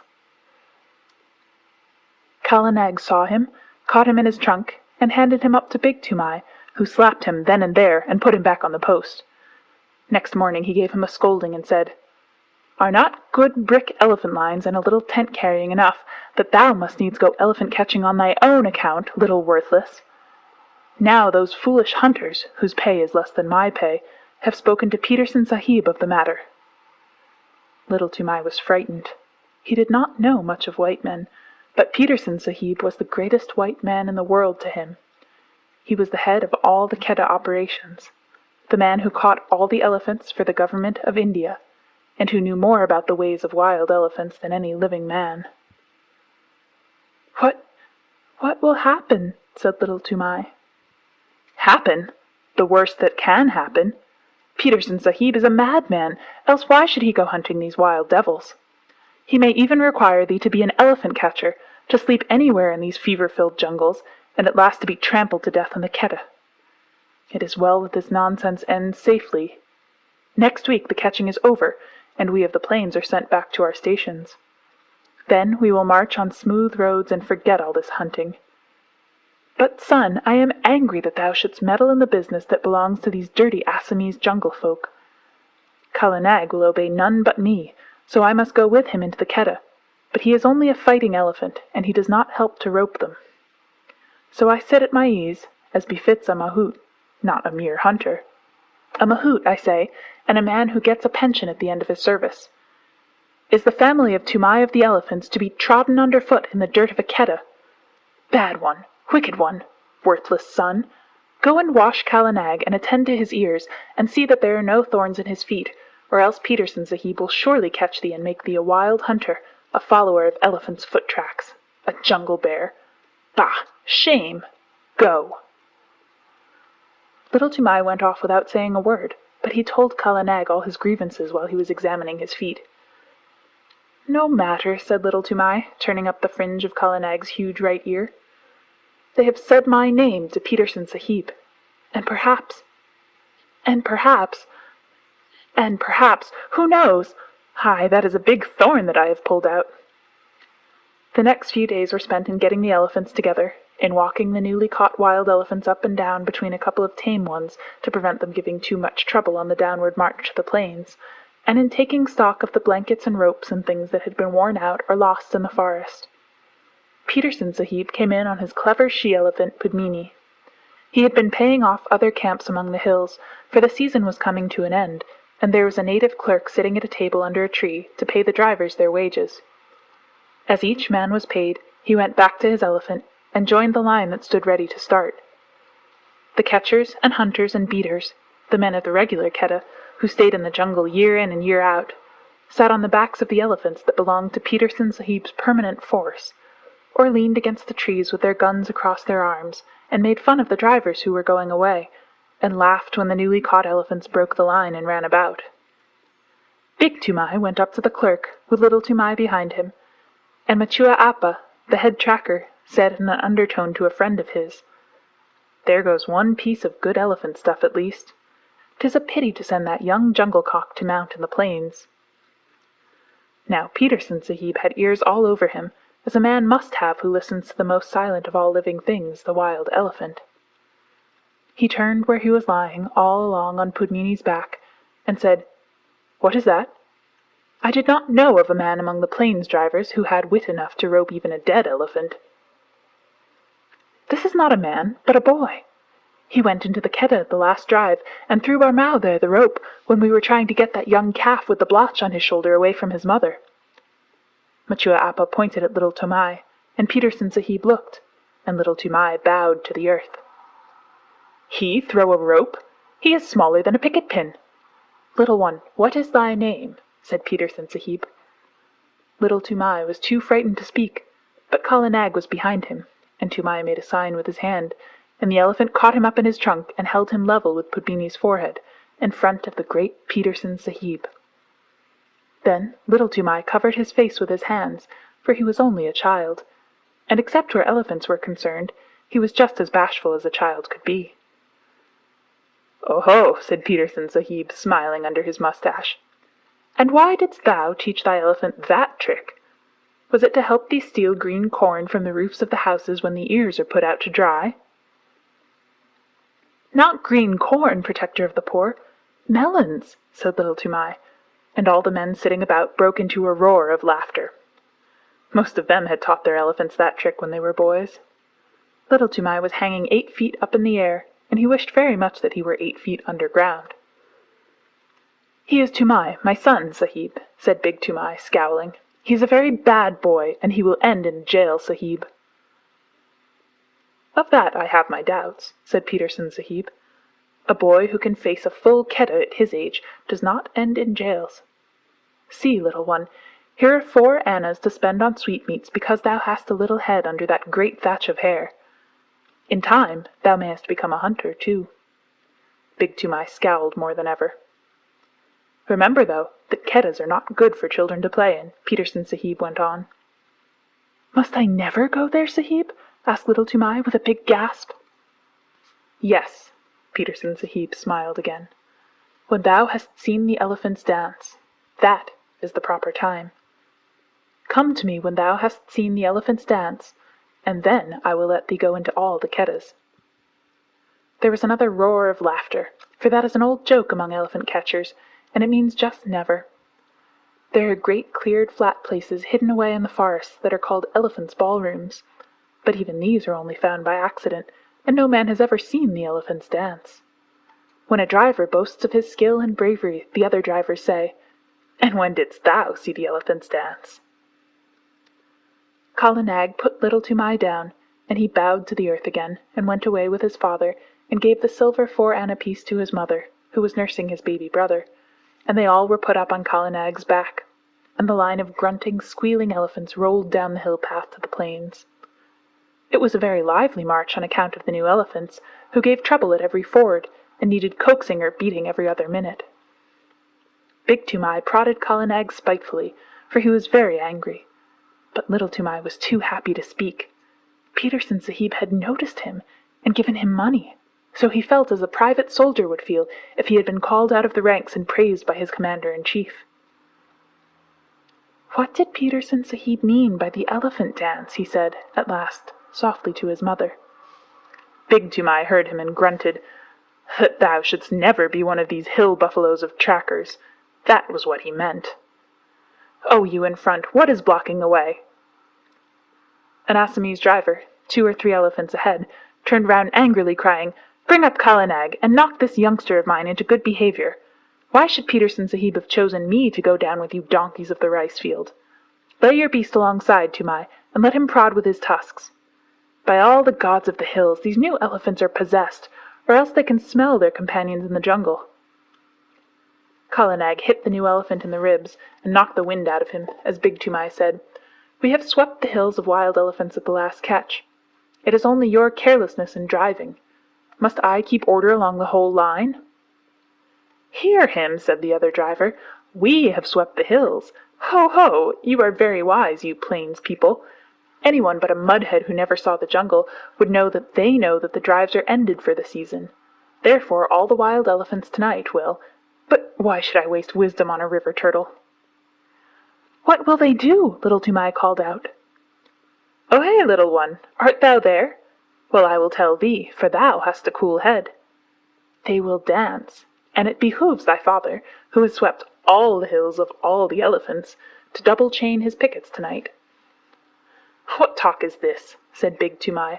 "For 40 years, father and son, we have tended elephants, and we have never heard such moonshine about dances."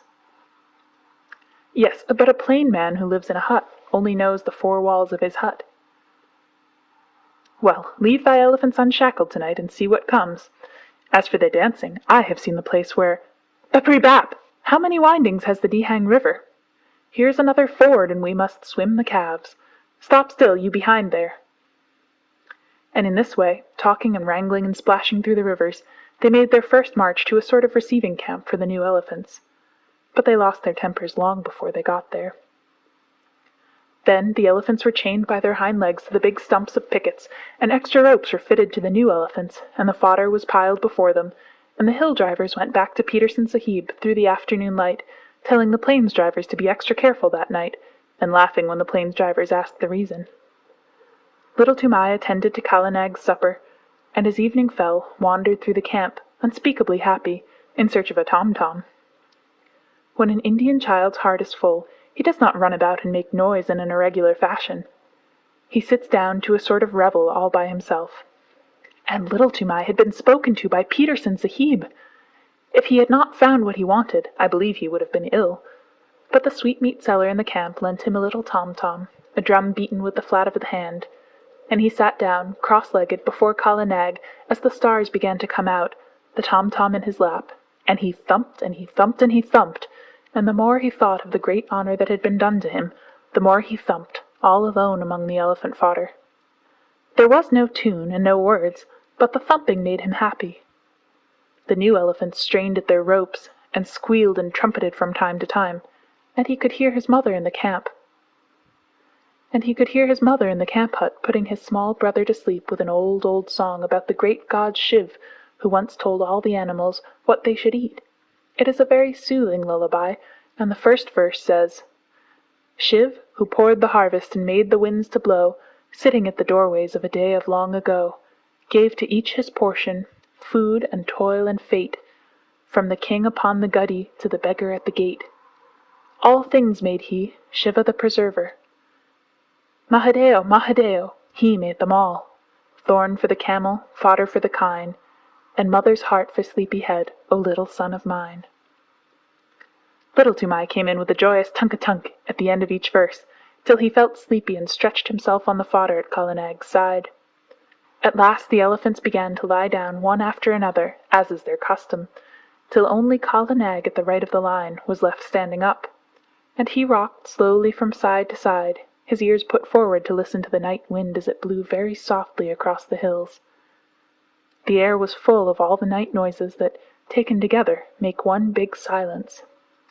The click of one bamboo stem against the other, the rustle of something alive in the undergrowth, the scratch and squawk of a half-waked bird — birds are awake in the night much more often than we imagine — and the fall of water ever so far away. Little Toomai slept for some time, and when he waked it was brilliant moonlight, and Kala Nag was still standing up with his ears cocked. Little Toomai turned, rustling in the fodder, and watched the curve of his big back against half the stars in heaven, and while he watched he heard, so far away that it sounded no more than a pinhole of noise pricked through the stillness, the hoot-toot of a wild elephant. All the elephants in the line jumped up as if they had been shot, and their grunts at last waked the sleeping mahouts, and they came out and drove the picket pegs with big mallets, and tightened this rope and knotted that till all was quiet. One new elephant had nearly grubbed up his picket, and Big Toomai took off Kala Nag's leg chain and shackled that elephant 4 foot to hind foot, but slipped a loop of grass string round Kala Nag's leg, and told him to remember that he was tied fast. He knew that he and his father and his grandfather had done the very same thing hundreds of times before. Kala Nag did not answer to this order by gurgling, as he usually did. He stood still, looking out across the moonlight, his head a little raised and his ears spread like fans, up to the great folds of the Garo hills. "Tend to him if he grows restless in the night," said Big Toomai to Little Toomai, and he went into the hut and slept. Little Toomai was just going to sleep too, when he heard the coir string snap with a little ting, and Kala Nag rolled out of his pickets as slowly and silently as a cloud rolls out of the mouth of a valley. Little Toomai pattered after him, barefooted, down the road in the moonlight, calling under his breath, "Kala Nag! Kala Nag, take me with you, oh Kala Nag!" The elephant turned, without a sound, took 3 strides back to the boy in the moonlight, put down his trunk, swung him up to his neck, and almost before Little Toomai had settled his knees, slipped into the forest. There was one blast of furious trumpeting from the lines, and then the silence shut down on everything, and Kala Nag began to move. Sometimes a tuft of high grass washed along his sides as a wave washes along the sides of a ship, and sometimes a cluster of wild pepper vines would scrape along his back, or a bamboo would creak where his shoulder touched it. But between those times he moved absolutely without any sound, drifting through the thick Garo forest as though it had been smoke. He was going uphill, but though Little Toomai watched the stars in the rifts of the trees, he could not tell in what direction. Then Kala Nag reached the crest of the ascent, and stopped for a minute, and Little Toomai could see the tops of the trees lying all speckled and furry under the moonlight for miles and miles, and the blue-white mist over the river in the hollow. Toomai leaned forward and looked, and he felt that the forest was awake below him, awake and alive and crowded. A big brown fruit-eating bat brushed past his ear. A porcupine's quills rattled in the thicket, and in the darkness between the tree stems he heard a hog-bear digging hard in the moist, warm earth, and snuffing as it digged. Then the branches closed over his head again, and Kala Nag began to go down into the valley, not quietly this time, but as a runaway gun goes down a steep bank, in one rush. The huge limbs moved as steadily as pistons, 8 feet to each stride, and the wrinkled skin of the elbow points rustled. The undergrowth on either side of him ripped with a noise like torn canvas, and the saplings that he heaved away right and left with his shoulders sprang back again and banged him on the flank, and great trails of creepers, all matted together, hung from his tusks as he threw his head from side to side and ploughed out his pathway. Then Little Toomai laid himself down close to the great neck, lest a swinging bough should sweep him to the ground, and he wished that he were back in the lines again. The grass began to get squashy, and Kala Nag's feet sucked and squelched as he put them down, and the night mist at the bottom of the valley chilled Little Toomai. There was a splash and a trample, and the rush of running water, and Kala Nag strode through the bed of a river, feeling his way at each step. Above the noise of the water, as it swirled round the elephant's legs, Little Toomai could hear more splashing, and some trumpeting both upstream and down. Great grunts and angry snortings, and all the mist about him seemed to be full of rolling, wavy shadows. "Aye," he said, half aloud, his teeth chattering. "The elephant folk are out tonight. It is the dance, then." Kala Nag swashed out of the water, blew his trunk clear, and began another climb. But this time he was not alone, and he had not to make his path. That was made already, 6 feet wide in front of him, where the bent jungle grass was trying to recover itself and stand up. Many elephants must have gone that way only a few minutes before. Little Toomai looked back, and behind him a great wild tusker, with his little pig's eyes glowing like hot coals, was just lifting himself out of the misty river. Then the trees closed up again, and they went on and up, with trumpetings and crashings and the sound of breaking branches on every side of them. At last Kala Nag stood still between 2 tree trunks at the very top of the hill. They were part of a circle of trees that grew round an irregular space of some 3 or 4 acres, and in all that space, as Little Toomai could see, the ground had been trampled down as hard as a brick floor. Some trees grew in the center of the clearing, but their bark was rubbed away, and the white wood beneath showed all shiny and polished in the patches of moonlight. There were creepers hanging from the upper branches, and the bells of the flowers of the creepers, great waxy white things like convolvuluses, hung down fast asleep, but within the limits of the clearing there was not a single blade of green, nothing but the trampled earth. The moonlight showed it all iron grey, except where some elephants stood upon it, and their shadows were inky black. Little Toomai looked, holding his breath, with his eyes starting out of his head, and as he looked, more and more and more elephants swung out into the open from between the tree trunks. Little Toomai could only count up to 10, and he counted again and again on his fingers till he lost count of the tens, and his head began to swim. Outside the clearing, he could hear them crashing in the undergrowth as they worked their way up the hillside, but as soon as they were within the circle of tree trunks, they moved like ghosts. There were white-tusked wild males, with fallen leaves and nuts and twigs lying in the wrinkles of their necks and the folds of their ears. Fat, slow-footed she-elephants, with restless little pinky-black calves only 3 or 4 feet high, running under their stomachs. Young elephants with their tusks just beginning to show, and very proud of them. Lanky, scraggy old maid elephants, with their hollow, anxious faces and trunks like rough bark. Savage old bull elephants, scarred from shoulder to flank with great wheals and cuts of bygone fights, and the caked dirt of their solitary mud baths dripping from their shoulders. And there was one with a broken tusk and the marks of the full stroke, the terrible drawing scrape of a tiger's claws on his side. They were standing head to head, or walking to and fro across the ground in couples, or rocking and swaying all by themselves, scores and scores of elephants. Toomai knew that so long as he lay on Kala Nag's neck, nothing would happen to him, for even in that rush and scramble of a Keddah drive, a wild elephant does not reach up with his trunk and drag a man off the neck of a tame elephant. And these elephants were not thinking of men that night. Once they started and put their ears forward when they heard the chinking of a leg iron in the forest, but it was Pudmini, Peterson Sahib's pet elephant, her chain snapped short off, grunting, snuffling up the hillside. She must have broken her pickets and come straight from Peterson Sahib's camp. And Little Toomai saw another elephant, one that he did not know, with deep rope galls on his back and breast. He too must have run away from some camp in the hills about. At last there was no sound of any more elephants moving in the forest, and Kala Nag rolled out from his station between the trees and went into the middle of the crowd, clucking and gurgling, and all the elephants began to talk in their own tongue and to move about. Still lying down, Little Toomai looked down upon scores and scores of broad backs, and wagging ears, and tossing trunks, and little rolling eyes.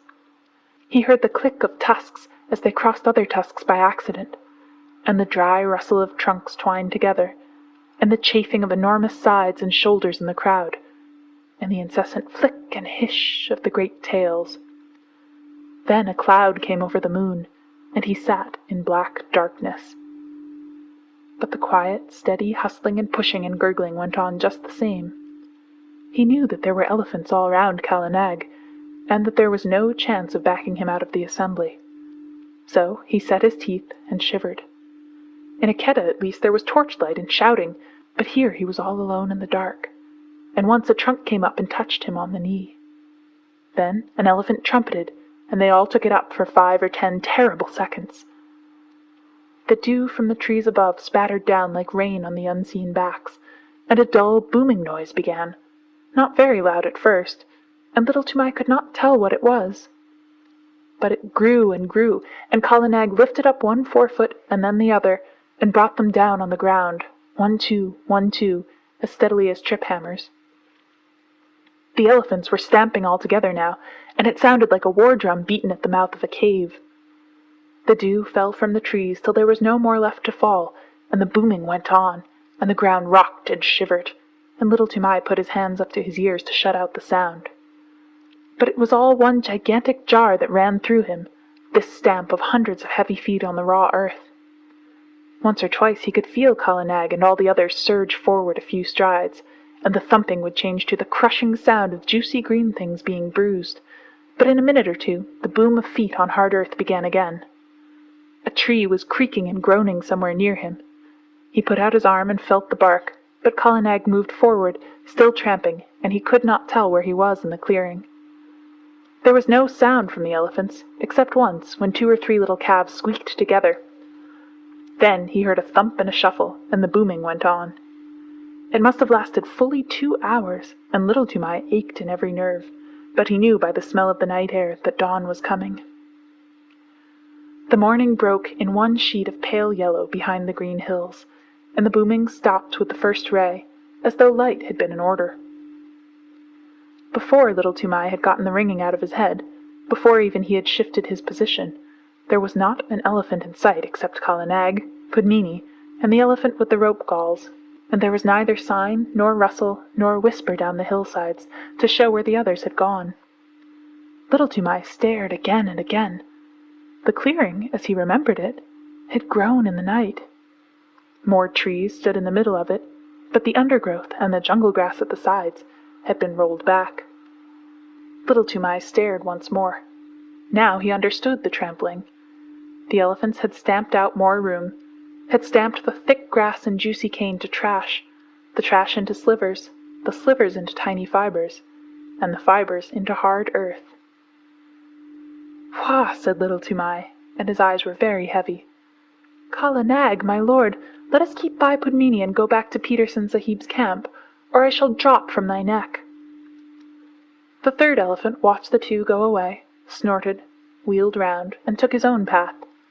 He may have belonged to some little native king's establishment, 50 or 60 or 100 miles away. 2 hours later, as Peterson Sahib was eating early breakfast, his elephants, who had been double-chained that night, began to trumpet, and Pudmini, mired to the shoulders, with Kala Nag very footsore, shambled into the camp. Little Toomai's face was grey and pinched, and his hair was full of leaves and drenched with dew, but he tried to salute Peterson Sahib and cried faintly, "The dance! The elephant dance! I have seen it, and I die!" As Kala Nag sat down, he slid off his neck in a dead faint. But since native children have no nerves worth speaking of, in 2 hours he was lying very contentedly in Peterson Sahib's hammock, with Peterson Sahib's shooting coat under his head, and a glass of warm milk, a little brandy, with a dash of quinine inside him. And while the old, hairy, scarred hunters of the jungle sat 3 deep before him, looking at him as though he were a spirit, he told his tale in short words, as a child will, and wound up with, "Now, if I lie in one word, send men to see, and they will find that the elephant folk have trampled down more room in their dance-room, and they will find 10 and 10 and many times 10 tracks leading to that dance-room. They made more room with their feet. I have seen it. Kala Nag took me, and I saw. Also Kala Nag is very leg-weary."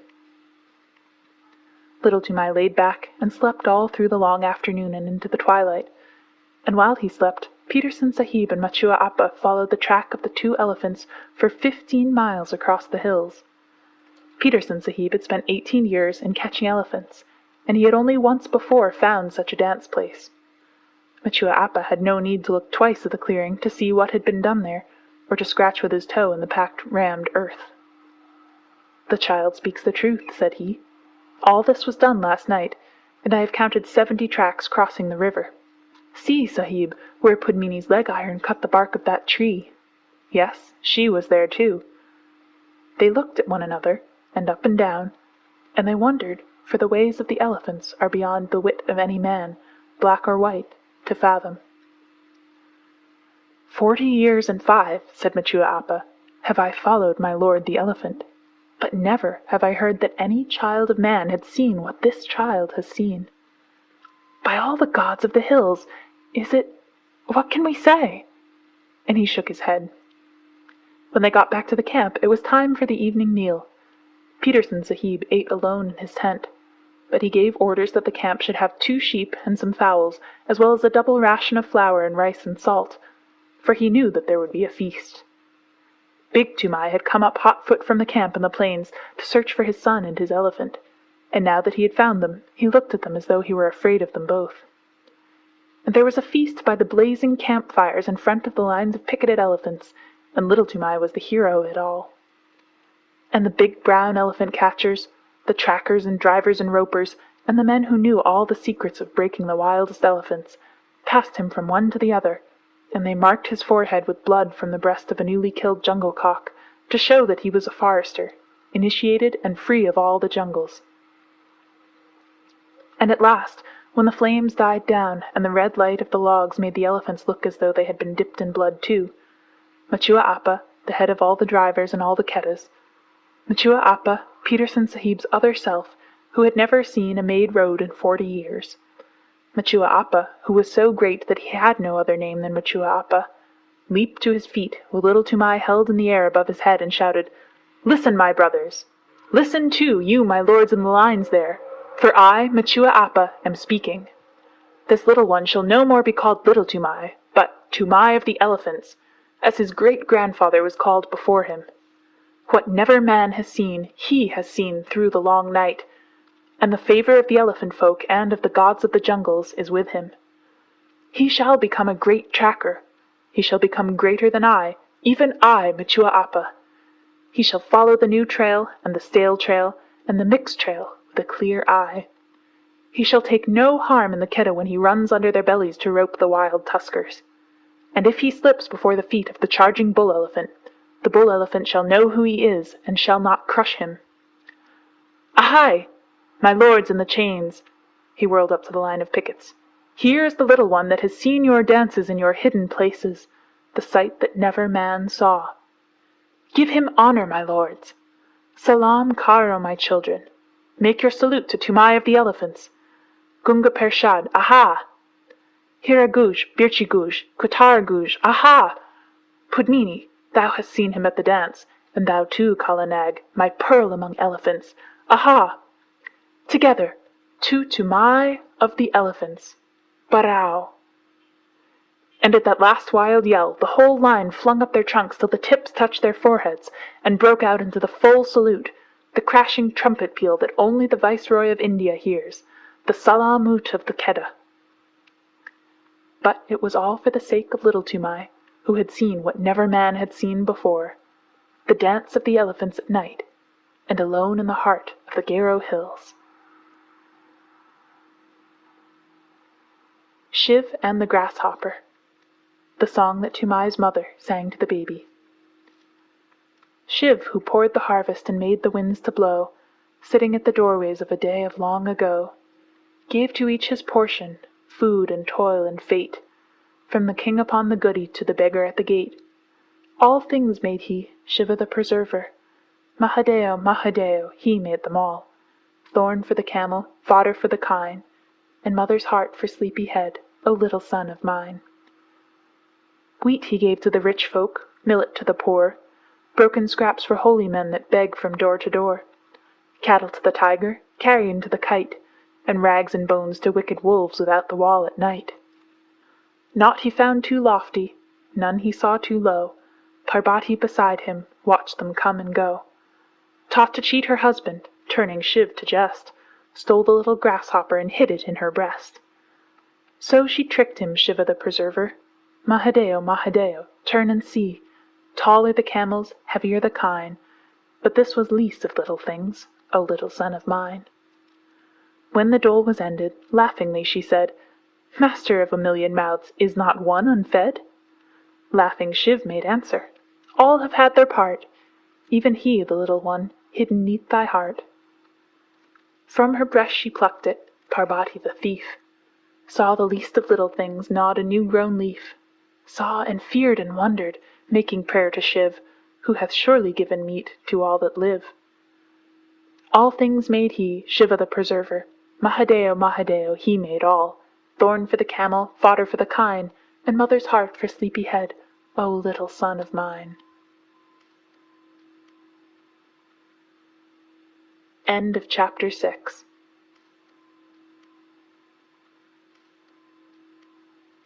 Chapter 7. Servants of the Queen. You can work it out by fractions, or by simple rule of 3, but the way of Tweedledum is not the way of Tweedledee. You can twist it, you can turn it, you can plait it till you drop, but the way of Pilly Winky's not the way of Winky Pop.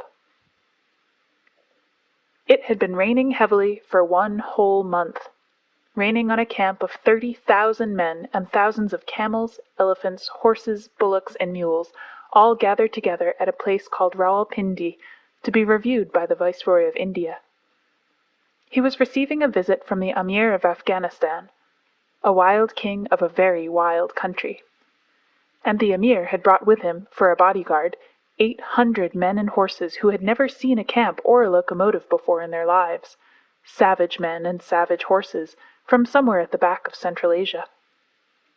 Every night a mob of these horses would be sure to break their heel ropes and stampede up and down the camp through the mud and the dark, or the camels would break loose and run about and fall over the ropes of the tents, and you can imagine how pleasant that was for men trying to go to sleep. My tent lay far away from the camel lines, and I thought it was safe, but one night a man popped his head in and shouted, "Get out, quick! They're coming! My tent's gone!" I knew who they were, so I put on my boots and waterproof and scuttled out into the slush. Little Vixen, my fox terrier, went out through the other side, and then there was a roaring and a grunting and a bubbling, and I saw the tent cave in as the pole snapped and began to dance about like a mad ghost. A camel had blundered into it, and wet and angry as I was, I could not help laughing.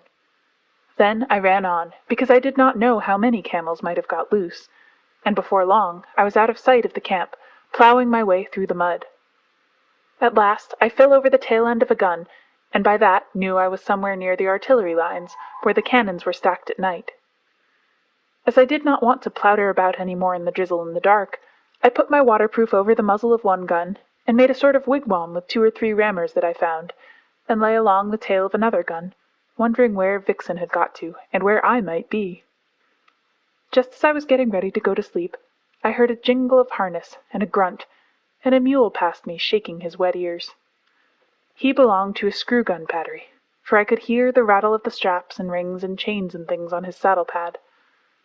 The screw-guns are the tiny little cannons made in 2 pieces that are screwed together when the time comes to use them.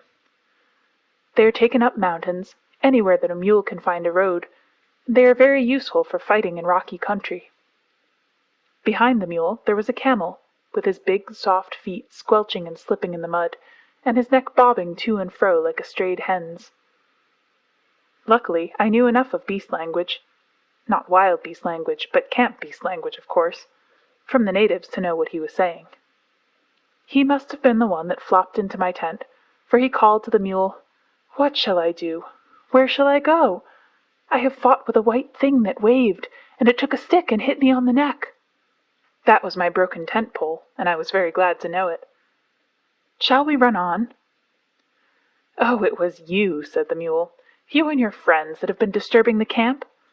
All right, you'll be beaten for this in the morning, but I may as well give you something on account now." I heard the harness jingle as the mule backed and caught the camel 2 kicks in the ribs that rang like a drum. "Another time," he said, "you'll know better than to run through a mule battery at night shouting, 'Thieves and fire!' Sit down and keep your silly neck quiet." The camel doubled up camel fashion, like a 2-foot rule, and sat down whimpering.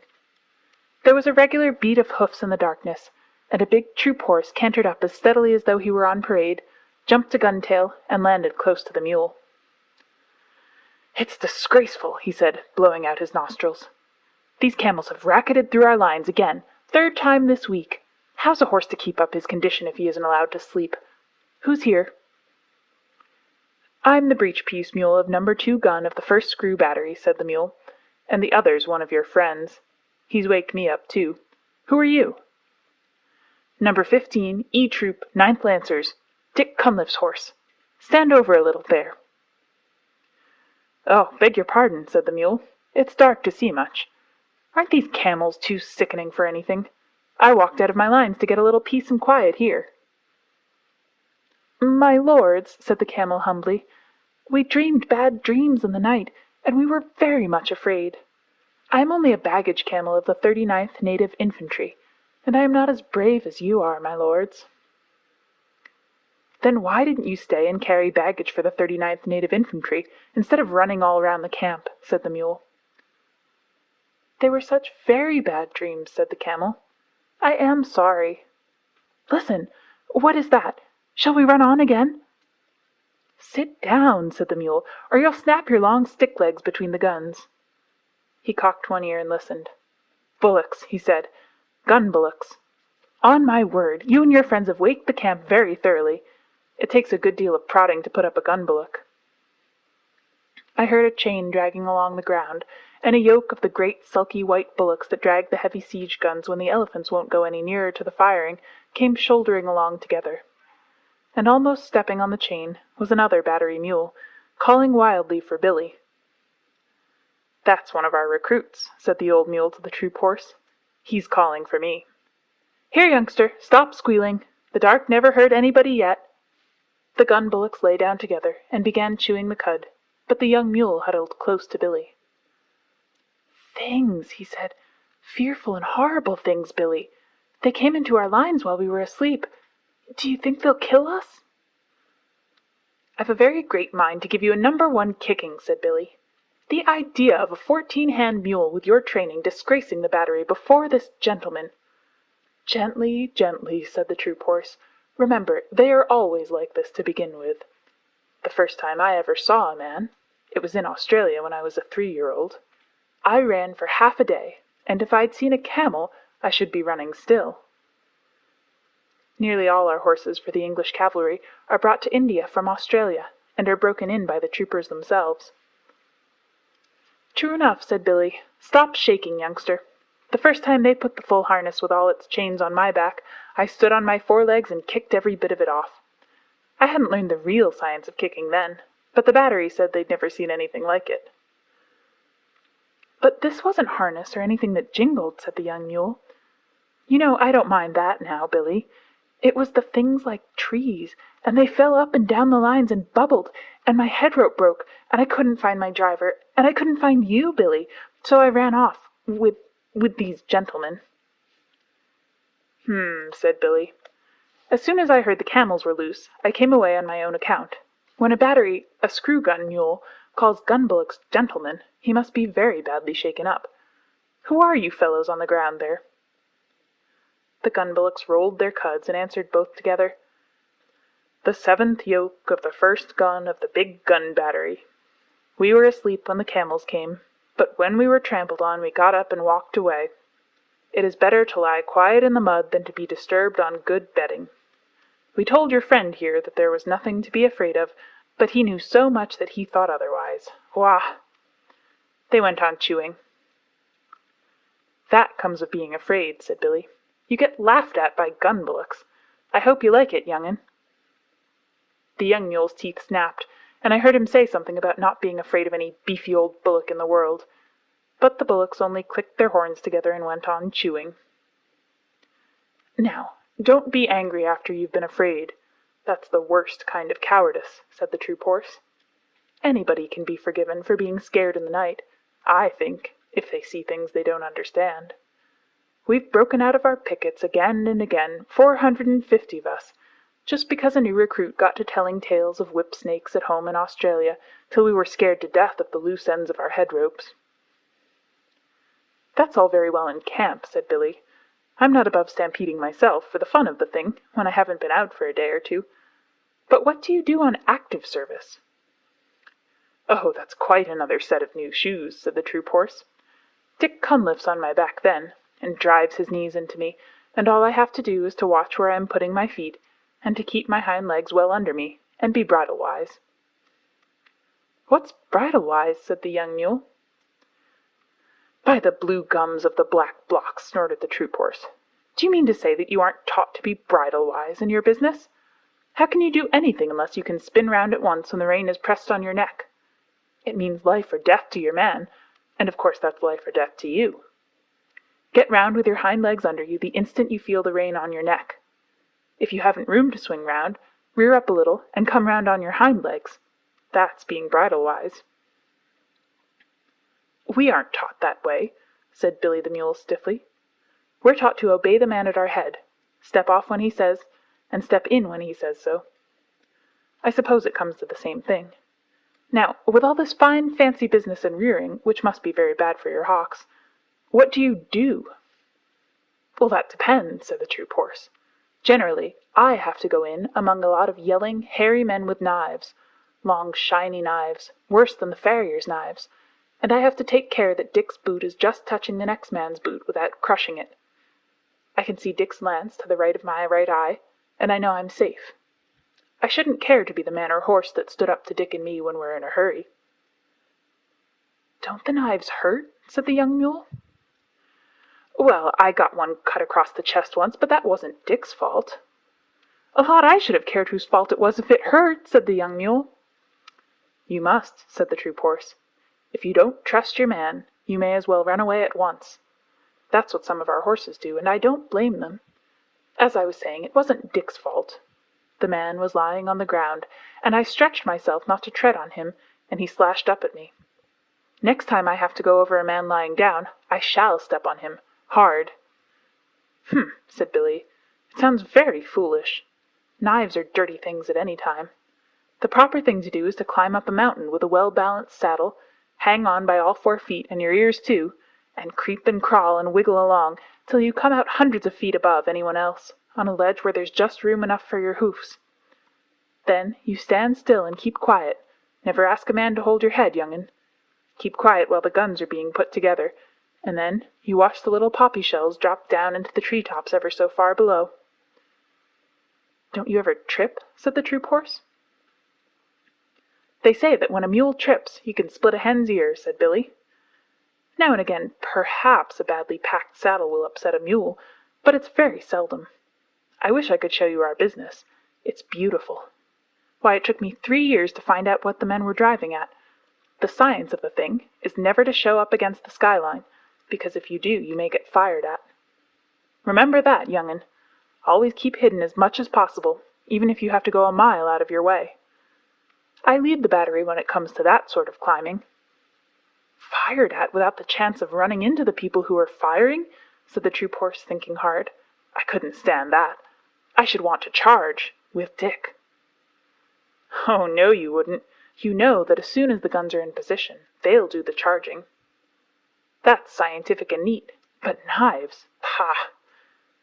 The baggage camel had been bobbing his head to and fro for some time past, anxious to get a word in edgewise.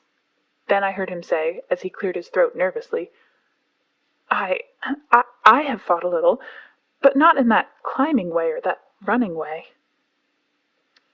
No, now you mention it, said Billy, you don't look as though you were made for climbing or running much. Well, how was it, old hay bales? The proper way, said the camel. We all sat down.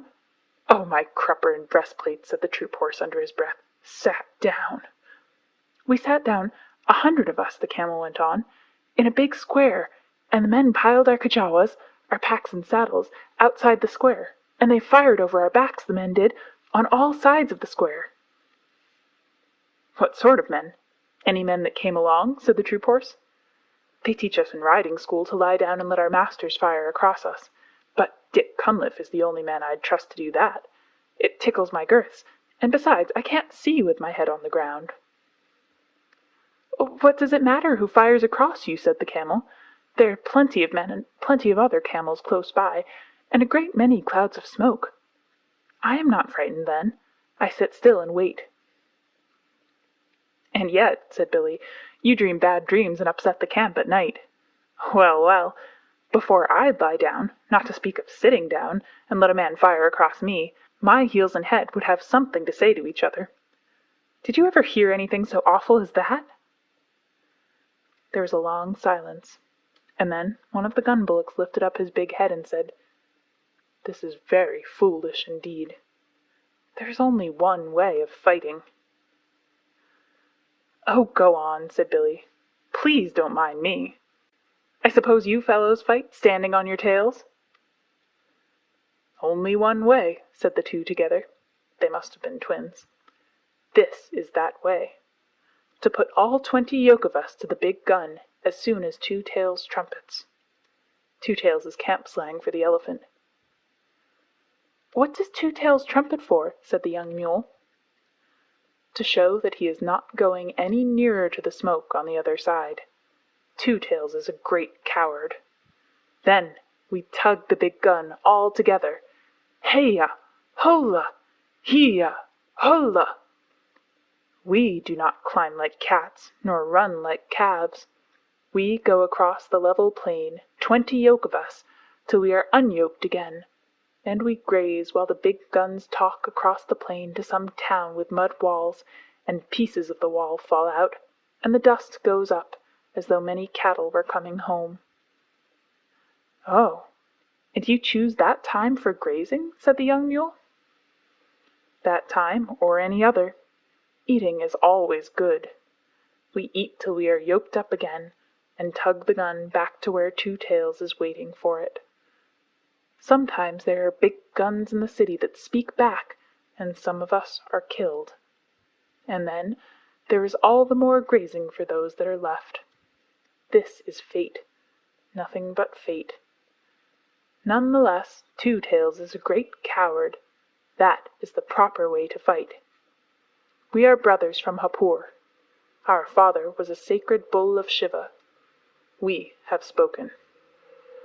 Well, I've certainly learned something tonight, said the troop horse. Do you gentlemen of the screw-gun battery feel inclined to eat when you are being fired at with big guns, and Two Tails is behind you? About as much as we feel inclined to sit down and let men sprawl all over us, or run into people with knives. I never heard such stuff. A mountain ledge, a well-balanced load, a driver you can trust to let you pick your own way, and I'm your mule. But the other things, no, said Billy, with a stamp of his foot. Of course, said the troop horse, everyone is not made in the same way, and I can quite see that your family, on your father's side, would fail to understand a great many things.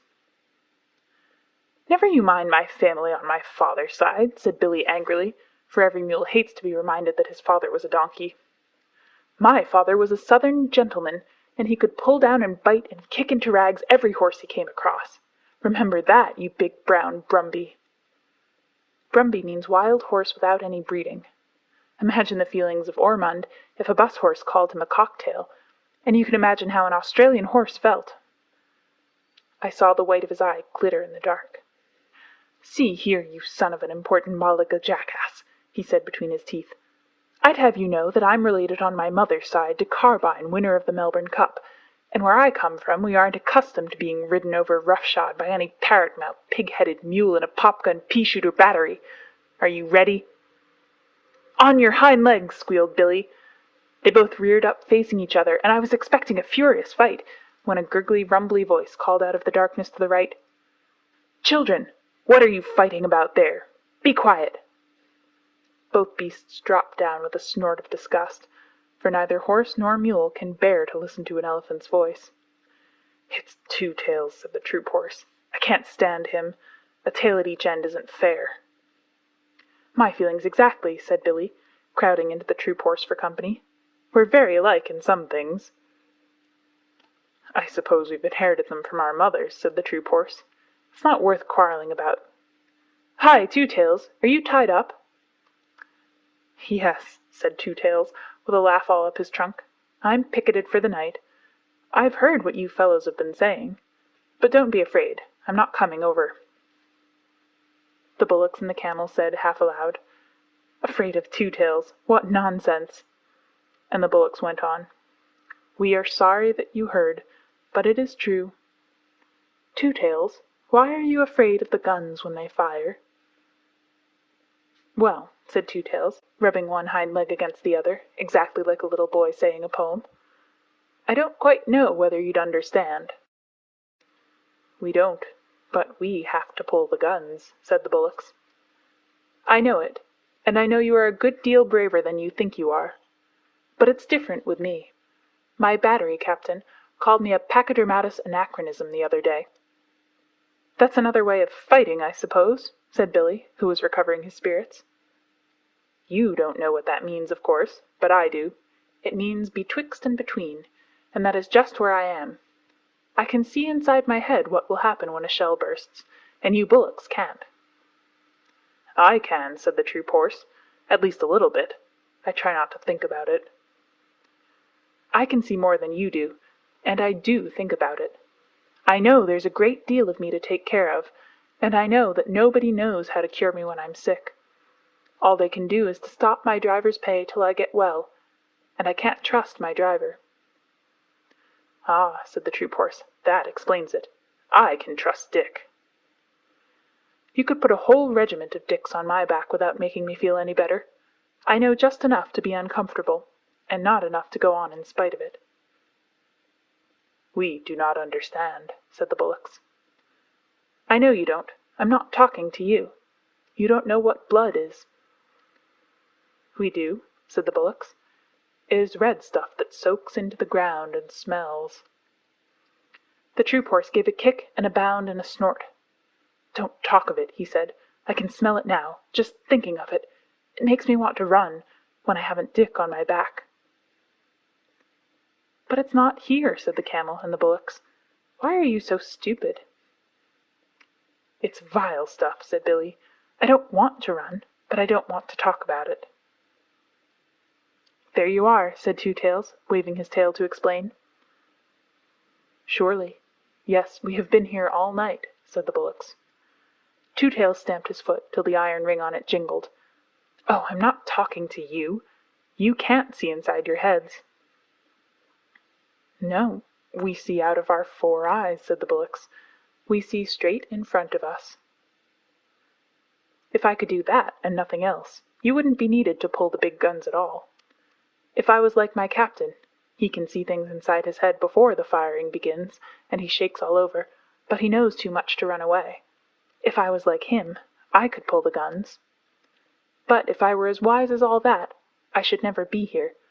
I should be a king in the forest as I used to be, sleeping half the day and bathing when I liked. I haven't had a good bath for a month." "That's all very fine," said Billy, "but giving a thing a long name doesn't make it any better." "Hush," said the troop horse. "I think I understand what Two Tails means." "You'll understand better in a minute," said Two Tails angrily. "Now you just explain to me why you don't like this." He began trumpeting furiously at the top of his trumpet. "Stop that!" said Billy and the troop horse together, and I could hear them stamp and shiver. An elephant's trumpeting is always nasty, especially on a dark night. "I shan't stop," said Two Tails. "Won't you explain that, please?" "Humph! Humph! Rah!" Then he stopped suddenly, and I heard a little whimper in the dark, and I knew that Vixen had found me at last. She knew as well as I did that if there is one thing in the world an elephant is more afraid of than another, it is a little barking dog.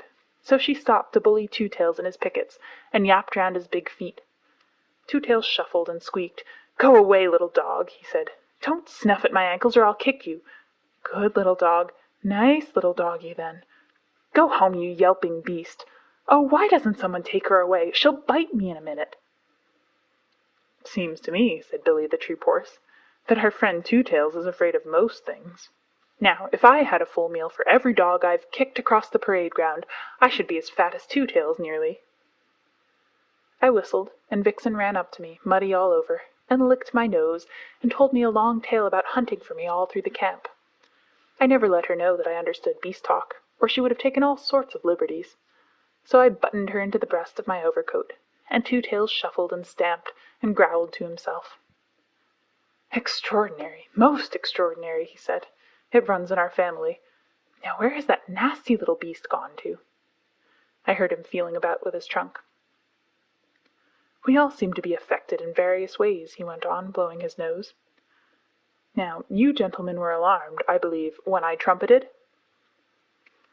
"Not alarmed exactly," said the troop horse, "but it made me feel as though I had hornets where my saddle ought to be. Don't begin again." "I'm frightened of a little dog, and the camel here is frightened by bad dreams in the night." "It is very lucky for us that we haven't all got to fight in the same way," said the troop horse. "What I want to know," said the young mule, who had been quiet for a long while, "what I want to know is, why we have to fight at all." "Because we're told to," said the troop horse, with a snort of contempt. "Orders," said Billy the mule, and his teeth snapped.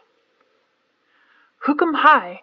It is an order," said the camel with a gurgle, and Two Tails and the bullocks repeated, "Hookum high!" "Yes, but who gives the orders?" said the recruit mule.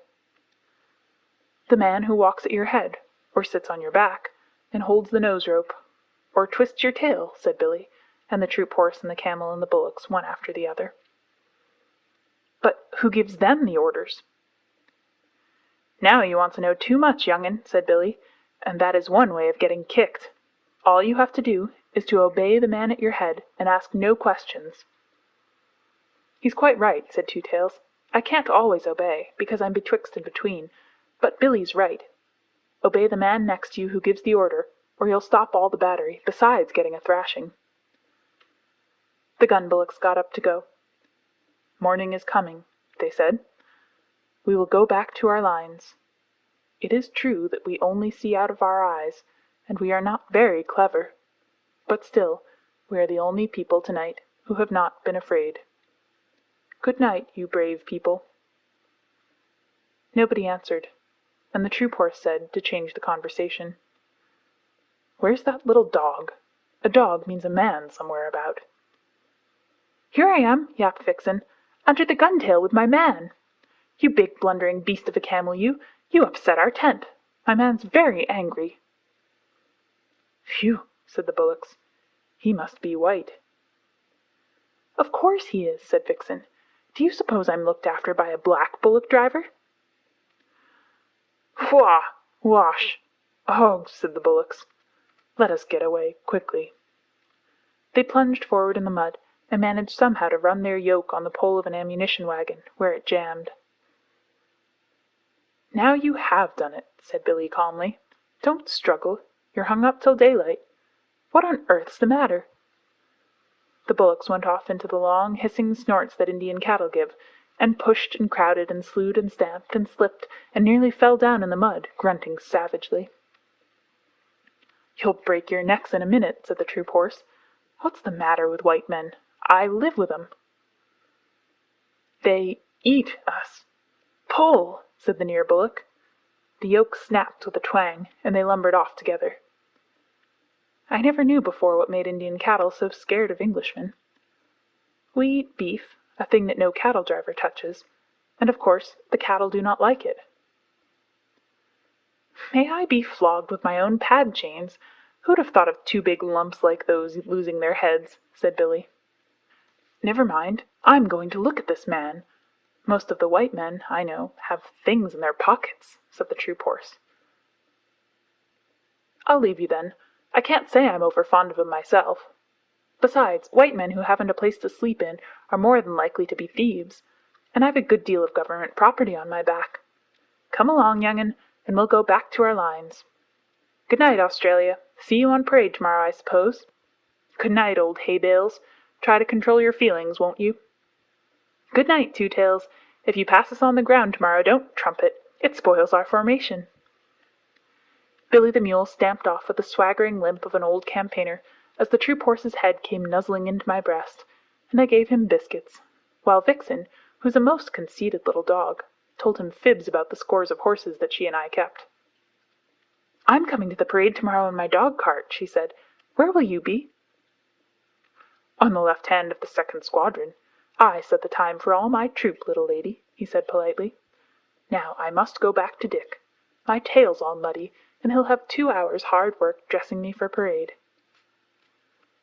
The big parade of all the 30,000 men was held that afternoon, and Vixen and I had a good place close to the Viceroy and the Emir of Afghanistan, with his high big black hat of Astrachan wool, and the great diamond star in the center.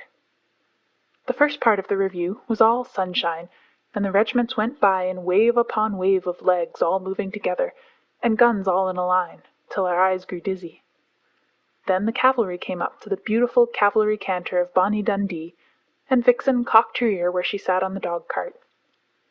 The 2nd Squadron of the Lancers shot by, and there was the troop horse, with his tail like spun silk, his head pulled into his breast, one ear forward and one back, setting the time for all his squadron, his legs going as smoothly as waltz music. Then the big guns came by, and I saw Two Tails and 2 other elephants harnessed in line to a 40-pounder siege gun, while 20 yoke of oxen walked behind. The 7th pair had a new yoke, and they looked rather stiff and tired.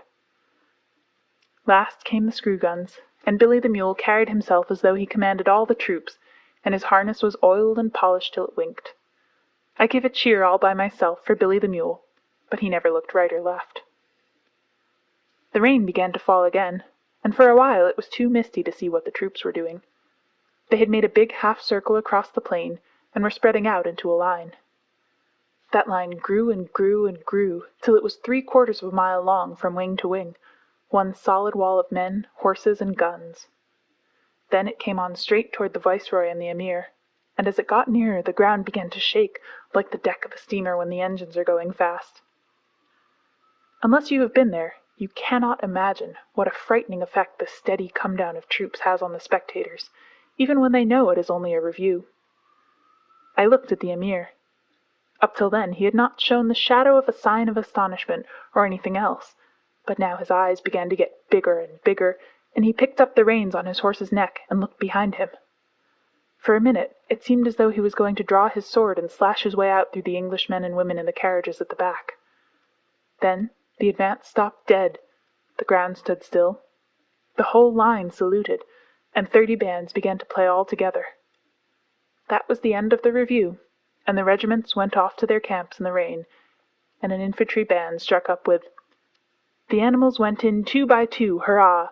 The animals went in 2 by 2, the elephant and the battery mule, and they all got into the ark, for to get out of the rain." Then I heard an old, grizzled, long-haired Central Asian chief, who had come down with the Emir, asking questions of a native officer. "Now," said he, "in what manner was this wonderful thing done?" And the officer answered, "An order was given, and they obeyed." "But are the beasts as wise as the men?" said the chief. "They obey as the men do. Mule, horse, elephant, or bullock, he obeys his driver, and the driver his sergeant, and the sergeant his lieutenant, and the lieutenant his captain, and the captain his major, and the major his colonel, and the colonel his brigadier commanding 3 regiments, and the brigadier the general, who obeys the viceroy, who is the servant of the empress. Thus it is done." "Would it were so in Afghanistan," said the chief, "for there we obey only our own wills."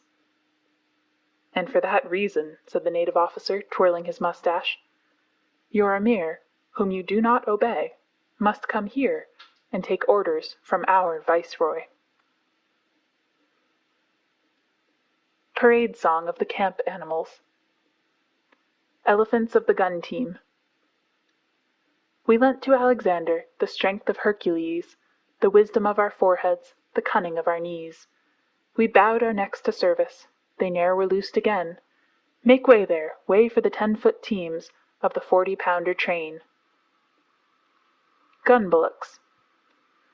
Those heroes in their harnesses avoid a cannon ball, and what they know of powder upsets them one and all. Then we come into action and tug the guns again. Make way there, way for the 20 yoke of the 40-pounder train. Cavalry horses. By the brand on my shoulder, the finest of tunes is played by the lancers, hussars, and dragoons, and it's sweeter than stables or water to me, the cavalry canter of bonny Dundee. Then feed us and break us, and handle and groom, and give us good riders and plenty of room, and launch us in column of squadron and see the way of the war horse to bonny Dundee. Screw-gun mules. As me and my companions were scrambling up a hill, the path was lost in rolling stones, but we went forward still. For we can wriggle and climb, my lads, and turn up everywhere. Oh, it's our delight on a mountain height, with a leg or 2 to spare. Good luck to every sergeant, then, that lets us pick our road. Bad luck to all the drivermen that cannot pack a load. For we can wriggle and climb, my lads, and turn up everywhere. Oh, it's our delight on a mountain height, with a leg or 2 to spare. Commissariat camels. We haven't a camelty tune of our own to help us trollop along, but every neck is a hair trombone, rat-ta-ta is a hair trombone, and this is our marching song. Can't, don't, shan't, won't, pass it along the line. Somebody's pack has slid from his back, wish it were only mine. Somebody's load has tipped off in the road, cheer for a halt and a row. Or, yar, grr, ar, somebody's catching it now. All the beasts together. Children of the camp are we, serving each in his degree. Children of the yoke and goad, pack and harness, pad and load. See our line across the plain, like a heel rope bent again, reaching, writhing, rolling far, sweeping all away to war. While the men that walk beside, dusty, silent, heavy-eyed, cannot tell why we or they march and suffer day by day. Children of the camp are we, serving each in his degree. Children of the yoke and goad, Pack and harness, pad and load. End of Chapter 7. End of The Jungle Book.